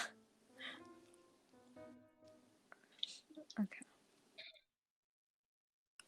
I will check the points real quick. BC has 10 points. 3. Okay. So, and then you have to head into spectate real quick. Okay. All right. We need. Oh, my phone is dying. Oh, I actually have my phone on constant charge. Oh my gosh. I wish I could charge my phone constantly with the freaking Apple thing. Okay, so they are banning Feaster, so let me go ahead and add in Right. their hunter. Oh, who they banned Feaster. Yeah. Their hunter is FG Thank You, who mains Evil Reptile. He's an A currently, but he was previously S. And his secondaries are Feaster, Guard 26, and Hellender. So they did manage to ban one of his secondaries. Mhm. Wait. I screwed up. What is it? I forgot to put a legendary. Oh. Yeah, it's okay. Just choose the bands then, and then you guys don't play with the bands basically. So, yeah, you Okay. can play Yeah. Feaster, and survivors can play Seer. All right. Yeah, so Feaster and Seer ban. My bad. I entered it and I was like, wait, something's alright. Oh, the game audio's off again?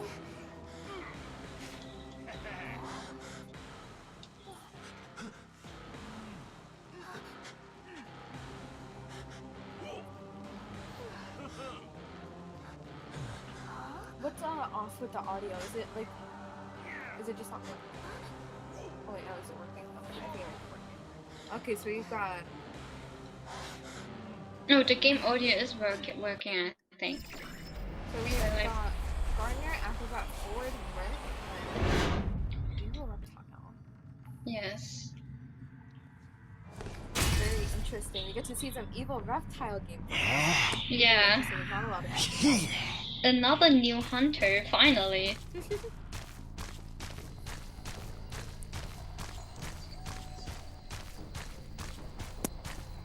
See, it seems like Acrobat has transitioned away from Burrow Deception, knowing that hunters usually go there, but Exactly. he has seen the blood trail.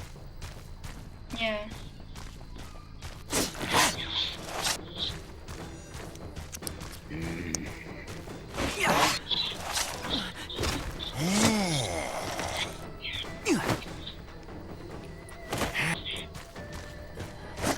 Oh, it does seem like Acrobat is lagging a bit. Oh no. Oh, and the basement is here. Go to the basement.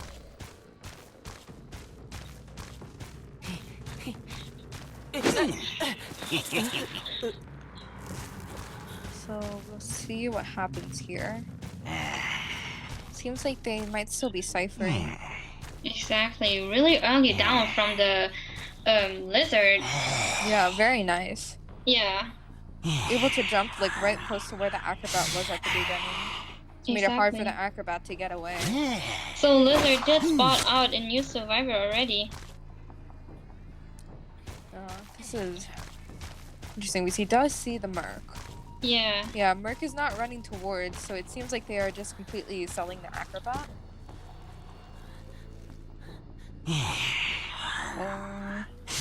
We'll see what happens here. Yeah, they're probably completely selling because they can't make in this time. So they were able to pop a cipher in this time. Yeah, maybe it has to do with the ping too. Yeah. Since, yeah, I usually play with this team, right? So it does happen that if one of us has ping issues, it's not really worth to actually even risk something Yeah. like a basement rescue, yeah. especially. Yeah. Let's see. He did find the gardener. Gets a hit on her. So he does have the smash ability now. Because he has kill. Jumping over to the gardener. He's doing a very good job of preventing them from transitioning. But graveyard is one of the strongest areas. Oh, manages to avoid the pallet segment. Oh, also the jump unfortunately doesn't work out. The blink nice blink. Wow. Seems like he wanted to break the pallet with the smash, but it just hit him into an object instead. Exactly. So what we see what the team does, right? They actually did manage to get the 3 ciphers down at least. Yeah. So by sacrificing the acrobat who did die really early, it's to make up with decoding that they can get. Yeah. Oh, nice. He does get the smash hit on the Merc now. Hits Merc again. Merc does manage to save before half. Very nice. Seems like he wants a body block now since he's going down anyway. Oh, unfortunately, but he does get past. Yeah, doesn't manage to block the door. So, the thing about their position right now is they do have dungeon. Like, it's unhidden. So they might be able to get it. And reptile has not been near it yet, it seems like, so they might be able to get it. Oh, it seems like forward is going in for the rescue. Reptile does have tonight, so it seems like he wants to stay around here. Exactly. Merc isn't there, so the hunter does know that the only manages to get the stun. Very nice. Body blocks as well. There's a good body block. Oh, but oh, nice. Oh, Reptile has some very nice jumps. Exactly. Yeah, controlling Reptile is really difficult, right? Since you can't really see where the hunter is, where the survivor is when you're trying to jump. So good on him for managing so well. And his blink is not up yet, so he will have to chase the Gardener using his normal skills. He does have confined space though, so Gardener cannot use that window again. Exactly. So we'll see. And she does get hit here, so this is her last chair. And it seems like forward is too far to be able to assist with the balloon. So she will likely get chair now. Down here, yeah.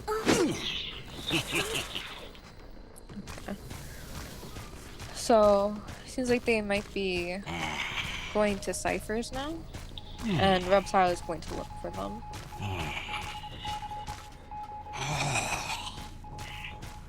Oh, he does get a tinnitus ping.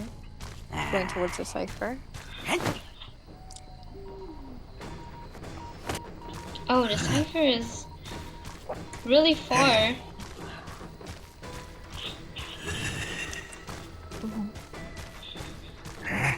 Forward is part of the dungeon.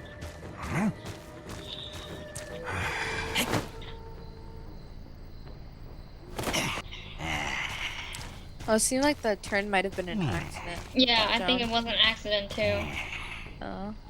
So it seems like he's looking around right now, going back to the mark.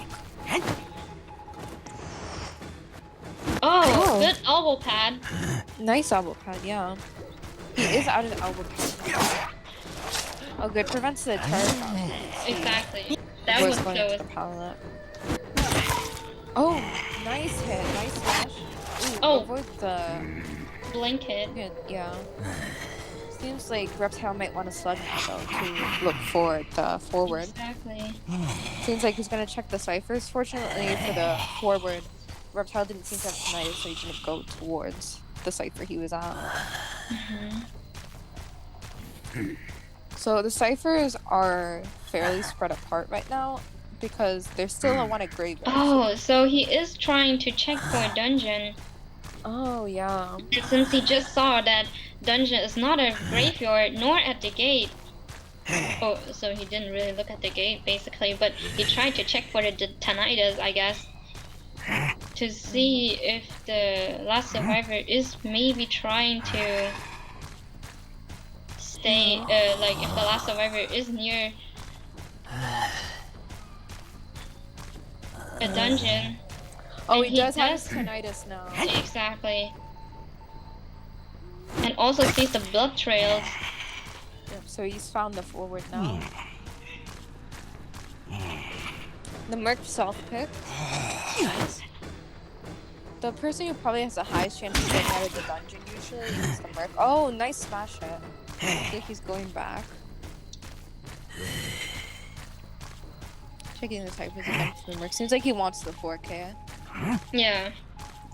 For a good reason, right? So this is really difficult because the only two who don't decode well are left in the game. Yeah. So they aren't able to Cypher Rush at all. Even if one of them would be able to make up with a kite. Yeah. It's really hard to catch up.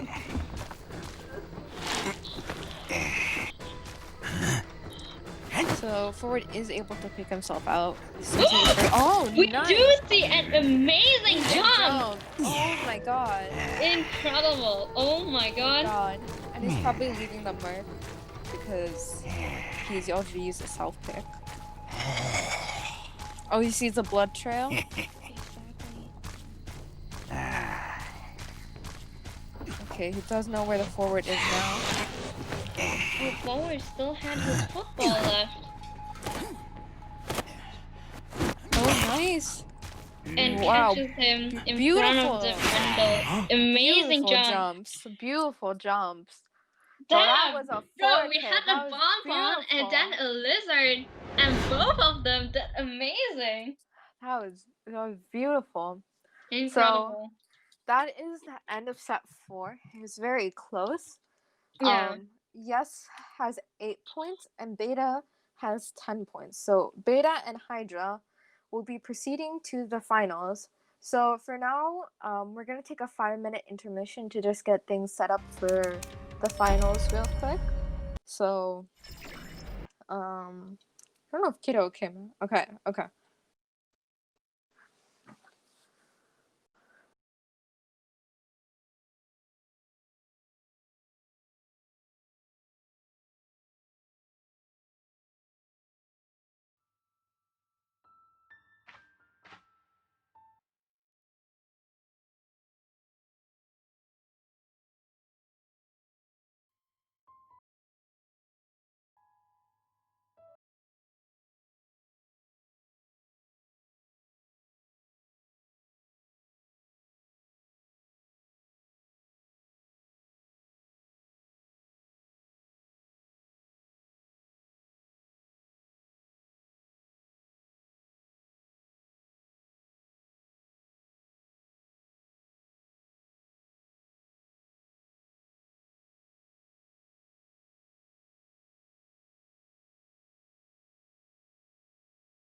Alright, welcome back.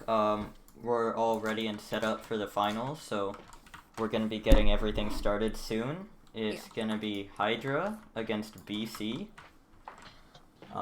So quickly, while we're getting the last thing set up and the people and the teams and all that, the difference between the finals and the normal rounds, in the finals, every round is legendary. All the first games are legendary matches, and the second games have 2 bans. Exactly. It is special.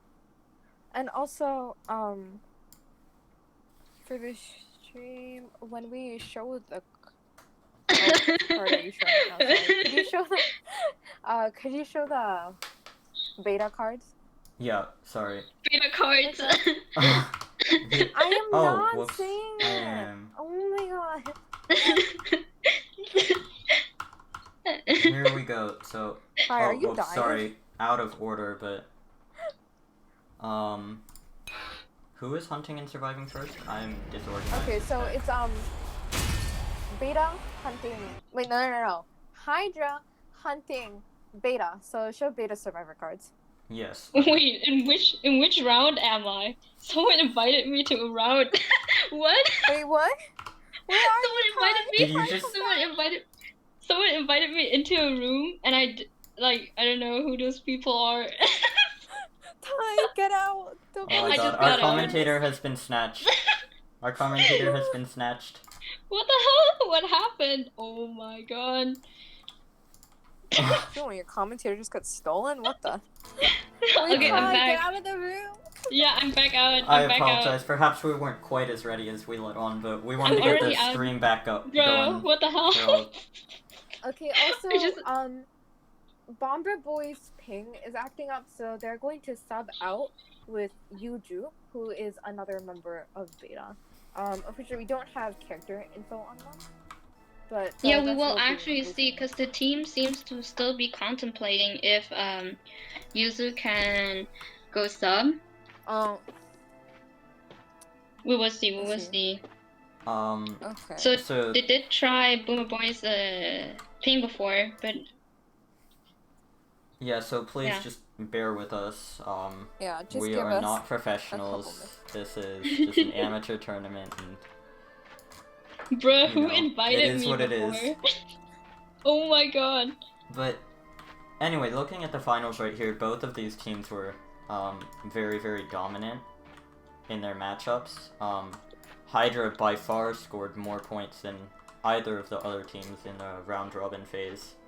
And then going against Yes, the BC was also really kind of able to do a really good job. Yeah.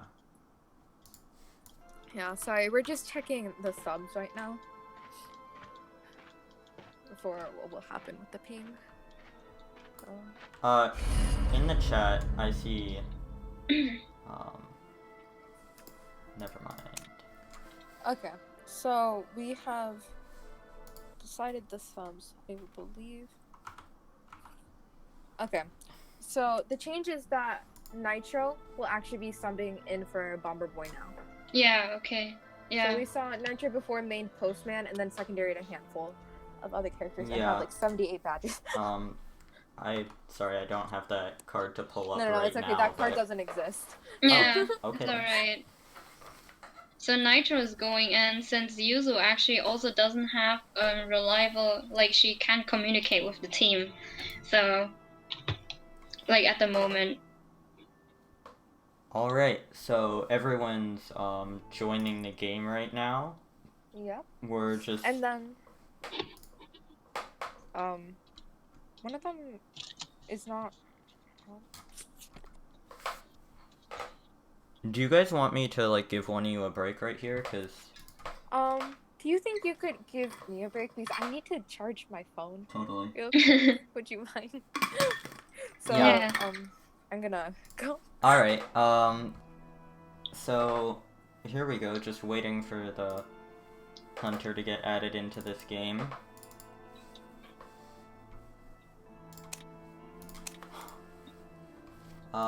In the...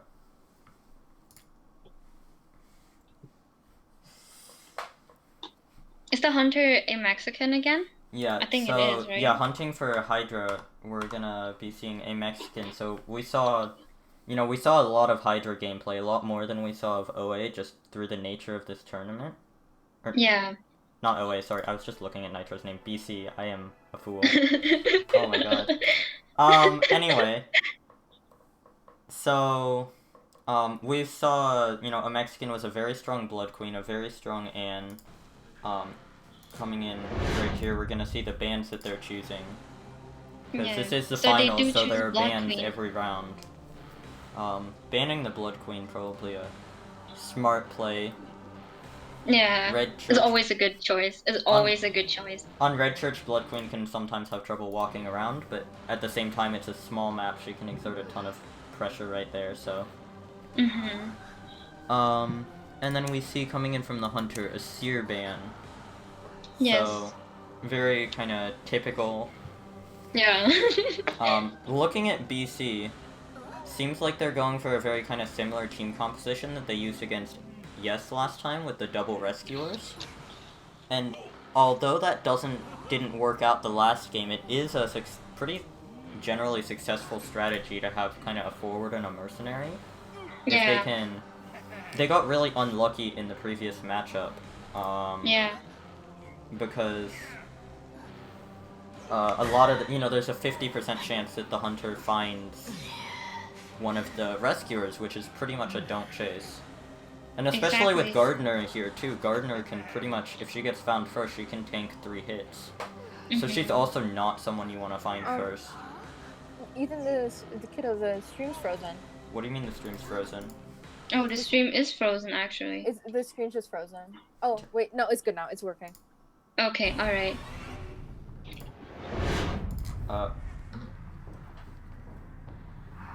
Oh, shoot. Okay, we're totally experiencing technical difficulties. Right here, I have no idea what's going on, I'll be completely honest. So, there's just not gonna... I'm sorry, we're gonna have to sacrifice the game audio on that one so that the stream doesn't freeze. And then I'll figure this out. But anyway, we're seeing the Jack found the forward first, like I was saying, that 50% chance of finding a rescuer first. Exactly. Really just wasting a lot of time. But in Shack we can see that's where the Gardener is, so does not have the misfortune of finding Mercenary second, but this is gonna be oh, nice Foggy Blade. Nice Foggy Blade coming in, but the Gardener's bubble really kinda froze again. Oh god. Okay, that Gardener's bubble is really gonna kind of negate the effect of these plays coming in. Exactly. Now, what Gardener's doing right here, she's transitioning Graveyard. Really, really strong place for the survivors, but also we can see that's where the Prospector's decoding. So, it's kind of a double-edged sword. This is a great place to kite a Ripper. He can't... Oh my god! Foggy Blade coming in, even with the Pallet Stone. One of the reasons why Ripper can be so strong. He's really got a really strong chase. And now he has the invisibility really too, fast. So... Yeah. So Ripper, honestly speaking, he has a really, really dumb hitbox. It's really small. However... you can make up for it with his really incredible speed. Does manage to get the Foggy Blade through the wall. And now we're gonna be seeing putting on this sort of a rocket chair. This rocket chair, in my experience, is kind of... It's tough for survivors getting in there, but if they can manage to get out, they're surrounded by a lot of different kiting areas. There's Graveyard, and then they can head towards Backgate in the other direction. Wherever they need to be. Yeah, the loop area, for example, right behind it. Yeah, so right here, Mercenary came in the other side. Jack did not manage to cut him off. So we're gonna see... Hits the does not hit the rocket chair, my bad. What's happening right here, he's gonna try and prevent Mercenary from getting the save before half. Incredible patience by the Mercenary. Oh my god. It was really close, but he manages to get the rescue before half. And the Ripper hits chair, so Mercenary did not take any damage during that save. Yeah. So we can see... Ooh, nice You missed the nice job on the Gardener using the speed boost to not get hit by the Foggy Blade. Exactly. Just gonna That be knee-jerk kiting around... reflex came in clutch. Kiting around Graveyard. And we can see on the smaller screen, Forward might be heading over towards Graveyard to try and assist the Gardener, keep her alive longer, and then eventually go for the second rescue. So that's what's really another thing that's so strong about this team composition. If Gardener can just hold on for a little, you know, they could really stall a lot of time for the Prospector and for the Mercenary to decode. Yeah. So and yeah, then they have... we can see right here, Gardener did an excellent job dying by a wall. And Forward comes in with the stun, but the Ripper manages to drop. Very, very well played. So it was a really long stun though, so... Yeah, and we're gonna see the Forward does not choose... Oh, wow. Wow, okay.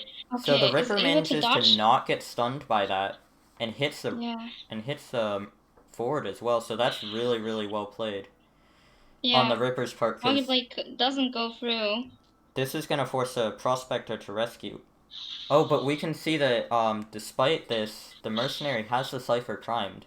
So with that hit, they're gonna be popping the last Cypher, and now Ripper's in a lot of trouble. These survivors are running towards the exit gates.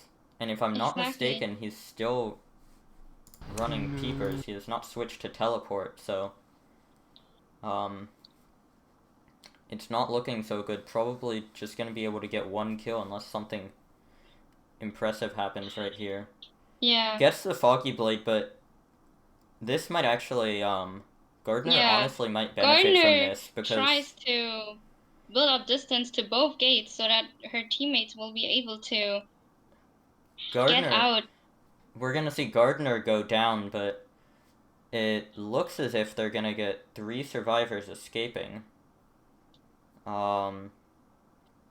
We see that the exit gates are open, and yep, that's 3 points for Good BC. job by Team Betacog. That was incredible.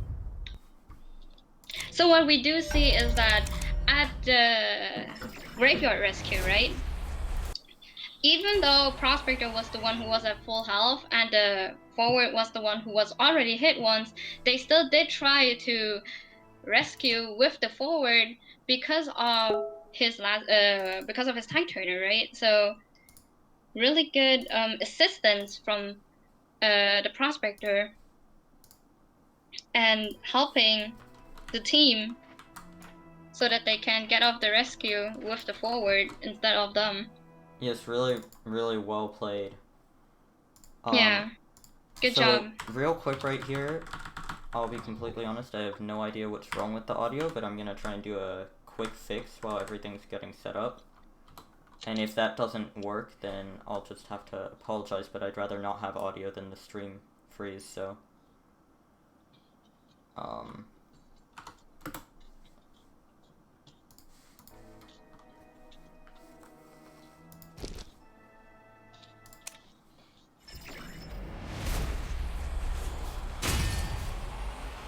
So just bear with me for a moment. These technical difficulties aren't so great. Just take your time.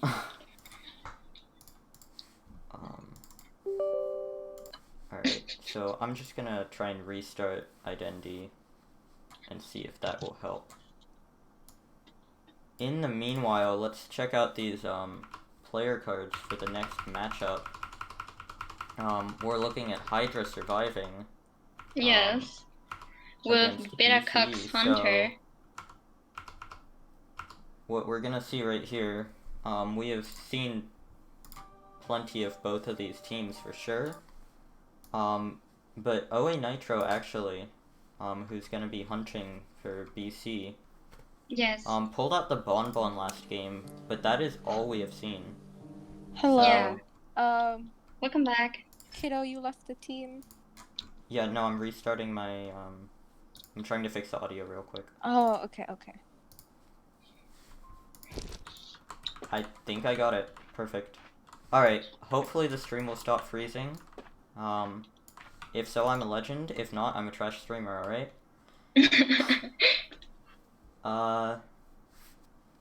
Anyway.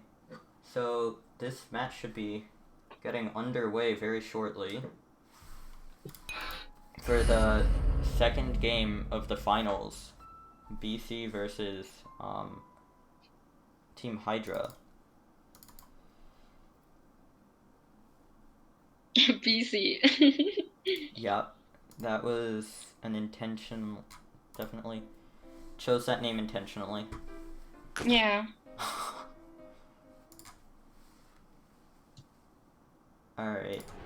So, right here we're gonna be seeing, they are probably picking their bands right now. Yeah. So, and it is actually a Bonbon ban. It's not Blood Queen, guys.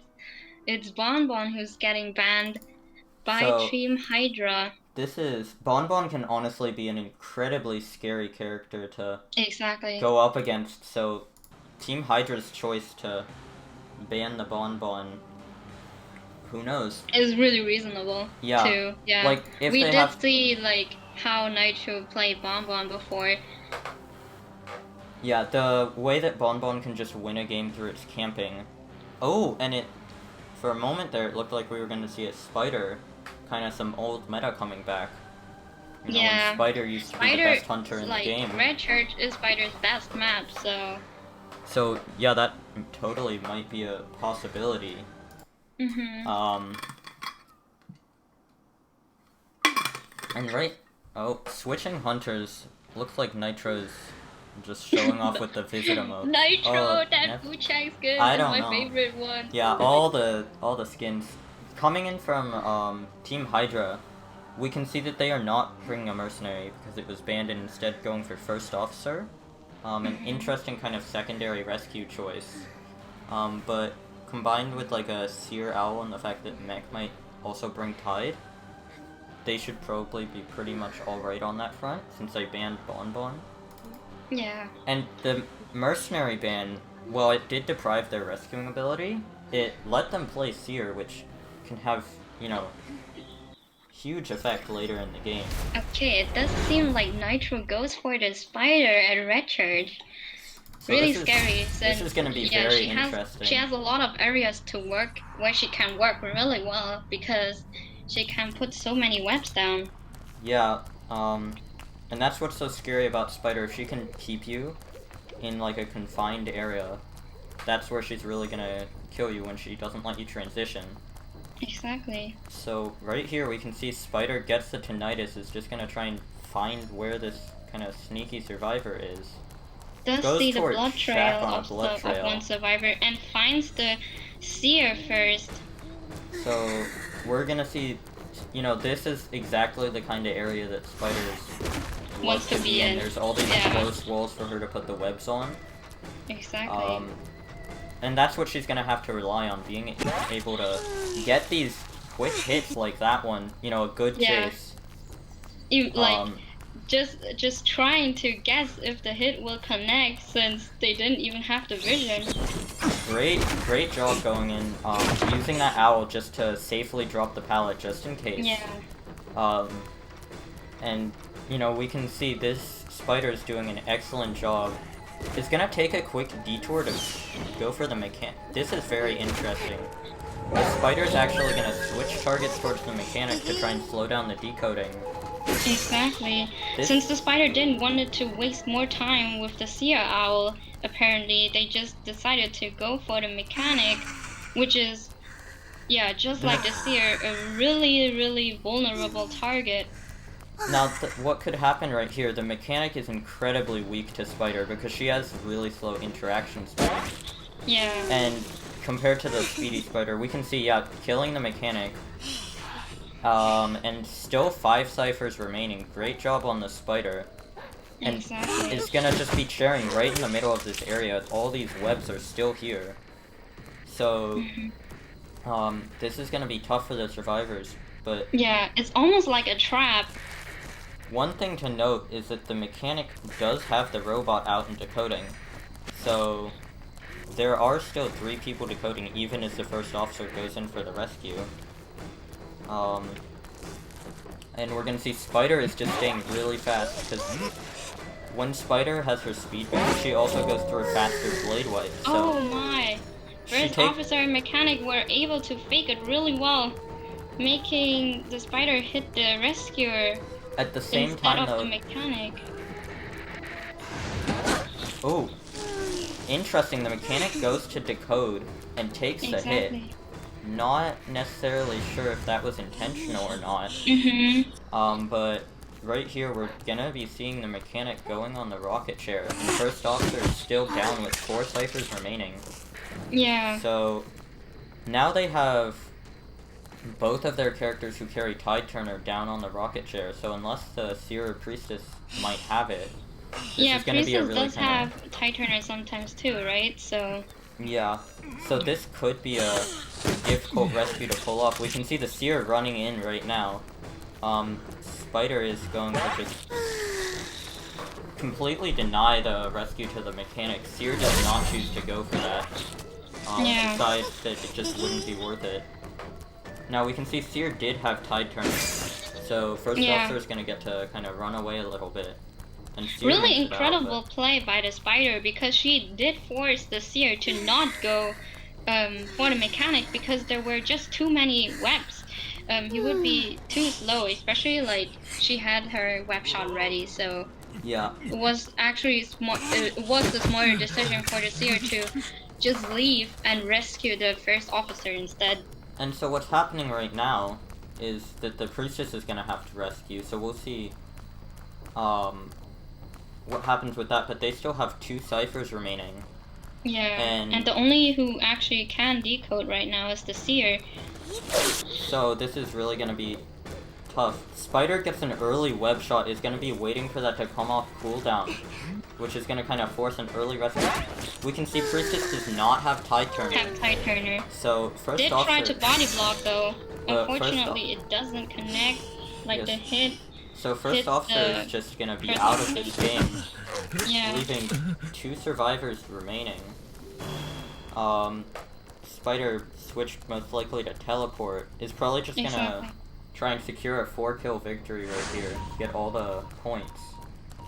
Once there are 2 survivors left and they're both injured like this, it's really tough for the survivors to come back. Exactly. So the Spider did hear that the backgate cipher is almost done. Yeah, so right here, I think the Spider got a little confused. The Priestess kind of juked her around the portal. Yeah.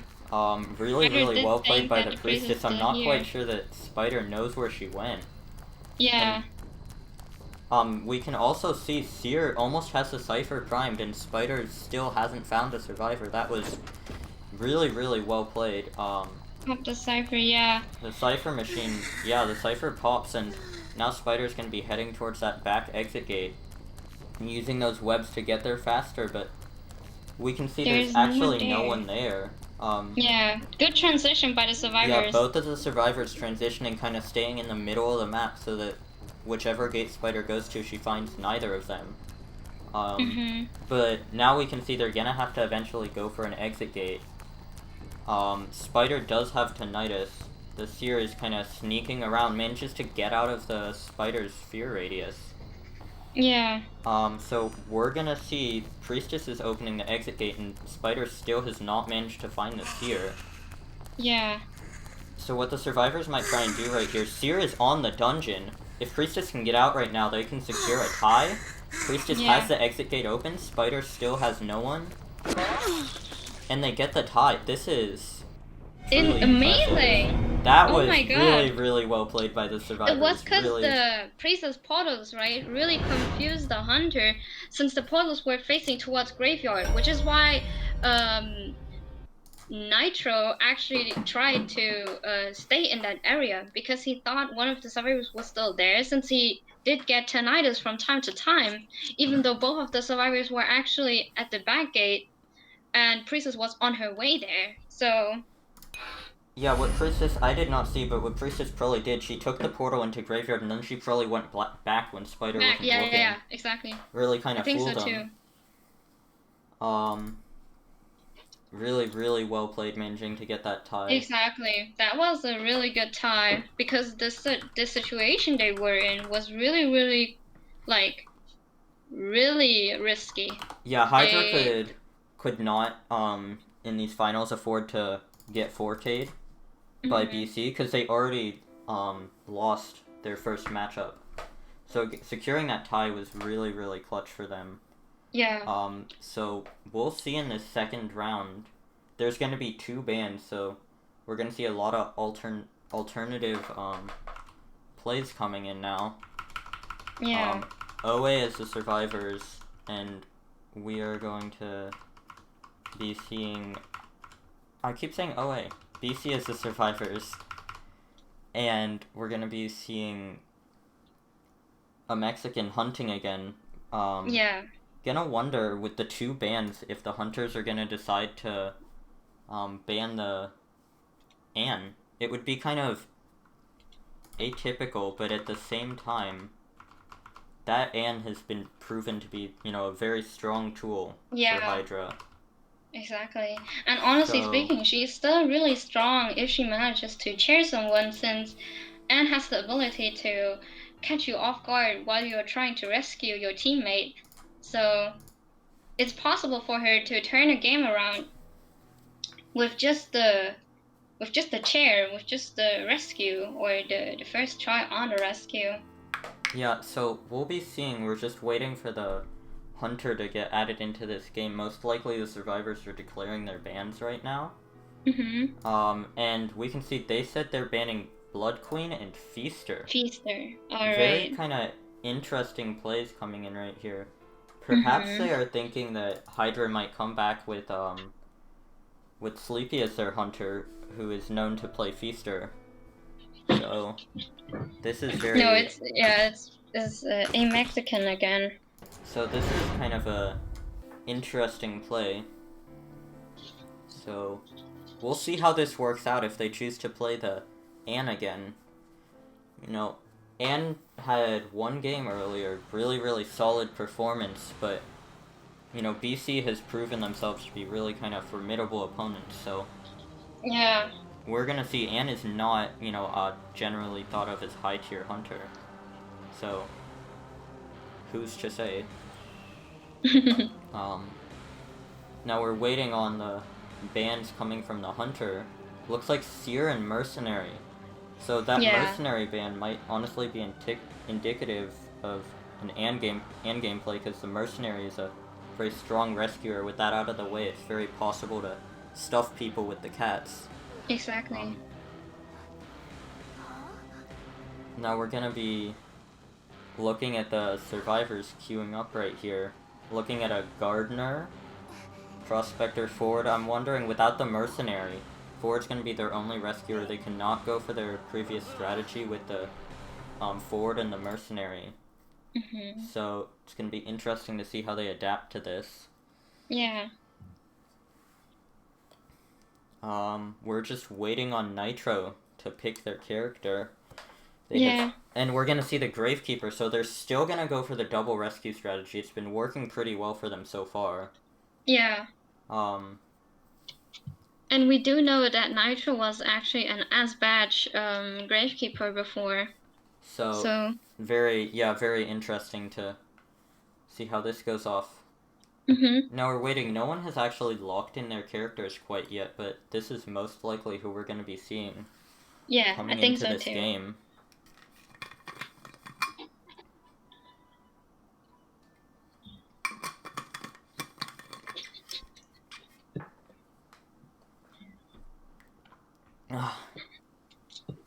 All right.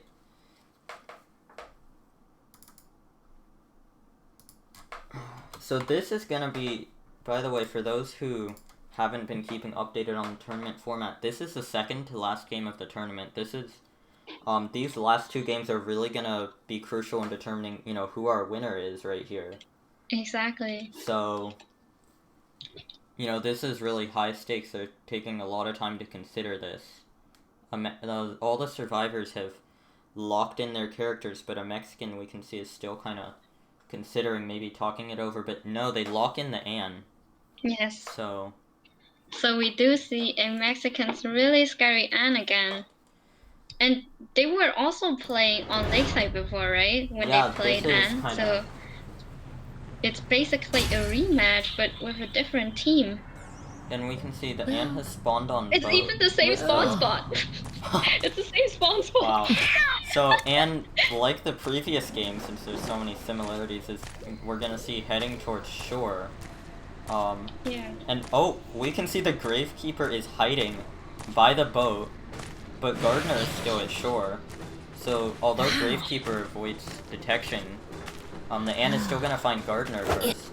And with that bubble, that's still it's gonna... Oh. Get a pallets done. And we actually do see that the Gravekeeper was able to transition to the big boat. So now we're gonna see. Oh, Gardner, because of that bubble, doesn't have to worry about a terror socket. It's gonna use the pallet I was scared for a second. It's gonna use the pallet to take a bit of a speed boost. Very interesting. So the bubble just popped, and a Mexican manages to get that hit in. So very well played, being patient, not hitting that bubble when Gardner was vaulting. Very well played. So now we're gonna see. This is kind of an interesting area for survivors. Those pallets. Kite kiting is really kind of difficult with hunters like Anne with the long hitboxes and the cats, and we can see Gardner going down. And with the slow decoding of the forward and the Gravekeeper's kind of early transition, the survivors really haven't gotten very far on their ciphers, despite Gardner's kite. So, especially since we did see that Gravekeeper had to transition first, right? So yeah, and what we can see what the survivors might be choosing to do right here is wait and rescue until after half so that they can pop their ciphers. Because with their slow decoding team, they really need to take advantage of whatever time they can get. And right here, yeah, we can see the Gravekeeper is gonna start heading towards the rocket chair. Gonna go for the rescue after half. But you gotta be really careful with an Anne, because with her stun, she can really waste a lot of time where you literally can't rescue her. Gravekeeper gets stunned, will not be able to get off the rescue. Gets stunned again during the blade wipe, really well played by the Anne. Is gonna double hit the rescuer. Good job on the rescuer. So now the forward managed to pop his cipher, but the Gravekeeper did not, so it's 3 ciphers right here. And we can see, although Anne got pallet stun, she put the cat on the Gardener. So we will see. Good job. And, however, the stun is too long. Yeah, very interesting to note, the forward seems to have headed over towards the Gardener kind of late. Same as the Prospector, they did not make it in time, so that's gonna be a secure kill of 3 ciphers with the Gravekeeper still down. Very interesting to see how this is played. Forward is hanging out. Does not go. Oh! Gets hit out of his dash. Really well played by the Anne. Looking behind, handing that camera. Forward is forced now to pretty much instant rescue with his football. Leaves no other choice. Gravekeeper instantly hops underground. So he's gonna have a chance to kite because of the forward taking a hit. But at the same time, forward's gonna go down. So it stands to question whether it was really worth it. It is actually a bit of time waste so that the Prospector is able to decode a bit, since his decoding speed is also better than the other 2, right? And we can see the Gravekeeper doing a really excellent job using that shovel to kind of juke around the Anne. And we can see right here, it looks like a Mexican actually lost the Gravekeeper, does not know where he went. Good job on the Gravekeeper. Yeah, really well played. And the Anne is gonna be leaving the big boat. We can see the forward and the Prospector are healing up. So this could be another chance for the survivors to make something happen, maybe get themselves a tie. No, the Anne is approaching the forward and the prospector, but does not seem to have found them. This is kind of interesting, reminding me of in that last game with Spider. Yeah, she couldn't with really Nitro, seem to exactly. find anyone. Yeah. And right here now, Anne is really kind of uncertain, is looking around the map for shaking ciphers. Really doesn't know where the survivors went. And on the small screen, we can see Gravekeeper is heading back to his first cipher at Boat, which, because he was working on it for so long before he went in for the save, we can see it's almost already done. So really, within a few moments, the survivors are going to be down to their last cipher. And Forward manages to get the Hunter's attention. I'm not sure whether this was intentional or not, but forcing the Hunter to chase the strongest fighting survivors on their team could really be damaging for the Hunter, side of the Hunter. Yeah. Oh, teleports on top of the Gravekeeper cipher before he can pop it. And Gravekeeper was not able to pop it in time. Gravekeeper was not able to pop the cipher. 99%. So now Gravekeeper looks, he's still in Big Boat, but the Hunter's very close. He is gonna go down. And we're gonna see the Forward actually is hanging out, might try and go for another stun. And the Anne is aware of this, puts the cats on top of themselves so that the Forward can't stun. Very well played. And right here we're gonna see them sharing right by this cipher. This is the last cipher right here, it's primed. But the survivors just can't get to it. And we can also see Prospector had the cipher really close. He's probably gonna switch positions with Forward. This is a really close game now because they have to rescue. We can see Prospector using the pallet for a speed boost. He's gonna be running up towards the ramp. They're going for a late rescue. Forward is not at the cipher. He does not have the cipher machine primed. And so we're gonna see Gravekeeper blast off. Prospector does not get the rescue. And so now this is really the Hunter's game right here. The survivors did not manage to pull off that rescue, and now they're in a lot of trouble. So right here, what we might see, the Anne might be a little bit scared of the cipher. There's multiple ciphers that are really, really far along. And so they might pick up the Prospector. Oh, very interesting. They dropped the Prospector. Maybe they tried to bait the Forward into it's going because towards the she cipher. did get tinnitus, and she knows that the cipher, she knows that the cipher is really far away. What the Hunter does not know is that the cipher is actually primed, so... Oh, and we can see now that the Prospector picks himself back up, and look, he's going to be running towards the cipher. He has his magnet right there in a really strong spot. He can force the Anne to go off the bridge. And Anne knows this. She's going to be camping right there. Going to force him to leave his spot. And she teleports to the cipher to prevent Prospector from getting there. Really well played. But we can see Forward as well is running towards that cipher. He's above on the boat. So if Prospector takes a hit right here, they could potentially pop the... Oh! They popped the cipher before Prospector got hit. That may have been a mistake. Exactly, it was actually the Prospector who popped the cipher and not the Forward. I'm not sure if Prospector realized that Forward was right behind and could have popped if he got hit. This puts the survivors in a really bad situation because Prospector can no longer self-pick. He's already used it. Yeah. So we're gonna see. Oh, Forward slow vaults, but Anne does not hit him. He's just gonna be running around here. The dungeon is here, but will he be able to kite throughout Prospector's entire bleeding out? That is... Especially with Anne, who has her cat as well. Yeah, so we see him he's gonna be forced to use his football, kind of transition away from this dungeon. Nice juke, but he does take the hit, and that is gonna be a 4-survivor elimination for the Hunter, for the side of Hydra. Really, really well played. Well played by a Mexican. Honestly. That was really good. Yeah. When the survivors started, you know, kind of transitioning away and they lost the Gravekeeper, I was really kind of, you know, starting to wonder if the survivors were going to make some sort of a comeback, and they almost did. They really almost did. But really well played by both sides. So right here, we're gonna be getting into the very last match of this whole tournament. This is the finals, round number 20. Hydra stands at 8 points. BC stands at 5 points.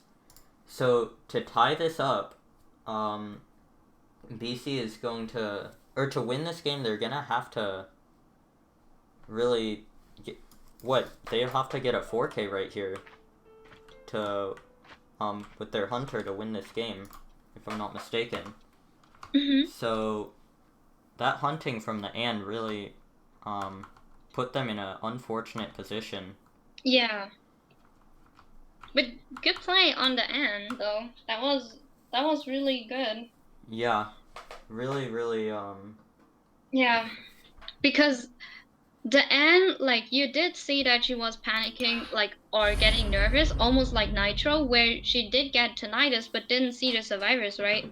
Yeah. So that actually wasted a lot of time because the survivors were able to heal, to pick themselves, to heal each other, and then transition into different areas. And while she was checking certain locations to see if the hunters, if the survivors were hiding there.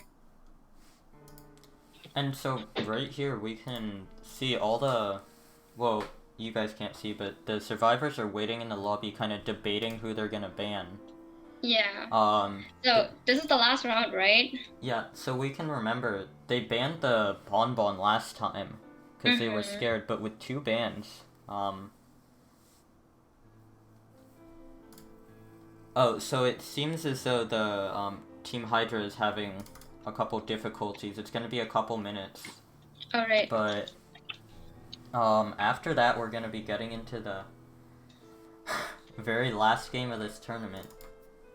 So exactly. Personally, I'm really excited. I have been very invested in this tournament, even if my team did not do so well. And Wait, you guys did well. Wow. Of course you did. No matter. So, from the bans, we can see from Nitro's kind of profile, they seem to play pretty much everyone. You know, they main Bonbon and Spider, Violinist, but that's not available. But they also secondary Wucheng, Ripper, Blood Queen, and Gamekeeper. So really, no matter what Hydra chooses to ban, OA Nitro's versatility with so many different hunters, could really kind of negate the effectiveness of whatever characters they choose to ban. So what we might see coming in, I would speculate, Hydra might probably ban the Bonbon and maybe a Blood Queen. So, oh, yeah, and we can see they just locked in their bans. It's a Bonbon and a Blood Queen, just like I said. And so we're going to be getting the match started. The Hunter's going to be choosing their bans in a moment. So, we can see the survivors, they have not yet chosen their bans, but they already locked it in. They're going to be banning the Blood Queen and the Bonbon. So, exactly. Wise choice though, because Nitro's Bonbon is really scary, and with, like I said before, with Blood Queen you can never go wrong, so. Yeah, Blood Queen is just always a scary hunter, and we're gonna see Nitro banning a Priestess. Priestess? That's makes a lot of sense on a big map, actually. That's very because Priestess... Yeah. Yeah. Because the long portals, they could have, major effect, really kind of hurting a hunter. True. Yeah, if the long portal actually manages to, be in the map, then it's going to going to give the survivors a big advantage. And what's very interesting is the fact that they chose to ban the Mercenary and the Priestess before they banned the Seer. Because Seer has widely kind of been considered the strongest character in the game even before Mechanic was nerfed. And is probably the most banned character in Legendary rank mode and in tournaments. True. So it's very interesting that Nitro chooses to allow them to have the Seer right here. And we're looking, once again, Hydra's going to be pulling out their first officer as kind of their alternative to Mercenary. Yeah. kind of the same team composition that they've had this whole tournament. Except interesting, Hydrated seems to be contemplating a Prospector. That could be an interesting play. From what I remember of their player card, they were a Priestess main, so having their main character banned is going to be kind of tough. And then we can see Nitro might be going for a Ripper. Mhm. So, just gonna see for a moment. Hydra has not having a little bit of hesitation about their team composition, unreadying a couple times, but... Exactly.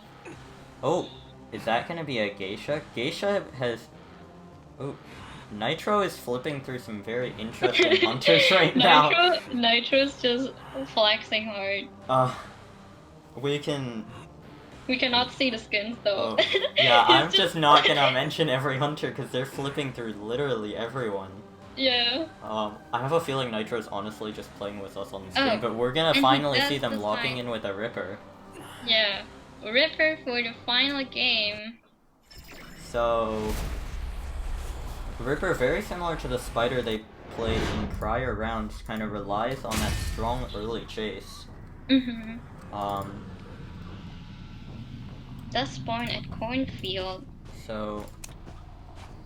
We're gonna see momentarily. Ripper is heading towards, kind of the middle of the map. Looking... sees a blood trail, but does not... Oh, will choose to follow it. Now, this area around Small Boat is a very strong area. It's the Mechanics robot, though.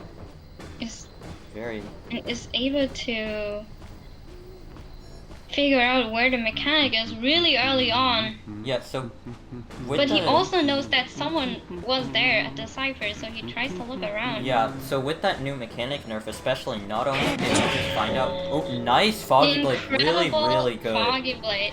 Oh my god. It's that kind of ability of Ripper players to know where you are through walls that really kind of makes them strong. And we can see, trying to use the robot for a body block does not get it off. So yeah, now both and of the unfortunately the bot is gone now too. Yeah, both of the Mechanics robots are gone, and Mechanic dies really early. Mhm. We can see the ciphers are not anywhere near done. This is a really sticky, tricky situation for the survivors. Sticky. If that was a spider, it would have actually Oh. been funny.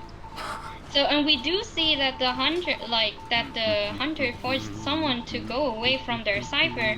Yeah, so really, really just well played. First off, they're using that... Oh, excellent owl coming in, kind of taking a hit for the Mechanic. Yeah. But- Unfortunately, the owl was a foggy blade hit though, so it doesn't really matter. Yeah, that with much. that no blade wipe, the Mechanic is still gonna go down. Excellent rescue by the Prospector, though. Managing to not take any hits. Now yeah, this the is... first officer. Oh, So- I'm sorry, It's okay. So we can see first Prospector, I cannot speak. Prospector did attempt to go for a magnet save right there, but backed off. Is gonna be decoding now. So we're gonna see Seer going in for the rescue. Does not get the Foggy Blade hit. So Jack is just gonna hit the Seer. And now right here, it's way too early for Mechanic to die, so Seer is gonna be body blocked. Gets the pallet down with no hits. Really, really well played by the survivors. Exactly. So now that Seer has taken that hit, Mechanic is transitioning far away. But right here, we're gonna see Jack goes for the blink. Has the blink. The That is- surprise blink. That is why he didn't have the peepers Yes, all this time. especially with a Ripper, there's really no way to predict a blink because it's such an uncommon trait on him. Yeah. Really an interesting play coming in clutch for the Ripper right here. Exactly. And unfortunately, Ripper basically his way to the chair was away from the prospectors, so there was no way for the prospector to actually manage and get the balloon rescue. Yeah, and we can see right here, Prospector trying to get the balloon rescue, but all he manages is to force him to drop the Seer. There will not be any struggling. Exactly. And unfortunately, Ripper basically his way to the chair was away from the prospectors, so there was no way for the prospector to actually manage and get the balloon rescue. Yeah, and we can see right here, Prospector trying to get the balloon rescue, but all he manages is to force him to drop the Seer. There will not be any struggling. Um, and right here now they have 3 ciphers remaining, and none of their, as far as I know, it's unlikely that either of their characters have Tide Turner. And yeah, we can see the first officer without Tide Turner going in for the rescue. You gets hit out of the watch. Good Really job impressive by the Ripper. by Nitro. And now we're gonna see, you know, that Nitro is gonna be following the... Yep, manages to call out the Seer, does not get fooled by the first officer's ability. Good job. So, now we can see Prospector is working on the Cypher, but will they choose to rescue their teammate, or just sacrifice him for decoding? And right here, it looks like Prospector is gonna go in for the rescue. And switch with First Officer, who... Yeah, however, Nitro basically forces him to not do it, since... Yeah, by cutting him off at the big boat, the rescue is not gonna happen. Exactly. Nitro's gonna be stepping back to make sure the First Officer doesn't save, but with Seer coming so close to elimination, he's just gonna go ahead and chase the Prospector. And we can see also that the First Officer is on the boat as well. So long as Prospector is hiding here, First Officer is not actually going to be able to get much decoding done. Exactly. So, with the Prospector being on the boat as well, they were actually able to fool Nitro for a second. Good Foggy Blade, really good Foggy Blade coming in. Yes. Kills the First Officer. And now what Nitro's probably going to do, what we've seen so many times, is he's going to go and try and look for the Prospector. And sees him, finds the blood trail, and he's gonna wait for First Officer to self-pick. Yeah. So that he can force a four-person elimination. Exactly, and Nitro doesn't have to worry that much, because even if the First Officer were to decode, his decode isn't as fast as the Prospector, so... We can see the First Officer has picked himself up. Nice juke coming in from the Prospector, forcing him to get hit by a normal attack. And now he's going to be transitioning to one of the strongest fighting areas in this map, the small boat. And we can see Ripper is kind of reconsidering, decides to go back for the First Officer. Exactly, and now Nitro knows where the dungeon is as well, hits the Foggy Blade. Yeah, so we can see this is very close to the dungeon. What First Officer could potentially do is use, if they have any sticker or whatever, they might be able to crawl on top of the dungeon. Exactly. And if they get lucky, they might be able to get out. But Nitro has the tinnitus, can see the blood trail, has found the Prospector. Exactly. Hits the Prospector, hits the Foggy Blade. And now he's gonna just go back and put him on chair. This is looking like a 4-person elimination. Yes. Really, really well played by the Ripper right here, coming in clutch after getting 4K'd in the previous rounds. So we do see that the First Officer is crawling, however, Prospector still has his full chair time. So, First Officer is not gonna manage to get to the dungeon. Ripper, knows that he won the game. He's gonna be chairing the First Officer for the 4-person elimination. And that is it. That is the tournament. Congratulations to our winners, BC.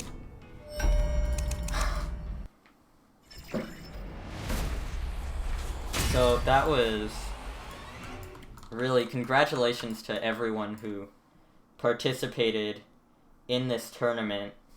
Going out and doing this kind of thing, it takes courage to win, it takes courage to lose. It's really kind of everyone who participated in this tournament, win or loss. Exactly. And oh my god, that was the closest game ever, because actually Team Hydra was able to catch up to 8 points with the last game, and in the end Nitro actually managed to win 4 beta cugs with 9 points. So congrats to beta cugs. Congratulations to our tournament winners. This was really kind of just a for fun tournament. There's no $1 million to hand out, but still, thank you to everyone who participated.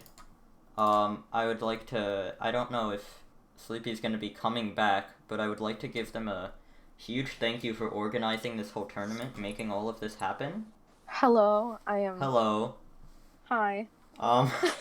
So yeah, this is Good job, Sleepy. Good Really- job on Team Hydra. yeah. Oh my gosh. Good job to Beta. You guys did so well. And thank you for I everyone know, right? for participating and watching. This was so fun. I'm so glad we got to do like a fancy tournament. And thank Yeah, you it was Yeah. to Kiddo for making like a fancy freaking format, for Right. organizing with me, and for commentating. Yeah. And thank you to Ty for helping out and commentating and helping. And I just.